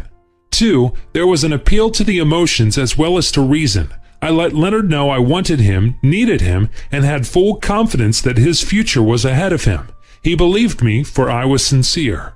3. While convalescing, he got well quickly because his study, thinking, and planning time were well spent. He had something to look forward to. 4. He had a track to run on, for he studied a self-help correspondence course that has motivated many to high achievement. 5. He answered the questionnaires, each of which was designed to direct his mind in a given channel, leading to the development of a positive mental attitude. Thus, when he answered the first question, he came up with 5 definite major objectives, 5 desirable aims. 6. I intensified the force of the written suggestions with a personal interview, which eliminated any suspicion he might have had that I was just trying to be nice to a man on his deathbed. Also, I related the story of my friend Charlie Sammons of Dallas, Texas. Charlie had suffered a heart attack, but he had something to live for. When he recovered, he followed the doctor's orders. He learned to use his mind and let others do the physical work. Outstanding as his achievements were before his heart attack, they were many times greater afterwards. Charlie's doctor says he'll live longer because his heart attack motivated him to take care of his health. Give him opportunity to make his dreams come true. It was Johnny Simmons who had hired Leonard Evans. He hired Felix Goodson too. I once asked Felix, why do you believe that we have been so successful in hiring more outstanding sales managers from Arkansas than from any other state? He replied, I don't know about the others, but when Johnny Simmons interviewed me and gave me an opportunity to earn as much in a day working for you as I was then earning in a week, I saw opportunity, and that was all I needed. For I was willing to work. I could then see how to make the money to make my dreams come true. He did work, but he worked systematically. He used our success system that never fails, and he rose from salesman to sales manager to district manager for West Virginia. He also acquired wealth. When Felix was a boy, Arkansas mud oozed between his toes as he walked from his father's farm to school. As he passed the white mansion on top of the hill, he would often say to himself, someday I'll own this farm and live in that big white mansion on the hill. Shortly after he became our West Virginia district manager, he did buy the farm with the white mansion on top of the hill, and his thoroughbred cattle were the best in the state. He proved as a sales manager that he had a love for his fellow men, for he was truly a builder of men. He was a man of character, and he made men of character. Perhaps that is why I wasn't surprised when, as a comparatively young man, he informed me that he wanted to retire and use his talents to make another dream come true, to become a minister of music and help his church. Now, with his ability as a salesman and businessman, he could also help his denomination raise funds to expand the benefits of its work. This meant years of study, but today he is a minister of music. He is helping his church and trying to make this world a better world in which to live. So the principle I learned from Felix Goodson was, you can motivate another person to do what you want when you give him an opportunity to get what he wants. One of the most interesting and easy ways to motivate another person is through the charm of romance. That is, to use stories of true experiences to inspire him to action, to appeal to his emotions as well as his reason. That's what I've tried to do throughout this book. But am I coming through? To motivate romance. You're coming through or you're not coming through are expressions used in teenage gangs, explained Reverend David Wilkerson, the young, slender, boyish-looking gang preacher of Brooklyn, New York. I use his story to illustrate how I might romance to condition your mind to accept and use this self-motivator I learned from Napoleon Hill. Every adversity has a seed of an equivalent or greater benefit. Here's what he told me. I was pastoring in a small country church in the hills of Pennsylvania, Coalport. I had heard so much about the crimes of teenage gangs and the drug addiction of teenagers that there were times I couldn't eat. I couldn't sleep. The thing began to possess me, and it became an obsession with me that these boys must be reached. I was sitting in my study one day and picked up a copy of Life magazine. I saw the picture of 7 teenage boys indicted for murder. The murder of Michael Farmer in High Bridge Park in Upper Manhattan. I couldn't forget their faces. They seemed to haunt me. The obsession became stronger. Then Davy, as his close friends call him, told me how he had driven to New York and attended the trial. He told about the agonizing experiences he felt in hearing the details of the heinous crime committed by the 7 accused boys. He told of his compassion and how he wanted to minister to them. And here are his own words as I recorded them. All I felt for these boys was compassion, in spite of what I had heard in the courtroom. As the judge stood to adjourn for the afternoon, I felt a strange urge to stand up, just one of those wild climaxes to an obsession.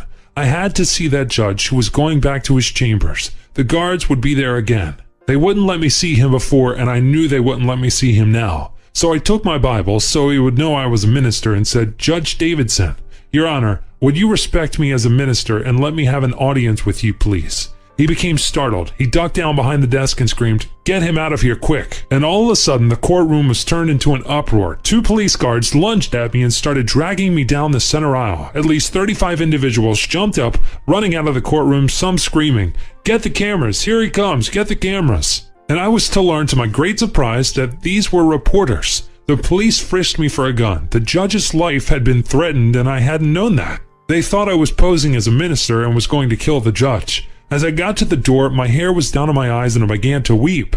I thought the whole thing was a nightmare. I had good intentions and it seemed that the whole world came crashing down on me in one moment. I got to the door and there was a battery of flashbulbs. NBC Television, United Press, INS, and they were all screaming at me to hold the Bible up if I wasn't ashamed of it. And so I told them I wasn't ashamed of the Bible and that the Word of God was the only answer to this situation.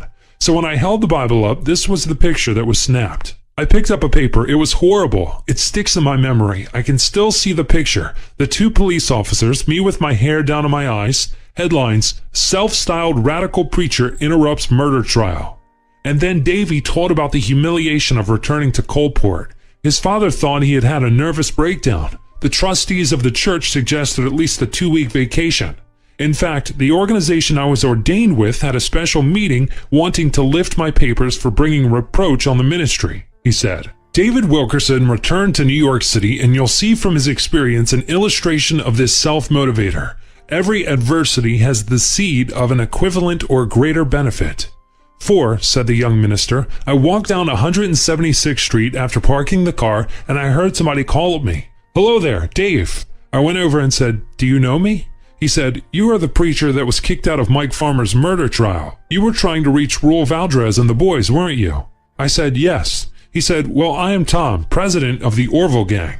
Come on over and meet our boys.' He took me over and introduced me to the boys. And they said, 'You're all right. You're one of us.' I didn't understand until one of the boys said, 'Well, when we saw 2 cops dragging you out of the courthouse, that means that the cops don't like you. And they don't like us. So you're one of us.' And they started calling me Gang Preacher.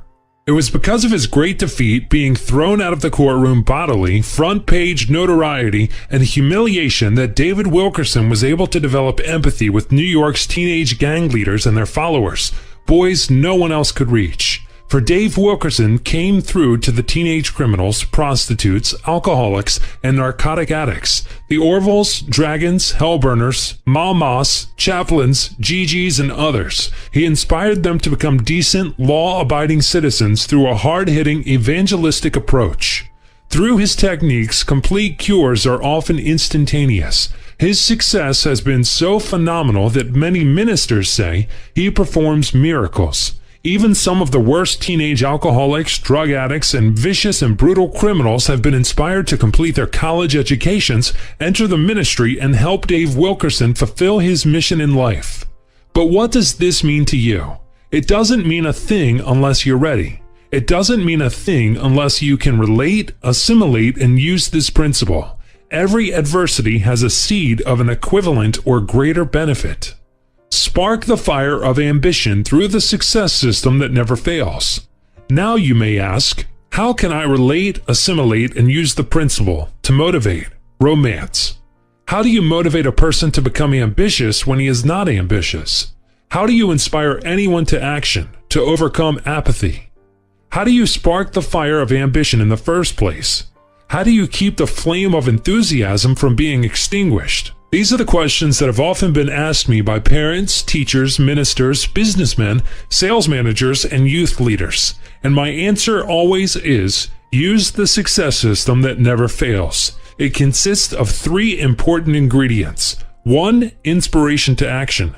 2, know-how. And 3, activity knowledge. And then I romance. For example, I might continue. I hold a class every Wednesday night at the Robert R. McCormick Chicago Boys Club. We have a group of teenage boys who have what they call the Junior Success Club. Then I tell the person who asked the question, as I have told you, about the value of self-help books, special inspirational movies, and self-help record albums. The Junior Success Club has each of the self-help books mentioned in Success Through a Positive Mental Attitude, as well as those referred to in the book you are now reading. Each boy receives I Dare You to Start. At a later meeting, each is called upon to tell what the book actually did for him. At the first meeting 2 years ago, I said, "This is your club. What would you like to discuss at the next 2 meetings?" How to do better in school and how to get a job were the responses. So the next 2 sessions started and ended with what has become a custom in opening and closing our meetings. The president opens with the question, "How is your PMA?" The group responds with enthusiasm, "Terrific." The president then asks, "How do you feel?" The enthusiastic group response is, "I feel healthy, I feel happy, I feel terrific." Before the close of every meeting, I call on each boy to stand and tell A, what the meeting means to him, B, what special help he received from the previous meeting, and C, what specific action he has taken from the principles he has learned. And then the president repeats the same questions he asked at the opening of the meeting. How can I do better at school? I was amazed to find that these boys were more interested in finding out how they could improve themselves at school than in anything else. So I asked what particular subjects they were doing poorly in. Although there were different answers, let's take mathematics as an example. Here's what I did. 1. Inspiration to action. I romanced the thrill, the joy, and the need of each subject. They were told why each was so important to them. Math. Stories were told of great mathematicians such as Archimedes and Einstein. Mathematics as an aid to thinking logically and the possibility of communicating with peoples on other planets through mathematical symbols. I showed them how easy it was to learn math by memorizing and understanding the principles or formulas at the beginning of each chapter. I pointed out that if they knew the principles, they could work any problem employing these principles. In the study of trigonometry at college, I didn't hand in homework, but I did use this system and I received high marks on every examination. The purpose of working problems is to learn the principle. Why not learn the principle? Then you can do the problems quickly. You understand exactly what you were doing. 2. Know-how and knowledge. The group was asked which teacher from their own high school they would like to have give them instruction right at the McCormick Club. They voted on the teacher they wanted. The professional teacher has the knowledge and the know-how to teach. He may not have the know-how to motivate, but I supplied that. The boys voluntarily studied under the teacher with whom we had made satisfactory financial arrangements. What were the results? In 90 days, one student jumped 2 grades. He had been behind 2 grades. A 7th grade student had 3rd grade reading capacity. In 90 days, he attained 5th grade reading capacity, and by the end of the semester, he reached 7th grade level. Now, in high school, he's not at the top in his class, but his homeroom teacher says, with Dick's positive mental attitude, he's likely to be in the upper 10% of his graduating class. Many of the boys are receiving the school system's highest grades. How to get a job. It's understandable that a teenage boy needs money. He wants to earn an honest dollar. In a sense, necessity motivates him. However, I repeated the procedure of the previous week. Here's what was done. Inspiration to action. I romanced the joy of work and the thrill of achievement, then discussed The Richest Man in Babylon and gave each the book. Anyone can acquire wealth if he saves 10% of what he earns and invests it wisely. Then and there, we made arrangements to form an investment club. 2. Know-how and knowledge. We discussed the several ways a job could be obtained. Each boy volunteered ideas and I filled in. Among the ideas submitted were A. Check the wanted ads and employment agencies. B. Go door to door in every store. And C. Go in business for yourself. Sell newspapers, magazines, Christmas cards, or specialties, or make something and sell it. They were told how to approach a prospective employer, how to leave when turned down, and similar techniques.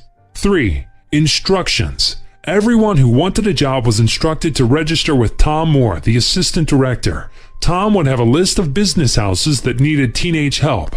My assistant, Art Nyman, made arrangements with the Uptown Chamber of Commerce to canvass every member for available jobs. What were the results? One boy was turned down 6 times, then he got a wonderful job.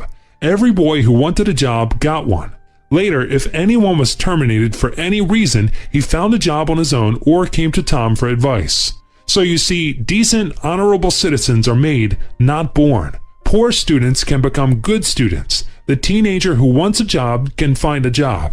And you'll also realize when you read chapter 16 that gifted men are made, not born. Little hinges that swing big doors. Every great man, every successful man, no matter what the field of endeavor, has known the magic that lies in these words. Every adversity has the seed of an equivalent or greater benefit. 16. Gifted men are made, not born. Are you a gifted person? Whether your answer is yes or no, believe me, you are a potentially gifted person. And you can be truthfully termed gifted when by performance you use your talents properly. You may not now believe this, so convince yourself as to whether or not you are a potentially gifted person. Why don't you evaluate yourself from the definitions and writings of the experts? It's simple. All you need to do is place yes, no, or question mark in the space preceding the checklist found here. What is a gifted person? Let's see what the experts say. We'll start with definitions and terms that are applicable. Intelligence. Webster indicates that intelligence is the power of meeting any situation, especially a novel situation, successfully by proper behavior adjustments. Do you exercise this power? Can you learn to use the power? Will you use a dictionary to look up every word in this chapter you don't understand? The ability to apprehend the interrelationships of presented facts in such a way as to guide action towards a desired goal. Do you use this ability? Can you develop the ability?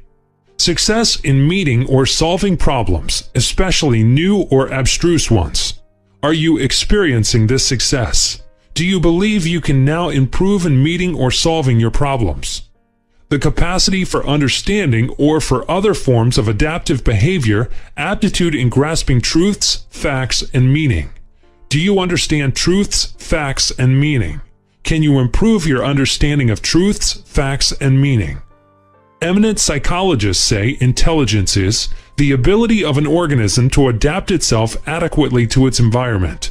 T.L. Eagle, Psychology, Principles and Application, World Book Company, 1945. Do you adapt yourself satisfactorily to your environment?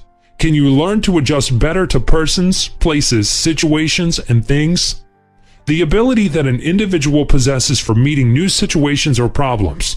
Lester and Alice Crowe, Learning to Live with Others. D.C. Heath & Company, 1944. Do you generally meet new situations and problems with the right mental attitude? Are you willing to try to help yourself meet new situations and problems more intelligently? The ability to see into a problem and work out a solution by applying what one has learned in past experience. Intelligence is not a thing of which you have more or less, but it is a way of acting. A person shows intelligence when he handles a situation intelligently. It is closely related to intellect, which is a comprehensive term for observing, understanding, and thinking. Intelligence depends upon knowledge, but it is using knowledge rather than merely having it. We sometimes say of a person that he knows a lot, yet is rather stupid because he makes so little use of what he knows. Robert W. Woodworth and Mary Rose Sheehan, First Course in Psychology, Henry Holt & Company, New York, 1951. Do you look into a problem and work out a solution by applying what you have learned from experience? Will you try to recognize your problems and work out a solution by applying what you have learned? Do you understand what is meant by it is a way of acting? Is your combined observing, understanding, and thinking satisfactory? Can you improve in observing, understanding, and thinking? Do you understand the term activity knowledge used in this book? Do you understand the term know-how? Do you use the knowledge you have to try to achieve specific goals? Do you understand from this definition that intelligence is evaluated by doing, applying, acting, observing, understanding, thinking, using, etc.? William H. Roberts says it is important to keep in mind the difference between intelligence and knowledge, or information. Intelligence is capacity. It is not information, but the ability to acquire information. It is not skill, but the ability to become skillful. A high intelligence is no guarantee, however, of success either in school or work or in life generally. Psychology you can use. Harcourt, Brace & Company, 1943. Do you understand that intelligence is capacity, not knowledge, not skill, but the ability to become skillful? Is it clear that intelligence is no guarantee to success? Do you see that capacity is latent ability? Joseph Tiffin and Frederick B. Knight say intelligence or intelligent behavior depends upon 1. Clearness of impression, 2. Ability to assimilate and retain, 3. Fertile imagination, 4. Responsiveness to conditions, 5. Self-criticism, 6. Confidence, and 7. Strong motivation. Psychology of Normal People, D.C. Heath & Company, 1940. Do you believe all these can be developed by you? Would you say that you have clearness of impression? Do you have the ability to assimilate and retain? Do you have a fertile imagination? Imagination can be developed. Are you willing to try? Do you react to conditions? Say, for example, something you do offends another. Would you recognize what offends and do something about it? Do you engage in wholesome self-criticism to improve yourself? Do you have confidence? Do you have strong motivation to do the things you ought to do or want to do? Gifted, aptitude, genius, talent. A gifted child is one whose performance in a valuable line of human activity is consistently or repeatedly remarkable. I heard Dr. Woody say at a lecture I attended. Dr. Paul Andrew Whitty is Professor of Education and Director of the Psychological Educational Clinic of Northwestern University. Have your achievements in some worthwhile activity been consistently or repeatedly remarkable in comparison with others? Webster's New Collegiate Dictionary, published by Merriam, gives the following definitions. 1. Gifted, endowed by nature with gifts or a gift, talented. Do you believe every normal person is so endowed? 2. Synonyms for gifted: faculty, aptitude, genius, talent, knack, and bent mean a special ability or capacity for a definite work. Everyone has a special ability or capacity for a definite work. Have you found yours? If you haven't found your special ability, will you try? 3. Aptitude implies a natural liking for some activity and the likelihood of success in it. Do you know what activities you have a natural liking for? 4. Genius, inborn mental gift or endowment, talent, extraordinary power of invention or origination of any kind, as a man of genius. Every normal person has inborn mental gifts, endowments, or talents, but everyone doesn't use them. Have you proved by your achievement that you are using yours? Have you tried to invent or originate anything? Will you try to engage in creative thinking and applied effort on something specific soon? 5. Talent, often contrasted with genius, usually but not invariably suggests an inborn gift which depends upon its possessor's industry for development. Industry and work develop talent. You have the inborn capacity to develop talent. Are you working at it? Comments on What the Expert. In the lecture I previously referred to, Dr. Whitty stated, gifted children were superior to their classmates of similar age in size, strength, and general health. Can you improve your strength and general health? The educational development of the gifted was generally superior. They did their best work in the fields of reading and language. Their poorest attainments were in handwriting and yelling. Can you increase your skill in reading speed and comprehension and the understanding of semantics? The gifted pupil is usually remarkable in language development and expression. Again, these are learned skills. Can you improve in your use of them? The rapidity with which gifted children learn is an outstanding characteristic which has been commented on again and again by writers in this field. Can you find a method whereby you can increase the rapidity with which you learn? Motivation is of the utmost importance. After the lecture, I asked Dr. Whitty what part motivation plays in the development of the gifted child. He agreed that motivation is of the utmost importance. Genius is 1% inspiration and 99% perspiration, said Thomas Edison. He also stated the chief ingredients for success are imagination plus ambition and the will to work. Is it true that through motivation you can develop imagination, ambition, and the will to work? In his book, The Gifted Child, Dr. Whitty reveals the essence of the word genius. He writes, "The term genius is a definite misnomer for a child or youth. It should be reserved to describe individuals who have already made original contributions of outstanding and lasting worth. Those who test at 180 IQ and above, and who are still in their developmental period, are considered as potential geniuses, and time must elapse to prove whether these youths possess the industry, perseverance, initiative, and originality necessary to earn for them the accolade of genius. Inspiration to action develops industry, perseverance, and initiative. It sparks the imagination to originality. Have you tried to make original contributions of outstanding and lasting worth through self-inspiration? Meet a potential genius. If you haven't already done so, fill in every space in the above checklist, and when you do, you will discover you are a potential genius. For as you have seen in the chapter you have read, and as you will see in the next chapter, the power that changes the course of destiny, every living person can use inspiration to action, know-how, and knowledge to tap the powers of his subconscious mind, powers known and unknown. Napoleon Hill once told me that Thomas Edison, in referring to these powers, used the expression, unseen forces that come out of the ether. These unseen forces upon which you can call, as well as the intellect capacity you have inherited and the mental attitude you may choose to adopt, are not measurable by an IQ test.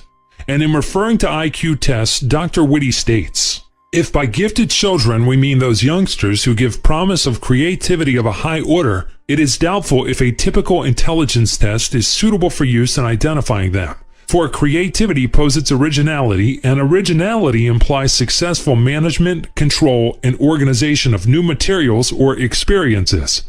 Intelligence tests contained overlearned materials. The content of the intelligence test is patently lacking in situations which disclose originality or creativity. You can raise your IQ. For many years, I have realized that the one thing IQ tests do not do is measure intellectual capacity. The construction of these tests overlooks the creative powers of the subconscious mind. Knowing this, I have been able to motivate individuals to great heights by inspiring them to select an environment that would best develop them towards their objectives and to realize the magnitude of the powers the individual possesses when he uses his conscious mind to affect his subconscious in the desired channels. Children adopted from orphanages into good homes often show an improvement in IQ. The rise is usually not very great, but may amount to 10 to 20 points. This is what Robert Woodworth and Mary Rose Sheehan say in First Course in Psychology. Also, experiments in adult education indicate that as you increase your vocabulary and reading comprehension, you develop a higher IQ rating. One way you can do this is to keep reading. Read a minimum of 4 good books a year, a monthly magazine like the Reader's Digest, and your daily morning and evening newspapers. Of the 4 books, at least one should be in the self-help field. You might also take a rapid reading course. Many are available and each is effective, for you must concentrate your attention when you take it. You are inspired to action or you wouldn't take it, and the course gives you activity knowledge. And that's the success system that never fails. But is there a value in IQ tests? The answer is definitely yes. They do measure an individual's preparedness on the basis of specific standards. Now that you are aware of your potential powers, let's move to the next chapter, the power that changes the course of destiny, and see how you can use it. Little hinges that swing big doors. Your potential is unlimited. It depends on you. How far do you want to go? Remember what Thomas Edison said. Success is based on imagination plus ambition and the will to work. 17. The power that changes the course of destiny. Eureka! Eureka! I have found it! I have found it! Exclaimed Archimedes, standing in the bathtub. Archimedes was a great mathematician and inventor of ancient Greece. His friend, the king, had asked his help on an unusual problem. It seems that the king had ordered a new crown made of solid gold.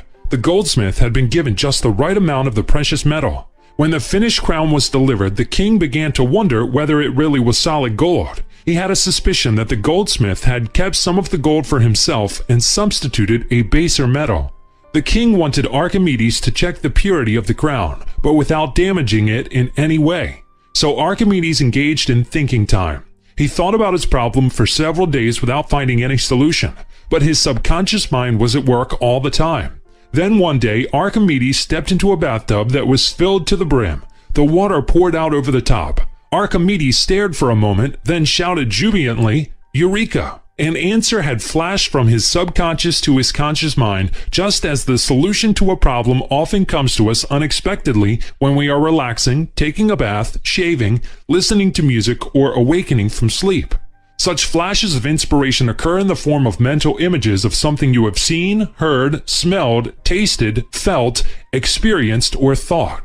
And the mental image may be in the form of a symbol that you can easily interpret through the association of ideas.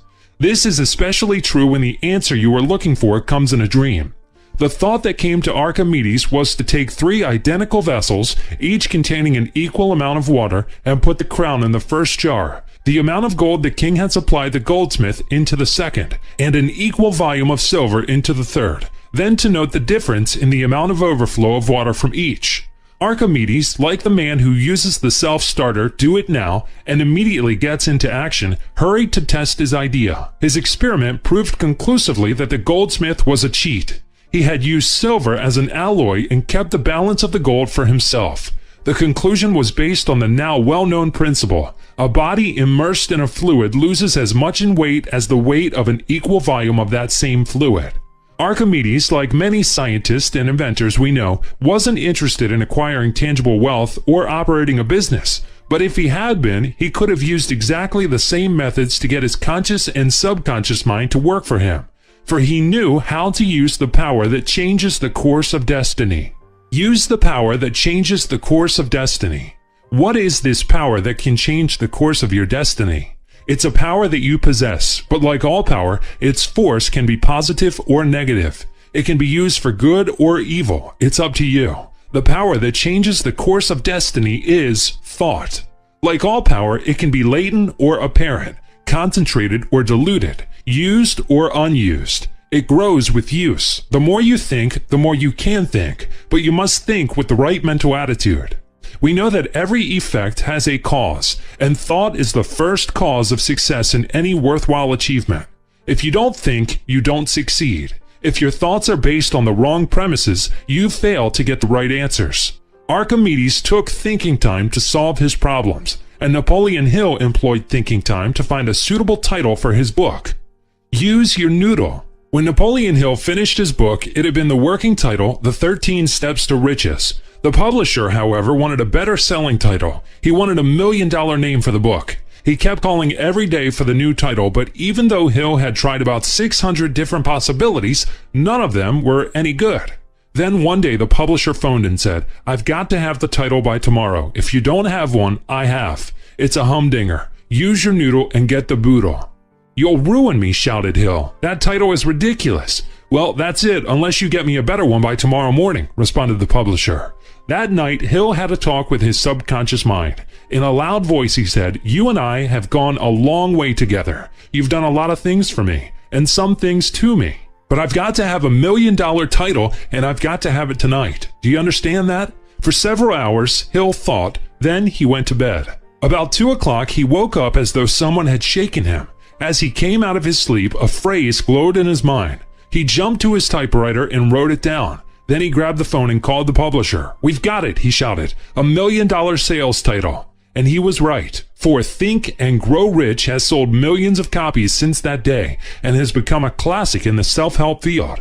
Recently, Napoleon Hill and I had lunch with Dr. Norman Vincent Peale in New York City. In the course of the conversation, Hill mentioned how Think and Grow Rich was named, just as I have told it to you here. Dr. Peale, without hesitation, responded, "You gave the publisher exactly what he asked for, didn't you? Use your noodle is a slang expression.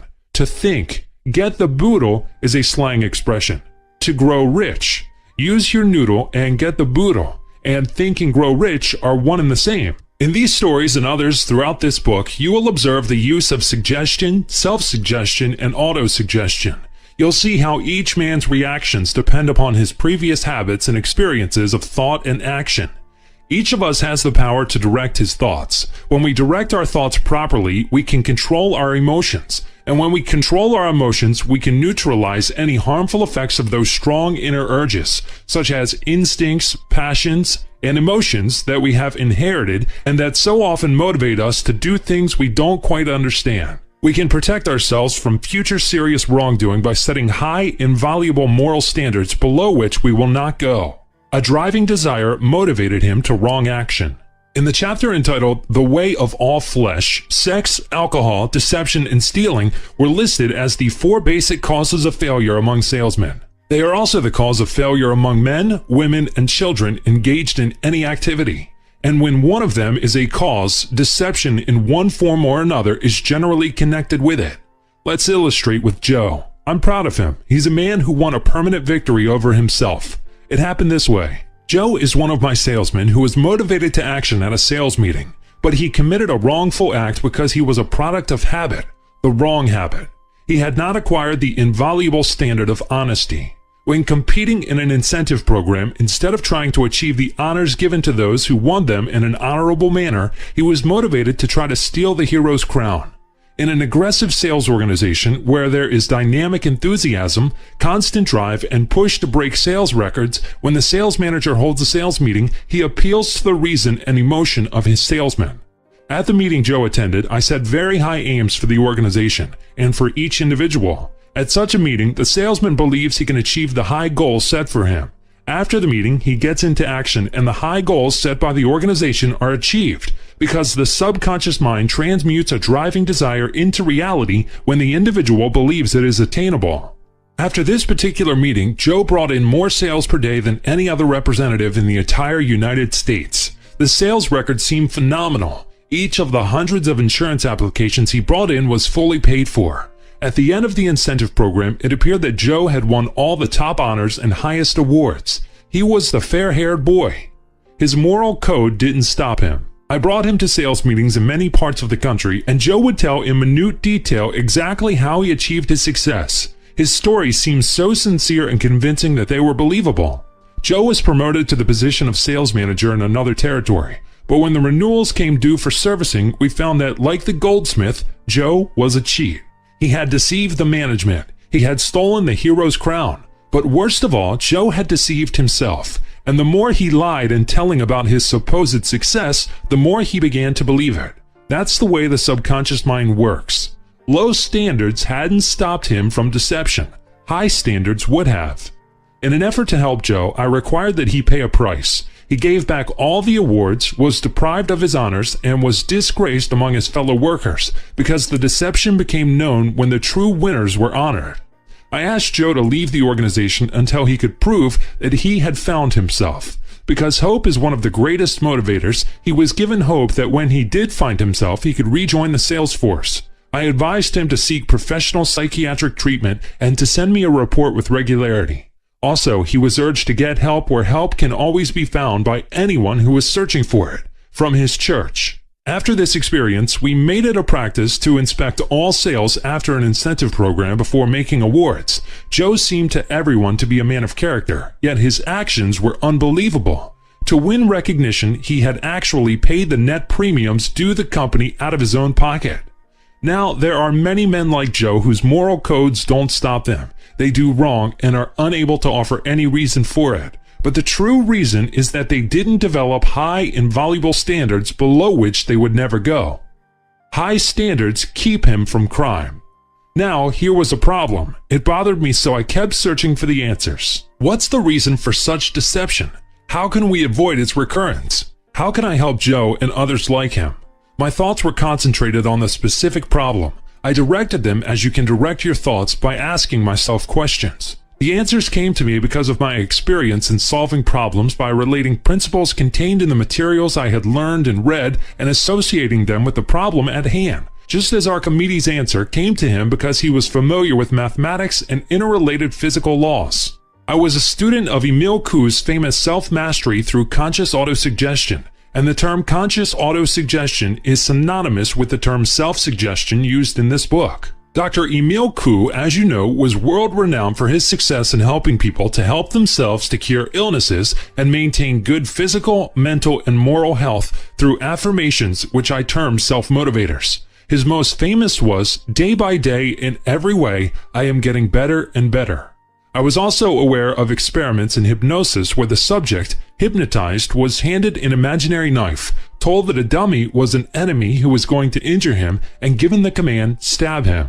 But as the subject was ready to stab what he believed was a living person with what he believed was a real knife, he would stop. His subconscious mind wouldn't let him commit murder. Why? Because the individual had an inviolable standard so ingrained in his subconscious mind that his subconscious mind refused to act in response to a suggestion below that standard. High standards kept him from crime. But an individual who has already stabbed a man or committed murder, and who is uninhibited in this respect when motivated, would not hesitate to do under a state of hypnosis what he would willingly do if he were conscious. High inviolable standards repel evil suggestions. It was while engaging in thinking time that the answers I was looking for became crystal clear. 1. What's the reason for such deception? Here's what I concluded. Joe had attended a dynamic, enthusiastic sales meeting in which the energized power of the suggestion that he achieve high sales goals in the incentive program aroused his emotions. And a person who is highly emotionalized is, at that time, particularly susceptible to suggestions desirable to him. Joe was told and believed he would achieve high sales goals. Joe had not developed high inviolable standards of honesty below which he would not go to achieve his objectives. He wouldn't steal money, but he would steal the hero's crown. His conscience would not prevent him from deception in reporting and paying for sales he didn't make, for he had established the habit of deception, first in trivial things, then in more serious matters. 2. How can we avoid its recurrence? Condition the minds of those attending a sales meeting by emphasizing the importance of honesty and integrity. Specifically recommend the use of these self-motivators. Have the courage to face the truth. Be truthful. Gear editorials and bulletin releases to motivate salesmen to develop high, inviolable standards of honesty and integrity. Let everyone know that his work will be inspected, for it is a known fact that men may not do what you expect unless you inspect. 3. How can I help Joe and others like him? Here's how I helped him. Joe had taken a salary job where he wouldn't be tempted in line with a suggestion I had made to him.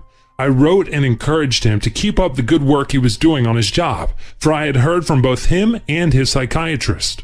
He was urged to memorize the 2 self-motivators, have the courage to face the truth, and be truthful. He was to repeat these many times a day, particularly in the morning and evening for 10 days. Then, when he was tempted to lie or deceive, he was immediately to do the right thing when one of these self-motivators flashed from his subconscious to his conscious mind. The editorials I had written to motivate the reader to develop high, inviolable standards of honesty and integrity were sent to him. A year later, when he and his psychiatrist both informed me that Joe was ready, I rehired him after a personal interview. I let him know how proud I was that he had won a personal victory. The discovery of necessity of developing high, inviolable standards below which you will not go regardless of external influence was a thrilling and wonderful experience, for it led to additional techniques to help persons in all walks of life, especially children and teenagers, to help themselves. To me, this is one of the true riches of life.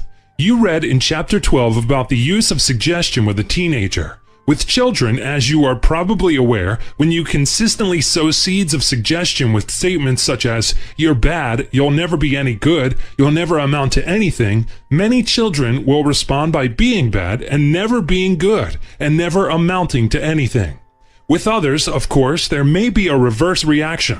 If a child develops the habit of being contrary, he may say to himself, "I'll show you."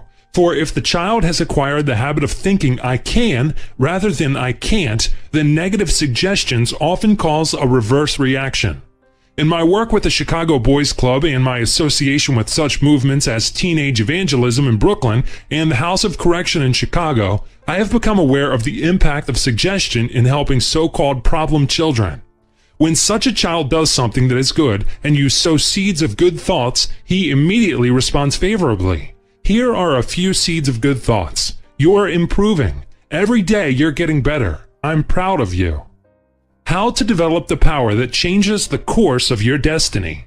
Now we have seen the power of thought to change the course of destiny, the importance of suggestion, self-suggestion, and auto-suggestion, the interrelationship of the conscious and subconscious mind. We have also seen that the power or process of thinking helps us solve problems. Thought applies to an idea expressed or unexpressed that comes into your mind as a result of reflection, and reflection takes time. The purpose of this chapter is to encourage you to employ study, thinking, and planning time daily, and to develop and use the power that can change the course of your destiny. For as Dr. Alex Carrel says, to make thought itself the goal of thought is a kind of mental perversion. Thought must be followed through by action. Now you can see that if you employed study, thinking, and planning time daily, you could develop and use the power that can change the course of your destiny. But you may not know how. So when you read chapter 19, entitled The Success Indicator Brings Success, you will find the story of George Severance and his social time recorder, and you will learn how to develop your own time recorder, which will guarantee you success if you use it daily as instructed. It will aid you to increase your power to develop inspiration to action at will and to find the knowledge necessary to acquire know-how in any activity in which you may be interested.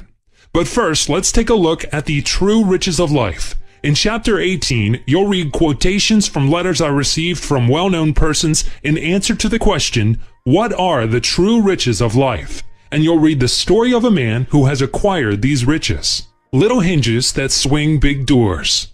Thought is the most tremendous force in the universe. Think kind thoughts, you become kind. Think happy thoughts, you become happy. Think success, you become successful. Think good thoughts, you become good. Think evil thoughts, you become evil. Think sickness, you become sick. Think health, you become healthy. You become what you think. 18.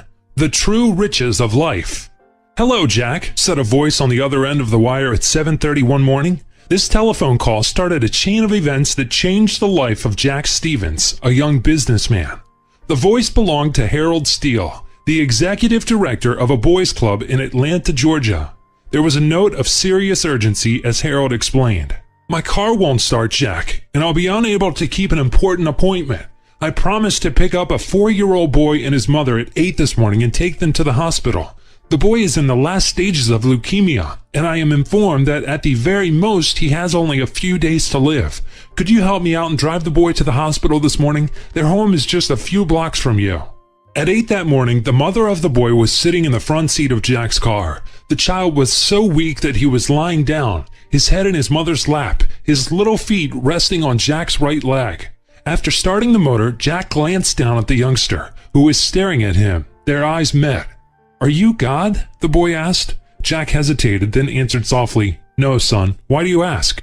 "Mother said God would come soon and take me away with him. And 6 days later, God did come to take the child with him," Jack told me. The course of Jack Stevens' life was changed. For the picture of the boy lying with his head in his mother's lap, the eyes of the helpless child, and the question, "Are you God?" were constantly with him. They created a deep, emotional impression that forced Jack Stevens to take action. Today, Jack Stevens is actively engaged in a lifetime career, helping boys in Atlanta grow into healthy, decent, patriotic American citizens, for he is director of the Joseph B. Whitehead Memorial Boys Club. Ever since Jack Stevens told me his story, I have thought of it often, for it is the story of the power of thought. Everyone has it, power to think and do good or evil. Are you God? No one will ask you this question. But you, like Jack Stevens, may have the urge to seek the true riches of life as you conceive them to be. For there are many such riches from which you can choose. What are the true riches of life?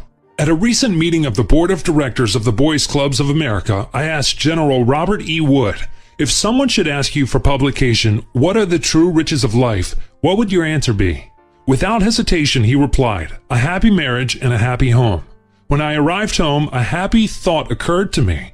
Why not ask the same question of some other eminent people, persons who have had the chance to choose whatever they wanted from life? So I asked people like J. Edgar Hoover, Mrs. Franklin Delano Roosevelt, and Captain Eddie Rickenbacker, who are, I feel, 3 of the most highly esteemed persons in our country today, also the governors of the several states.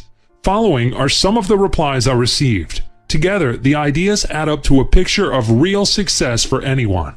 J. Edgar Hoover. I believe one of the true riches of life lies in the knowledge that through service to our nation and mankind, we help preserve our precious heritage and protect our sacred freedoms. Eleanor Roosevelt. The true richness of life lies, I think, in a sense of having fulfilled some needs of others. Eddie Rickenbacker, Help the American Youth.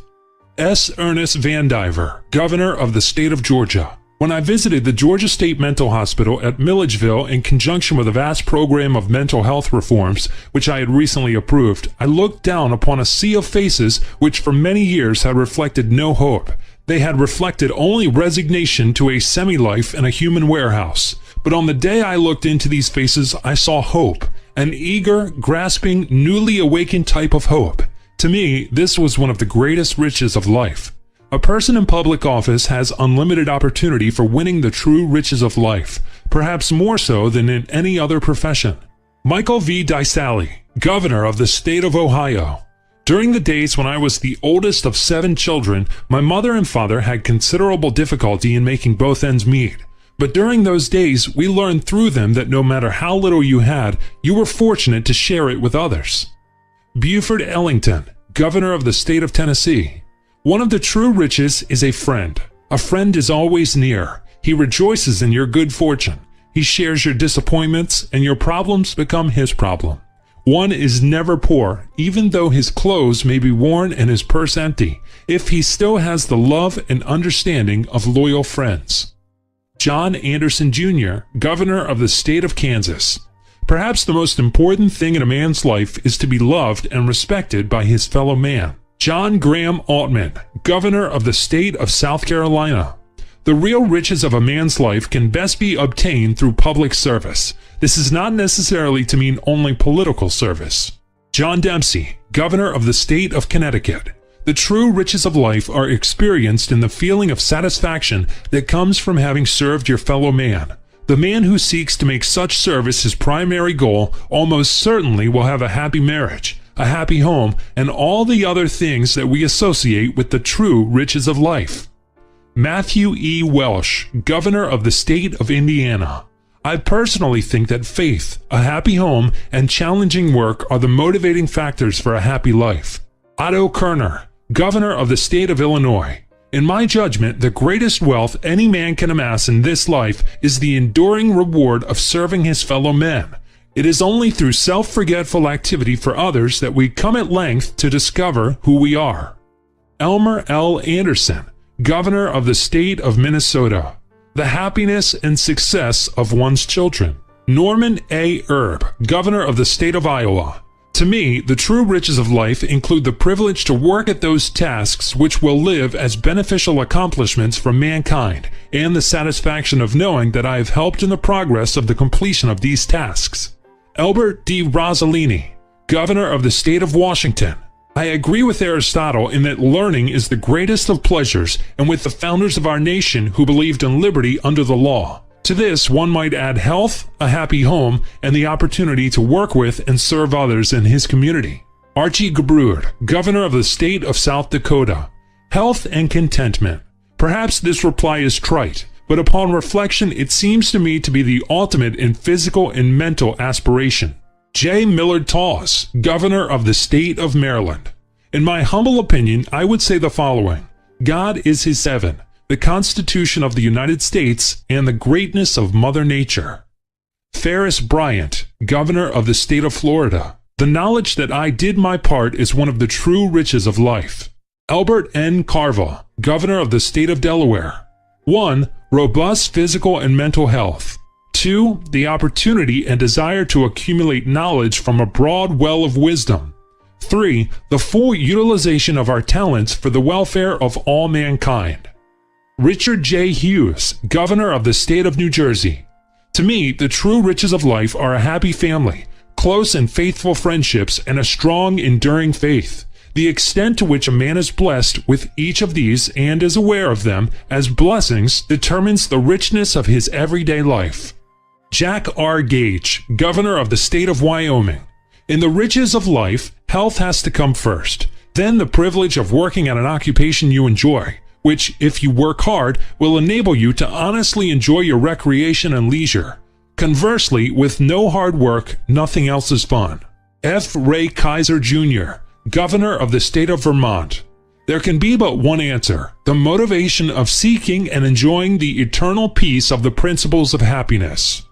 What are the true riches of life? I asked Stanley, my barber at the Orrington Hotel in Evanston, Illinois. Stanley thought for a long time, and here's what he had to say: togetherness, goodness, searching, and the joy of finding. What would your answer be? The fine arts and the true riches of life. Among the true riches of life are those that appeal to the imagination and the sense of beauty. Painting, drawing, sculpture, architecture, poetry, music, dancing, acting, and the like. These are included in the fine arts, and to many, these make life worth living. They bring relaxation, contentment, and joy, stimulate creative thinking, and motivate persons of all ages and in all walks of life. It was a love of music that motivated a little girl in pigtails, too poor to go to the National Music Camp at Interlaken, to achieve so much for so many when she finally got there. She shared a part of her time and talents that made the dream of a great man and thousands of children become a reality. Here's what she says: when I was in pigtails and tooting a tenor saxophone in a small-town Missouri school band, my most cherished dream, like that of thousands of other small fry musicians in America, was to spend a summer at that fabulous place in the Michigan Northwoods, which I only knew as Interlaken. To all of us then, Interlaken was a magic word, a summer camp where kids who loved music could go and play music to their heart's content. And to most of us, it was beyond reach. A futile childhood dream which back in those Depression years we knew in our hearts could never be fulfilled. This is Norma Lee Browning, a feature writer for the Chicago Tribune. One day she and her husband, Russell Ogg, were having dinner at my home. She read to us parts of the manuscript of her new book, Joseph E. Matty in Interlaken. A title had not as yet been selected, and the manuscript had not been edited. As she read, she interrupted herself with comments as ideas flashed into her mind. At one point she said, "Life has a way of compensating for disappointments and linking up a chain of unexpected events like a shining string of pearls." Then she continued to read. One story in the manuscript was about her feelings when she lost the chance to win a scholarship to go to the National Music Camp at Interlaken. Here's the way it read. During my junior year in high school, 1932, something happened that hit me like a jolt. A little girl named Eleanor Sisko, who was a year behind me in school and who played the clarinet, was chosen to go to Interlaken. Eleanor was first chair clarinetist in our school band and orchestra. Her brother played the Clement, and her mother was a fine pianist and director of our church orchestra. I was happy for Eleanor, but also secretly crushed that I had not been chosen for Interlaken. I felt that I was as good on the saxophone as she was on the clarinet. My music teacher tactfully explained a few facts of life and music to me. I think this was when I first began to realize that in the world of good music, the saxophone is not exactly an indispensable instrument. Besides, Eleanor could play the piano as well as clarinet. She had been offered a scholarship to Interlaken, and there was little hope that I would ever be offered a scholarship as a saxophonist. Eleanor came back from Interlaken with glowing reports of the National Music Camp that made us all envious. We all had heard about the camp before, but this was the first time anyone from our hometown had ever been there. Though I realized there was no chance that I would ever get to go to Interlaken, this experience made a deep impression on me and perhaps was a motivating factor in my future life. And this is why. Because of my love of music, because of that one word, Interlaken, a place I had never seen and knew nothing about, but which made such a deep impression on me, and because I knew that I was not good enough to go there, I secretly, stubbornly, determinedly made up my mind that someday I would be good enough to go there. In spite of the dark insinuations about my saxophone, I practiced even harder. I determined that I was going to be a musician. I started saving my money to go to college to study music. Once again, she stopped reading and said, "But before I graduated from high school, my music teacher told me that I could write poetry much better than I could play the saxophone, and she wisely advised me to study journalism. This I did." Norma Lee Browning finished college, married her college sweetheart, Russell Ogg, now a well-known photographer, and the two of them set out for New York and points beyond as a writer-photographer team. In the summer of 1941, said Norma Lee, Russ and I were driving in northern Michigan on an assignment for Reader's Digest. Suddenly in front of us loomed a roadside sign that rang a bittersweet bell. It said, Interlaken National Music Camp, turn left. With a sudden surge of nostalgia, I exclaimed, "I've got to see that place. I just want to see if it's as beautiful as I always dreamed it was." It was everything she had dreamed of as a little girl and more. She describes it beautifully in her new book. Today, the chain of unexpected events has completed its circle. Ironically, the little girl whose family was too poor to send her to Interlaken and whose tenor sax didn't make the grade in winning a scholarship is now a member of the faculty.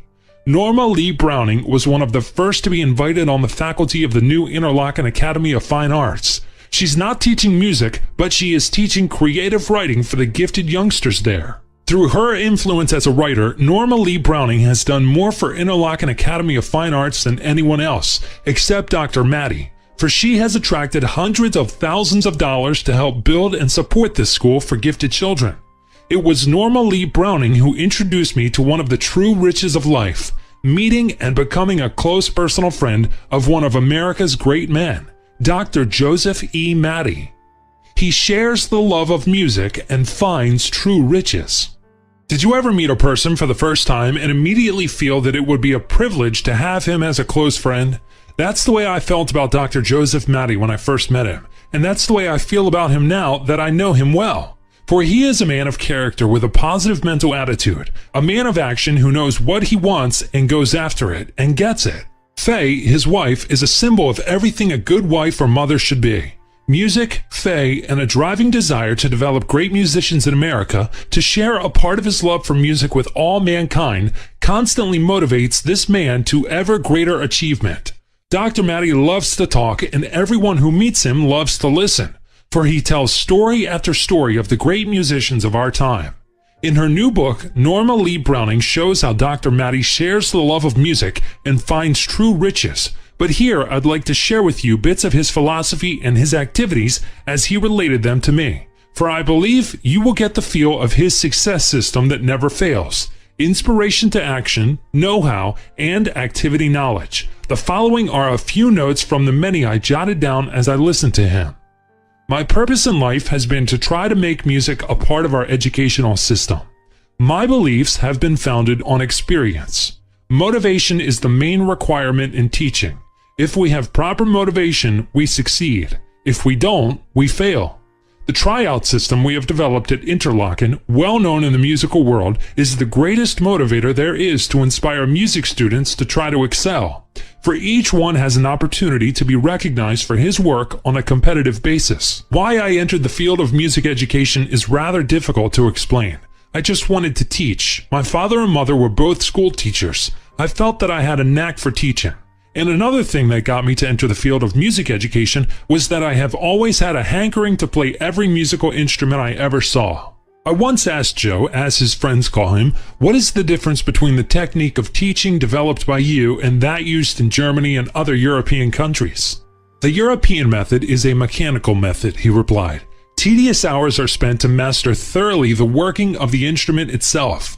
Each person is taught individually, not by class instruction. I use the motivational method. First, I try to inspire the students in a class with the love and appreciation of music itself. Then a simple, popular song is played, after which each student picks out the notes on his own instrument. Everyone has had the experience of hearing a popular song or melody, and then the next morning singing or humming it. My students merely convert the tune that is in their minds to the sounds from their instruments. A common expression for this is playing by the ear. The students are motivated because it's fun. Then it is a very simple matter to motivate them to perfect their techniques. This is how Dr. Maddie developed what is known as the Universal Teacher Method, the basic teaching techniques in the United States. Students in large classes with every type of instrument learn at the same time. Every member of the group is kept busy. Thousands and thousands of young people play musical instruments today and play them well because they learn through the motivational system rather than the so-called mechanical system. Dr. Maddie says, my contribution in collaboration with Dr. T.P. Gettings is the most important thing I've done, for I made it possible for us to have symphony orchestras in all the small towns in the United States and to teach all instruments in any size school. In Europe, they still train the soloist, he continued. Over here, we train the orchestra, and we have 1,400 symphony orchestras, which is 80% of all these symphony orchestras in the world. That's the way we train at the National Music Camp at Interlaken, and that's what we will do at the Academy also. Dr. Joseph E. Matty is the person to whom I referred in closing the last chapter as having the true riches of life, for he employs his power to think and do good, has a happy marriage and a happy home, renders a service to our nation and mankind, fulfills some of the needs of others, helps to build character in American youth, inspires hope, shares with others, is enriched by the friendship of many loyal friends, is loved and respected by his fellow men, is engaged in a challenging work that he loves, has succeeded in a true self-forgetful activity, finds happiness in the success of his children, thrills to learning something new, possesses good health and contentment without letting contentment keep him from further progress. In brief, Dr. Matty has acquired many of life's true riches. There are those who have high objectives but fail, for they don't even start, or they go the first mile and quit. Perhaps they go the second mile, but they don't go on to the end of the road. Yet to get to your destination, whatever it may be, it is necessary to go to the end. There is nothing to stop you, for you are blessed with freedom of choice in a land of unlimited opportunity under a government that makes the true riches of life available to all who seek them. As a reminder of these riches, listen to what the great American Herbert Hoover has to say. Under our unique American system, we have given more opportunities to every boy and girl than any other government. But more important than all, we, more than most nations, respect the individual rights and personal dignity of our citizens. The outstanding spiritual distinction of our philosophy from the other, communism, is compassion. It's the noblest expression of man. I believe not only that religious faith will be victorious, but that it is vital to mankind that it shall be. From their religious faith, the Founding Fathers enunciated the most fundamental law of human progress since the Sermon on the Mount, when they stated that man received from the Creator certain inalienable rights, and that these rights should be protected from the encroachment of others by law and justice. One of the riches of American life is the vast reservoir of leadership in the people. Freedom, is a thing of the spirit. Men must be free to worship, to think, to hold opinions, to speak without fear. They must be free to challenge wrong and opposition with surety of justice. Freedom conceives that the mind and spirit of man can be free only if he be free to pattern his own life, to develop his own talents, free to learn, to spend, to save, to acquire property as the security of his old age and his family. Certainly it is true that the objects of organized society are to assure justice, freedom, respect for the dignity of man, and the improvement and security in living. Addresses upon the American Road, Stanford University Press, Stanford, California. And it is fitting that this chapter end with another statement of Herbert Hoover. Might I suggest that there are already some old and trusted codes of ethics? They are the 10 Commandments, the Sermon on the Mount, and the rules of the game which we learned at our mother's knee. Can a nation live if these are not the guides of public life? Think it over. Addresses upon the American Road, Stanford University Press, Stanford, California. And after you think it over, you will be ready for the next chapter. The success indicator brings success. Little hinges that swing big doors. What does the phrase, true riches of life, mean to you? Crystallize your thoughts by answering the question in the space below. You may be surprised at the way your mind starts to churn. Part 5. The search ends. 19. The success indicator brings success. You can't fail. I repeat, you can't fail when you follow the instructions outlined in this chapter. It tells you what a success indicator is, how to make one, how you can use your very own, why the success indicator brings success. And when you use your success indicator, you will motivate yourself to high achievement, eliminate bad habits and acquire good ones, get out of debt, save money, acquire wealth, health, happiness, and find many of the true riches of life. I guarantee it. Prove it, you may think. I will prove it if you will do just one thing for me. Make up your success indicator and use it daily as described later in this chapter. Then you'll begin to see concrete proof. You'll begin to notice important changes in yourself. Try it. You have everything to gain and nothing to lose. but you have much to lose if, through inertia, apathy, or laziness, you don't try. Then you'll never know what you've missed. The principles on which the success indicator is based have brought only good to the countless thousands who have used them. Famous statesmen, philosophers, members of the clergy, persons in all walks of life. But first, let's read the letter from Edward R. Dewey on leading indicators referred to in Chapter 11, for it, too, can have a tremendous impact on your life.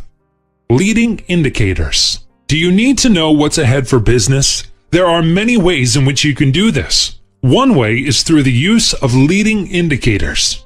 A leading indicator is anything that happens ahead of something else. A black cloud would be a leading indicator of rain.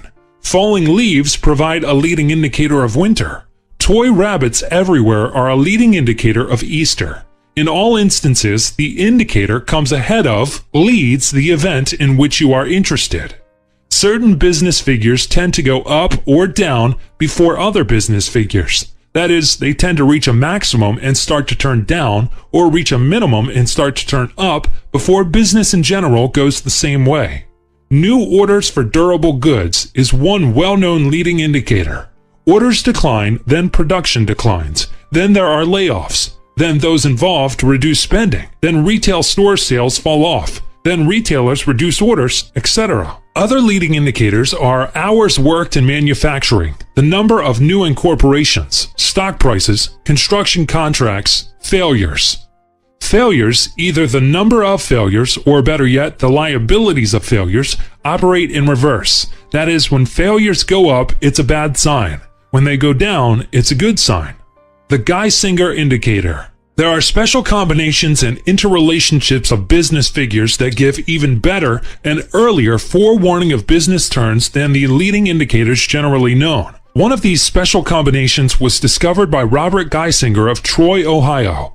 It is known as the Geisinger indicator. It usually turns about 9 months before the turns in industrial production. Industrial production is a measure of the volume of things produced by industry. There are only 3 people in the whole world who know how the Geisinger indicator is put together. Bob Geisinger, Miss Gertrude Shirk, editor of Cycles Magazine, 680 West End Avenue, New York, 25, New York, and myself. Cycles Magazine publishes the Geisinger indicator every month to help its subscribers outguess the future of general business, industrial production, how to relate and assimilate. Throughout this book, you've read the oft-repeated expression, relate and assimilate. And because the obvious is not always seen, let's see how you might relate, assimilate, and use the principles in Ned Dewey's letter on leading indicators. Do you want to know what's ahead in your business, family, social, or personal life, physical, mental, and moral? Remember, a leading indicator is anything that happens ahead of something else. In all instances, the indicator comes ahead of, leads, the event in which you are interested. But you must have knowledge and know-how to interpret the meaning of what you observe. If you don't know that rain clouds precede rain, that falling leaves precede winter, or that the sale of Easter toys precedes Easter, these leading indicators will be meaningless to you. Similarly, if you don't know that man is a creature of habit, you will not realize that acts of stealing make him a thief, that telling lies make him a liar, telling the truth makes him truthful. Because it's easy to determine which characteristics are leading indicators of good character and which are not, you have the ability to choose those that will help you become the person you want to be. But to react to a leading indicator, you must think. You see something happen. Then, from experience and through inductive reasoning, you can logically infer what is going to result. Now, when you lack experience, your logic may be based on wrong premises, so your conclusions will be wrong. That's why it pays to listen to the voice of experience until you have sufficient experience of your own. You may see a given result. Through experience and deductive reasoning, you can discover the cause. When you know the cause, then you are aware of the leading indicator for that same result in the future. A simple illustration. If one of my new salesmen has the right mental attitude, that is a leading indicator.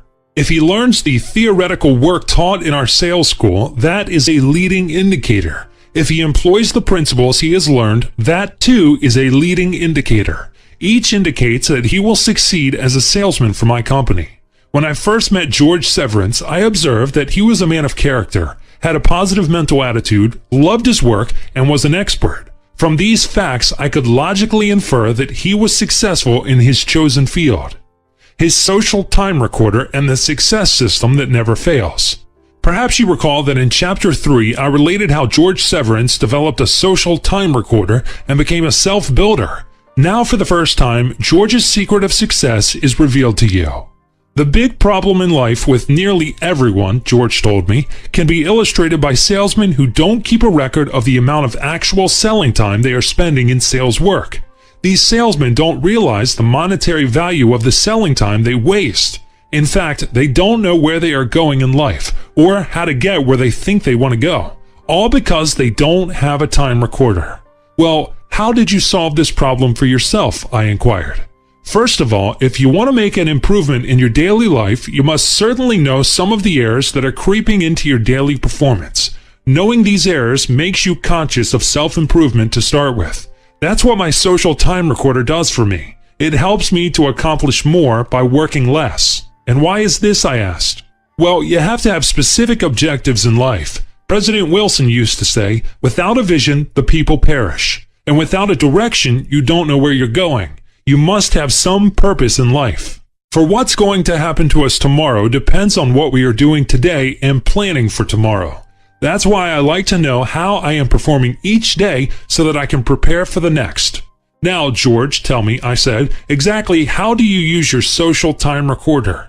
Keep in mind that the card I developed for myself fits my life like a glove, but anyone can use exactly the same principles that I employed and design his own time recorder. It can motivate him to achieve success in any activity that he may choose. Of course, he must use it daily. As you can see, I have on this card office detail, lunch or dinner, meetings, idle chatter, extra time on interviews, sports, family duties, and late hours. Now let's discuss sports, for example. I have always been an avid sportsman. Early in my selling career, I got interested in ping pong and squash, so I found a club where a group of fellows were experts at these games. We'd meet at 12, and the first thing you know, I was playing until 3 o'clock in the afternoon.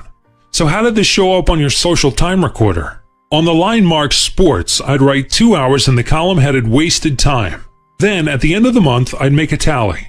And I'd found I'd spent as many as 25 hours playing ping pong or squash during selling time.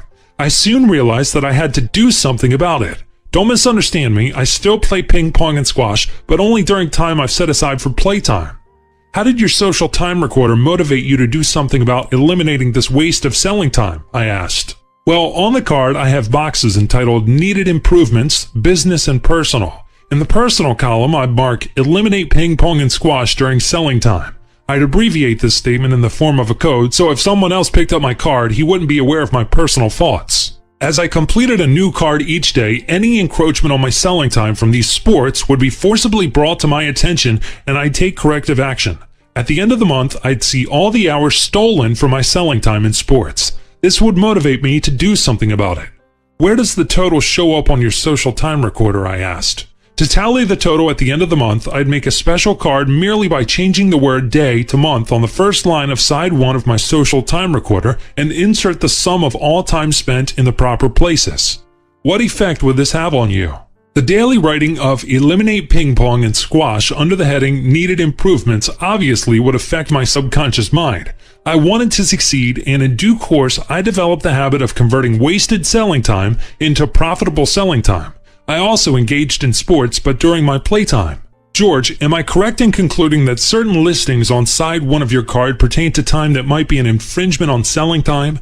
Specifically, idle chatter means such things as selling time wasted in visiting over a cup of coffee.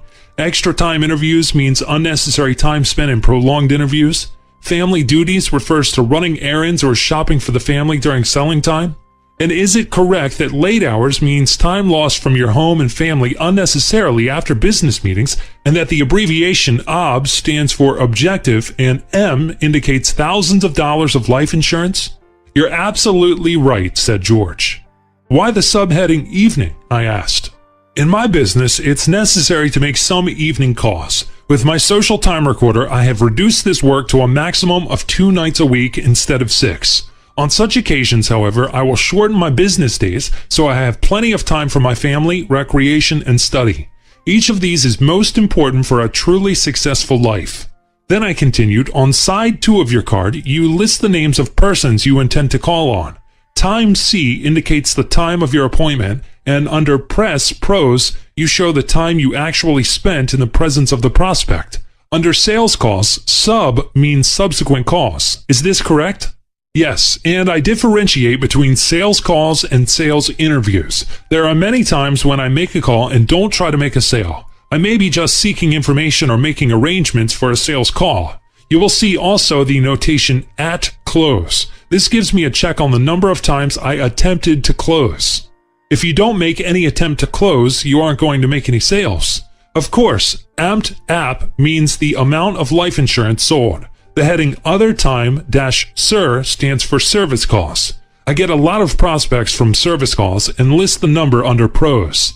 Under club, I also list the number of business prospects, for I'll accept an invitation to play golf during business hours if by doing so, I know I can line up good prospects. I make this part of my business. Then I asked, do you list new names under replacement for prospect list? Yes, George responded. Just like a fellow in the timber business, if you chop down one tree, you've got to plant another tree. Because if you don't have any replacements, it isn't going to be long before you're out of business. I sell almost 95% on my first sales call because I prepare for each sales call in my previous sales interviews. I never make more than 3 sales calls on one prospect, for I have the courage to tear up old prospect cards. I just don't want to waste my selling time. What about the 2 lines of squares at the bottom of side 2? These are important. You have to have some goals, and you must be able to see the progress being made. As I work out each new card daily, I have specific objectives for that day. When I review the cards I've completed over a period of a month, it's like seeing a movie newsreel of what has actually taken place. At first, I was ashamed of what I saw. Because I did something about it. Don't expect what you don't inspect. Epictetus said, "The road to hell is paved with good intentions," for he knew the bidding power of habits once formed and the difficulty of changing them. George Severance knows it too. So did Frank Bettger. So did Benjamin Franklin. And so do you. I say, and Epictetus would agree, the road to heaven is paved with good intentions when you follow through with action and thus acquire new, good habits to replace old bad ones. You may be inspired to desirable action to fulfill your good intentions, but you may lack the necessary knowledge, or you may neglect to use the required skills if you have them, and thus you may fail to develop new habit patterns. But Epictetus, Franklin, Severance, and Bettger knew what to do and how to do it, for each developed and used his own success indicator to help him to carry out his intentions every day. You, too, can make a success indicator especially designed for you. What is a success indicator? For George Severance, it is his social time recorder and sales time control. For Benjamin Franklin, a little book. In his autobiography, Franklin wrote, "I made a little book in which I allotted a page for each of the 13 virtues. I ruled each page with red ink, so as to have 7 columns, one for each day of the week, marking each column with a letter for the day. I crossed these columns with 13 red lines, marking the beginning of each line with the first letter of one of the virtues, on which line and in its proper column. I might mark by a little black spot every fault I found upon examination to have been committed respecting that virtue upon that day." In his book, How I Raised Myself from Failure to Success in Sailing, Frank Bettger told exactly how he used Franklin's principle. Instead of a book, he used 13 cards, which he, like George Severance, found to be more convenient than a notebook. Like George Severance and Benjamin Franklin, he placed a self-motivator at the top of each card. On his first card, Enthusiasm, the self-motivator was, to be enthusiastic, act enthusiastic. These men used their success indicators for several purposes, one of which was to check their own activity for each day. A successful business organization considers it mandatory to inspect work performance with regularity, yet it's unusual for a person to inspect his own habits daily. But herein lies a secret of success. Don't expect what you don't inspect. You can readily see that you will live up to your New Year's resolutions much more effectively if you check on yourself every day and keep trying. Now, before offering suggestions that will be helpful to you in designing your own success indicator, let's consider how important inspection really is. For you must have faith in yourself and others, but faith should not be blind. La Fe. La Fe is a painting created in tempera colors by the famous Spanish painter José Gassache, professor of Los Bellos Artes Dominicanos of Santo Domingo. If you take a good look at this painting, what do you see? Are both eyes closed, or is one partially open? No one but you, not even José Gassache, can answer that question for you. Look at the eyes and decide for yourself. Faith is that which is believed, complete confidence in someone or something, even someone or something that may be open to question or suspicion. Blind faith, with both eyes permanently closed, lacks discernment and demonstrates unwillingness to understand.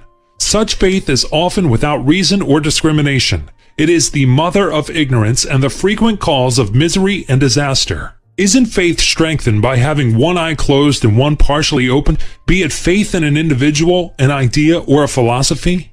Isn't it effective when those whom you want to influence are not absolutely certain whether one eye is partially open when both appear to be closed? You often read the anguished laments of a mother whose teenage son is accused of theft or some other crime. He was always such a good boy. He never did anything wrong before. What would have happened if this mother had kept one eye partially open instead of both eyes closed? To keep one eye partially open to inspect doesn't in itself indicate the slightest degree of distrust, but doing so strengthens, protects, and guarantees the preservation and effectiveness of faith in every relationship where faith is imperative for harmony and happiness. Have faith in yourself and others, but don't blind yourself to reality. Others need not know with any degree of certainty whether, like the eyes in the painting, La Fe, both eyes are closed or one is partially open.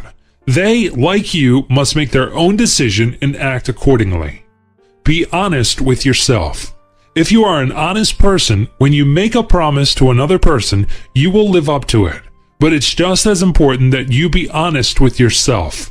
So when you make a promise to yourself, live up to that promise. And don't make a promise in the first place unless you intend to fulfill it, says George Severance. It's up to you. Now make a solemn promise. I promise myself that I will 1. Begin to design my own success indicator before I go to bed tonight. 2. Spend at least 30 minutes each day for the next 30 days in study, thinking, and planning time in concentrated effort on self-improvement to get the most out of my success indicator. 3. Immediately start a new 30-day series if any day I should fail to live up to my promise of a half an hour devoted to this form of self-improvement. 4. Ask for divine guidance each time I begin my half hour or self-improvement, and thank divine power for my specific blessings. Enumerate. The following suggestions may aid you. Start with a pencil and a piece of paper. Later, when you have developed the form that is effective, have it mimeographed or printed. George Severance's cards are printed, but he started with just a sheet of paper. There should be a self-motivator on the first line. This can be changed at regular intervals, but not more frequently than weekly. Give a suitable title such as My Success Indicator. If you find it difficult to originate a design, you might copy what is applicable from the forms in this chapter. Have suitable spaces so that you can check either the fulfillment of an objective or monetary failure. You may prefer to have a form indicating relative progress. Indicate the positive characteristics you wish to acquire. I recommend that instead of indicating negatives, you phrase your statements in the positive. Illustration. If your weakness is deception, instead of listing the negative, eliminate deception, write down be truthful or truthfulness. Because the fire of enthusiasm can become extinguished unless it is refueled, try to read some self-help material for at least 5 minutes each day. Now you must think for you. Only you have the power to direct your thoughts and control your emotions. Therefore, you must design your own forms for this program to be effective, for it's through self-effort that you receive self-benefits. Little hinges that swing big doors. The most potent tool you can have in the steady pursuit of success is a written record of your daily habits. Correctly kept, this record will be a mirror of every effort and every action of your day-to-day living. It will, with amazing vitality, enable you to redirect yourself. Following the principles and examples in this chapter, begin today to design your personal success indicator. 20. The author reviews his own work. A small drop of ink makes thousands, perhaps millions think, wrote Byron in Don Juan. And that's what I thought as I began to write the manuscript for this book. For its purpose is to motivate the reader, 1. To learn and use 3 simple, easily understood concepts that must be used by any person for continuous success in any human activity. Herein lies the essence of this work. For the person who uses these 3 ingredients in combination in any specific activity cannot fail. Inspiration to action, that which motivates you to act because you want to. Know-how, the particular techniques and skills that consistently get results for you when applied. It is the proper application of knowledge. Know-how becomes habit through actual repetitive experience. Activity knowledge. Knowledge of the activity, service, product, methods, techniques, and skills with which you are particularly concerned. 2. To strive day by day to continue his education and thus expand his horizon. 3. To help himself become a better person and constantly strive to make his world better for himself and others. 4. To learn to develop the habit of recognizing, understanding, relating, assimilating, and using principles from his reading, the people he meets, and his everyday experiences. 5. To acquire financial wealth and business success, even though the spotlight is on the true riches of life. 6. To preserve and protect his inheritance as an American. 7. To feel, live, and act with a dynamic philosophy resulting from the action of striving to live up to the precepts of the religious teachings of his own church. 8. To seek and find the true riches of life. Again, a drop of ink makes thousands, perhaps millions, think. And a self-help book has changed the lives of countless thousands for the better. Take Fuller Duke, for example. My mind has been opened. Fuller was a successful salesman, and he became a successful sales manager for me before he went blind. Like all of our representatives, he received self-help books and record albums, such as The System That Never Fails. Fuller is happily married, the father of 6 fine boys and 5 wonderful girls. And something more, Fuller Duke has a living religious faith. This has been proved many times in the past, and it has again been evidenced in the present by the letter he recently sent me, a portion of which is as follows. I had the services of one of the best eye specialists in the country.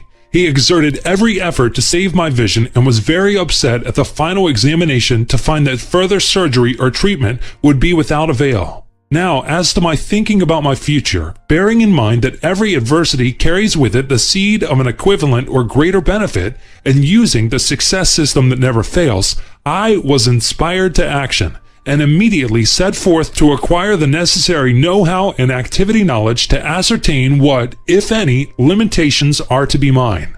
I was thrilled to discover that this is the only detour on the road to my ultimate goal. Since last Thursday, I have talked to many professional men, executives, and business people, and learned that by attending school for 3 months, I can learn Braille and how to travel alone. In short, lead a normal life. I have been doing a lot of brainstorming, and my thoughts are all positive.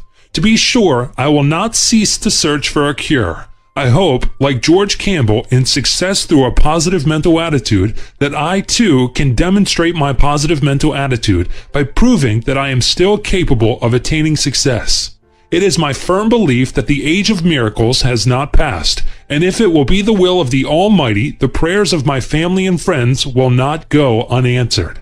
Even though my eyes have been closed, my mind has been opened. The way you and I can keep our minds open is to continue our education. Expand your horizon. Education is what we are trying to do in our American way of life to develop the finest in each individual. We are attempting to develop in the individual his intellect, physical, moral, and spiritual well-being, says Dr. K. Richard Johnson, president of the National College of Education in Evanston, Illinois. And Paul Molly, in his humorous but down-to-earth book, And Then There Were 8, Doubleday and Company, New York, tells us, the true training of the child does not start at school or church. It begins at the knees of the mother. If parents and children bumped into each other more often, they'd be less inclined to drop one another later on. I don't know what the child guidance experts would say about this, but we've operated on the theory that a child bright enough to reject turnips when there are cookies on the table is almost bright enough to begin picking up after himself. And I, for one, would rather recommend the advice of the man who has the knowledge and know-how of raising children than the advice of the child guidance expert who tells how to raise children even though he has none of his own to raise. Self-help books changed his life. And that's why I felt warranted to write this book, for I have the experience, knowledge, and know-how to motivate persons in all walks of life. One way to motivate people is to introduce them to a self-help book. I romance the value of any particular book. I recommend by telling true stories of how it has helped others. This technique has been especially effective in reaching teenage boys and girls through boys' clubs, high schools, colleges, and penal institutions. Francis McKay is a social worker in the House of Correction in Chicago. He's a student of the PMA Science of Success course, and he's been taught how to motivate others through self-help books. Here's part of a letter that inspired me when I received it from one of his teenage charges not so long ago. This boy had learned how to relate and assimilate principles that could change the course of his life for the better. Gentlemen, I have just finished reading your book, Success Through a Positive Mental Attitude. I want to thank you for writing such a book. I can honestly say that the book inspired me and changed my way of thinking. It has shown me that where there's a will, there's a way. You see, I am 19 years of age, and the problem child and Charlie Ward that you mention in your book is myself, looking into a mirror and seeing them as they were. I also took pride in being recognized as #1 bad boy of the gang. Because of that pride, my environment, and my associates, I have been going to reform schools and institutions such as this for the past 4 years. I now know it's time to grow up and leave my associates and make something of myself. When the years pass and I am living and working like a respectable human should, I will look back and remember the social worker and the books. I know I can make good, and with God's help, I will. My philosophy on life used to be live for today, forget tomorrow. My outlook has changed to live for tomorrow. I will never forget those words, for I believe in them. What the mind conceives and believes, it can achieve. The disciplinarian with the kind heart. Arthur Ward is superintendent of the House of Corrections in Chicago. He is known as the disciplinarian with the kind heart. More than 1/3 of the inmates are alcoholics, as is Ward himself. But through the inspiration of his wife and the parish priest, he developed the courage and strength to say no to temptations to drink. And because he is a self-builder, he knows how to inspire and build those who are afflicted with the same misfortune he overcame. He knows that hope is the magic ingredient in motivation, so he has developed a philosophy called Operation Hope.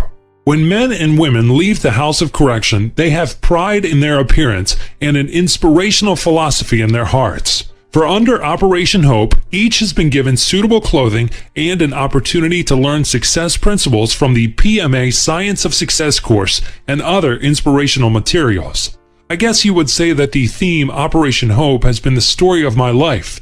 To me, this symbolizes the true riches of life, the reward that comes from helping others play the game of life in the best and fullest possible manner, says Ward. And what do others have to say on this matter? Here are additional answers to the questions. What are the true riches of life? General David Sarnoff. While it's true that you can get happiness and peace and serenity from being at the lower end of the ladder, it is also true that you cannot enjoy the ecstasy of achievement. Success, in a generally accepted sense of the term, means the opportunity to experience and to realize to the maximum the forces that are within us. John A. Note, Jr., Governor of the state of Rhode Island and Providence Plantations. It seems to me that the true riches are the spirit and are derived from good family life, inner strength that comes from one's faith purposely practiced, and the maintenance of high ideals in day-to-day personal conduct. Price Daniel, Governor of the state of Texas. Our success in life depends entirely upon what we do on this earth for our fellow man. This is the test which the Master says will be applied in the final days of judgment. In his words, "Inasmuch as ye have done it to these, the least of my brethren, ye have done it unto me." Sister Joan Margaret, Directress, St. Vincent's School for Handicapped Children, Port-au-Prince, Haiti. You asked about the true riches of life. Very simple. Love of God and love of one's neighbor. It just goes straight back to the Bible. I firmly believe that whatsoever things are true, whatsoever things are honest, whatsoever things are just, whatsoever things are pure, whatsoever things are lovely, whatsoever things are of good rapport, if there be any virtue and if there be any praise, think on these things. I don't know Sister Joan Margaret's age. I don't know what she looks like, but I do know that she has found the true riches of life. This American girl is doing so much for crippled Haitian children that she is a symbol to me of all the good women who are devoting their lives to the service of the church. She has a great love for all people and a special mercy for the sick and the crippled. Another American girl who has found the true riches of life in Port-au-Prince is Lavinia Williams Yarborough, a famous dancer who heads the Haitian Institute of the Dance. Because I love my people. Lavinia recently wrote to me, I first started to work with Sister Joan Margaret in 1954 during Hurricane Hazel. She did a tremendous job flying to various parts of Haiti to help carry food and clothing to the victims. On one of these trips, she found a 6-month-old girl who was the sole survivor of her village. She brought the child to Port-au-Prince and nursed her to health. She has been sick and starving. I told Sister that I would start giving the child exercises when she became 3 years old to develop her body. She was very tiny for her age, but you should see her now. A beautiful, healthy, normal child who is still dancing. I also work with the deaf and dumb. One of my trainees at St. Vincent's is a deaf-mute and is teaching dancing at Sister Joan's. I take as students some of the more talented mutes who dance in my concerts. No one would ever recognize them for deaf and dumb, since I have never distinguished them myself from the normal children. I now have 4 mutes as students, all of whom are superb. I also work with Sister Joan's recovered polio victims. These children study ballet to strengthen their limbs. I also have other children from St. Vincent's. Little Hinges That Swing Big Doors. This chapter is a review of the entire book. In it, you feel the undercurrents flowing throughout. The spotlight has been thrown on the true riches of life, for in seeking them, you can also find monetary wealth and success. In a speech, Governor Price Daniel of Texas gave the following illustration. A South American leader and visitor who many years ago was asked why the material progress of North America had so far outstripped that of South America replied, "The people who settled North America came here seeking God. Those who came to South America were in search of gold." The wife of one of my sales managers in Waco, Texas, Naomi Nyberg, is writing a book titled Little Hinges That Swing Big Doors. The title kept going through my mind like a melody. So I asked Naomi if I might have permission to use it as a chapter or subheading, and she enthusiastically and graciously gave me the privilege of sharing this thought with you. So at the end of each chapter, you have seen little hinges that swing big doors. The open door symbolizes faith in your fellow man, your vision of the world without, and within is the hiding place, so obvious it wouldn't be seen. The hiding place. There's an old Hindu legend stating that when the gods were making the world, they said, "Where can we hide the most valuable of treasures so that they will not be lost? How can we hide them so that the lust and greed of men will not steal or destroy them? What can we do to be assured that these riches will be carried on from generation to generation for the benefit of all mankind?" So in their wisdom, they selected a hiding place that was so obvious it wouldn't be seen. And there they placed the true riches of life, endowed with the magic power of perpetual self-replenishment. In this hiding place, these treasures can be found by every living person in every land who follows the success system that never fails.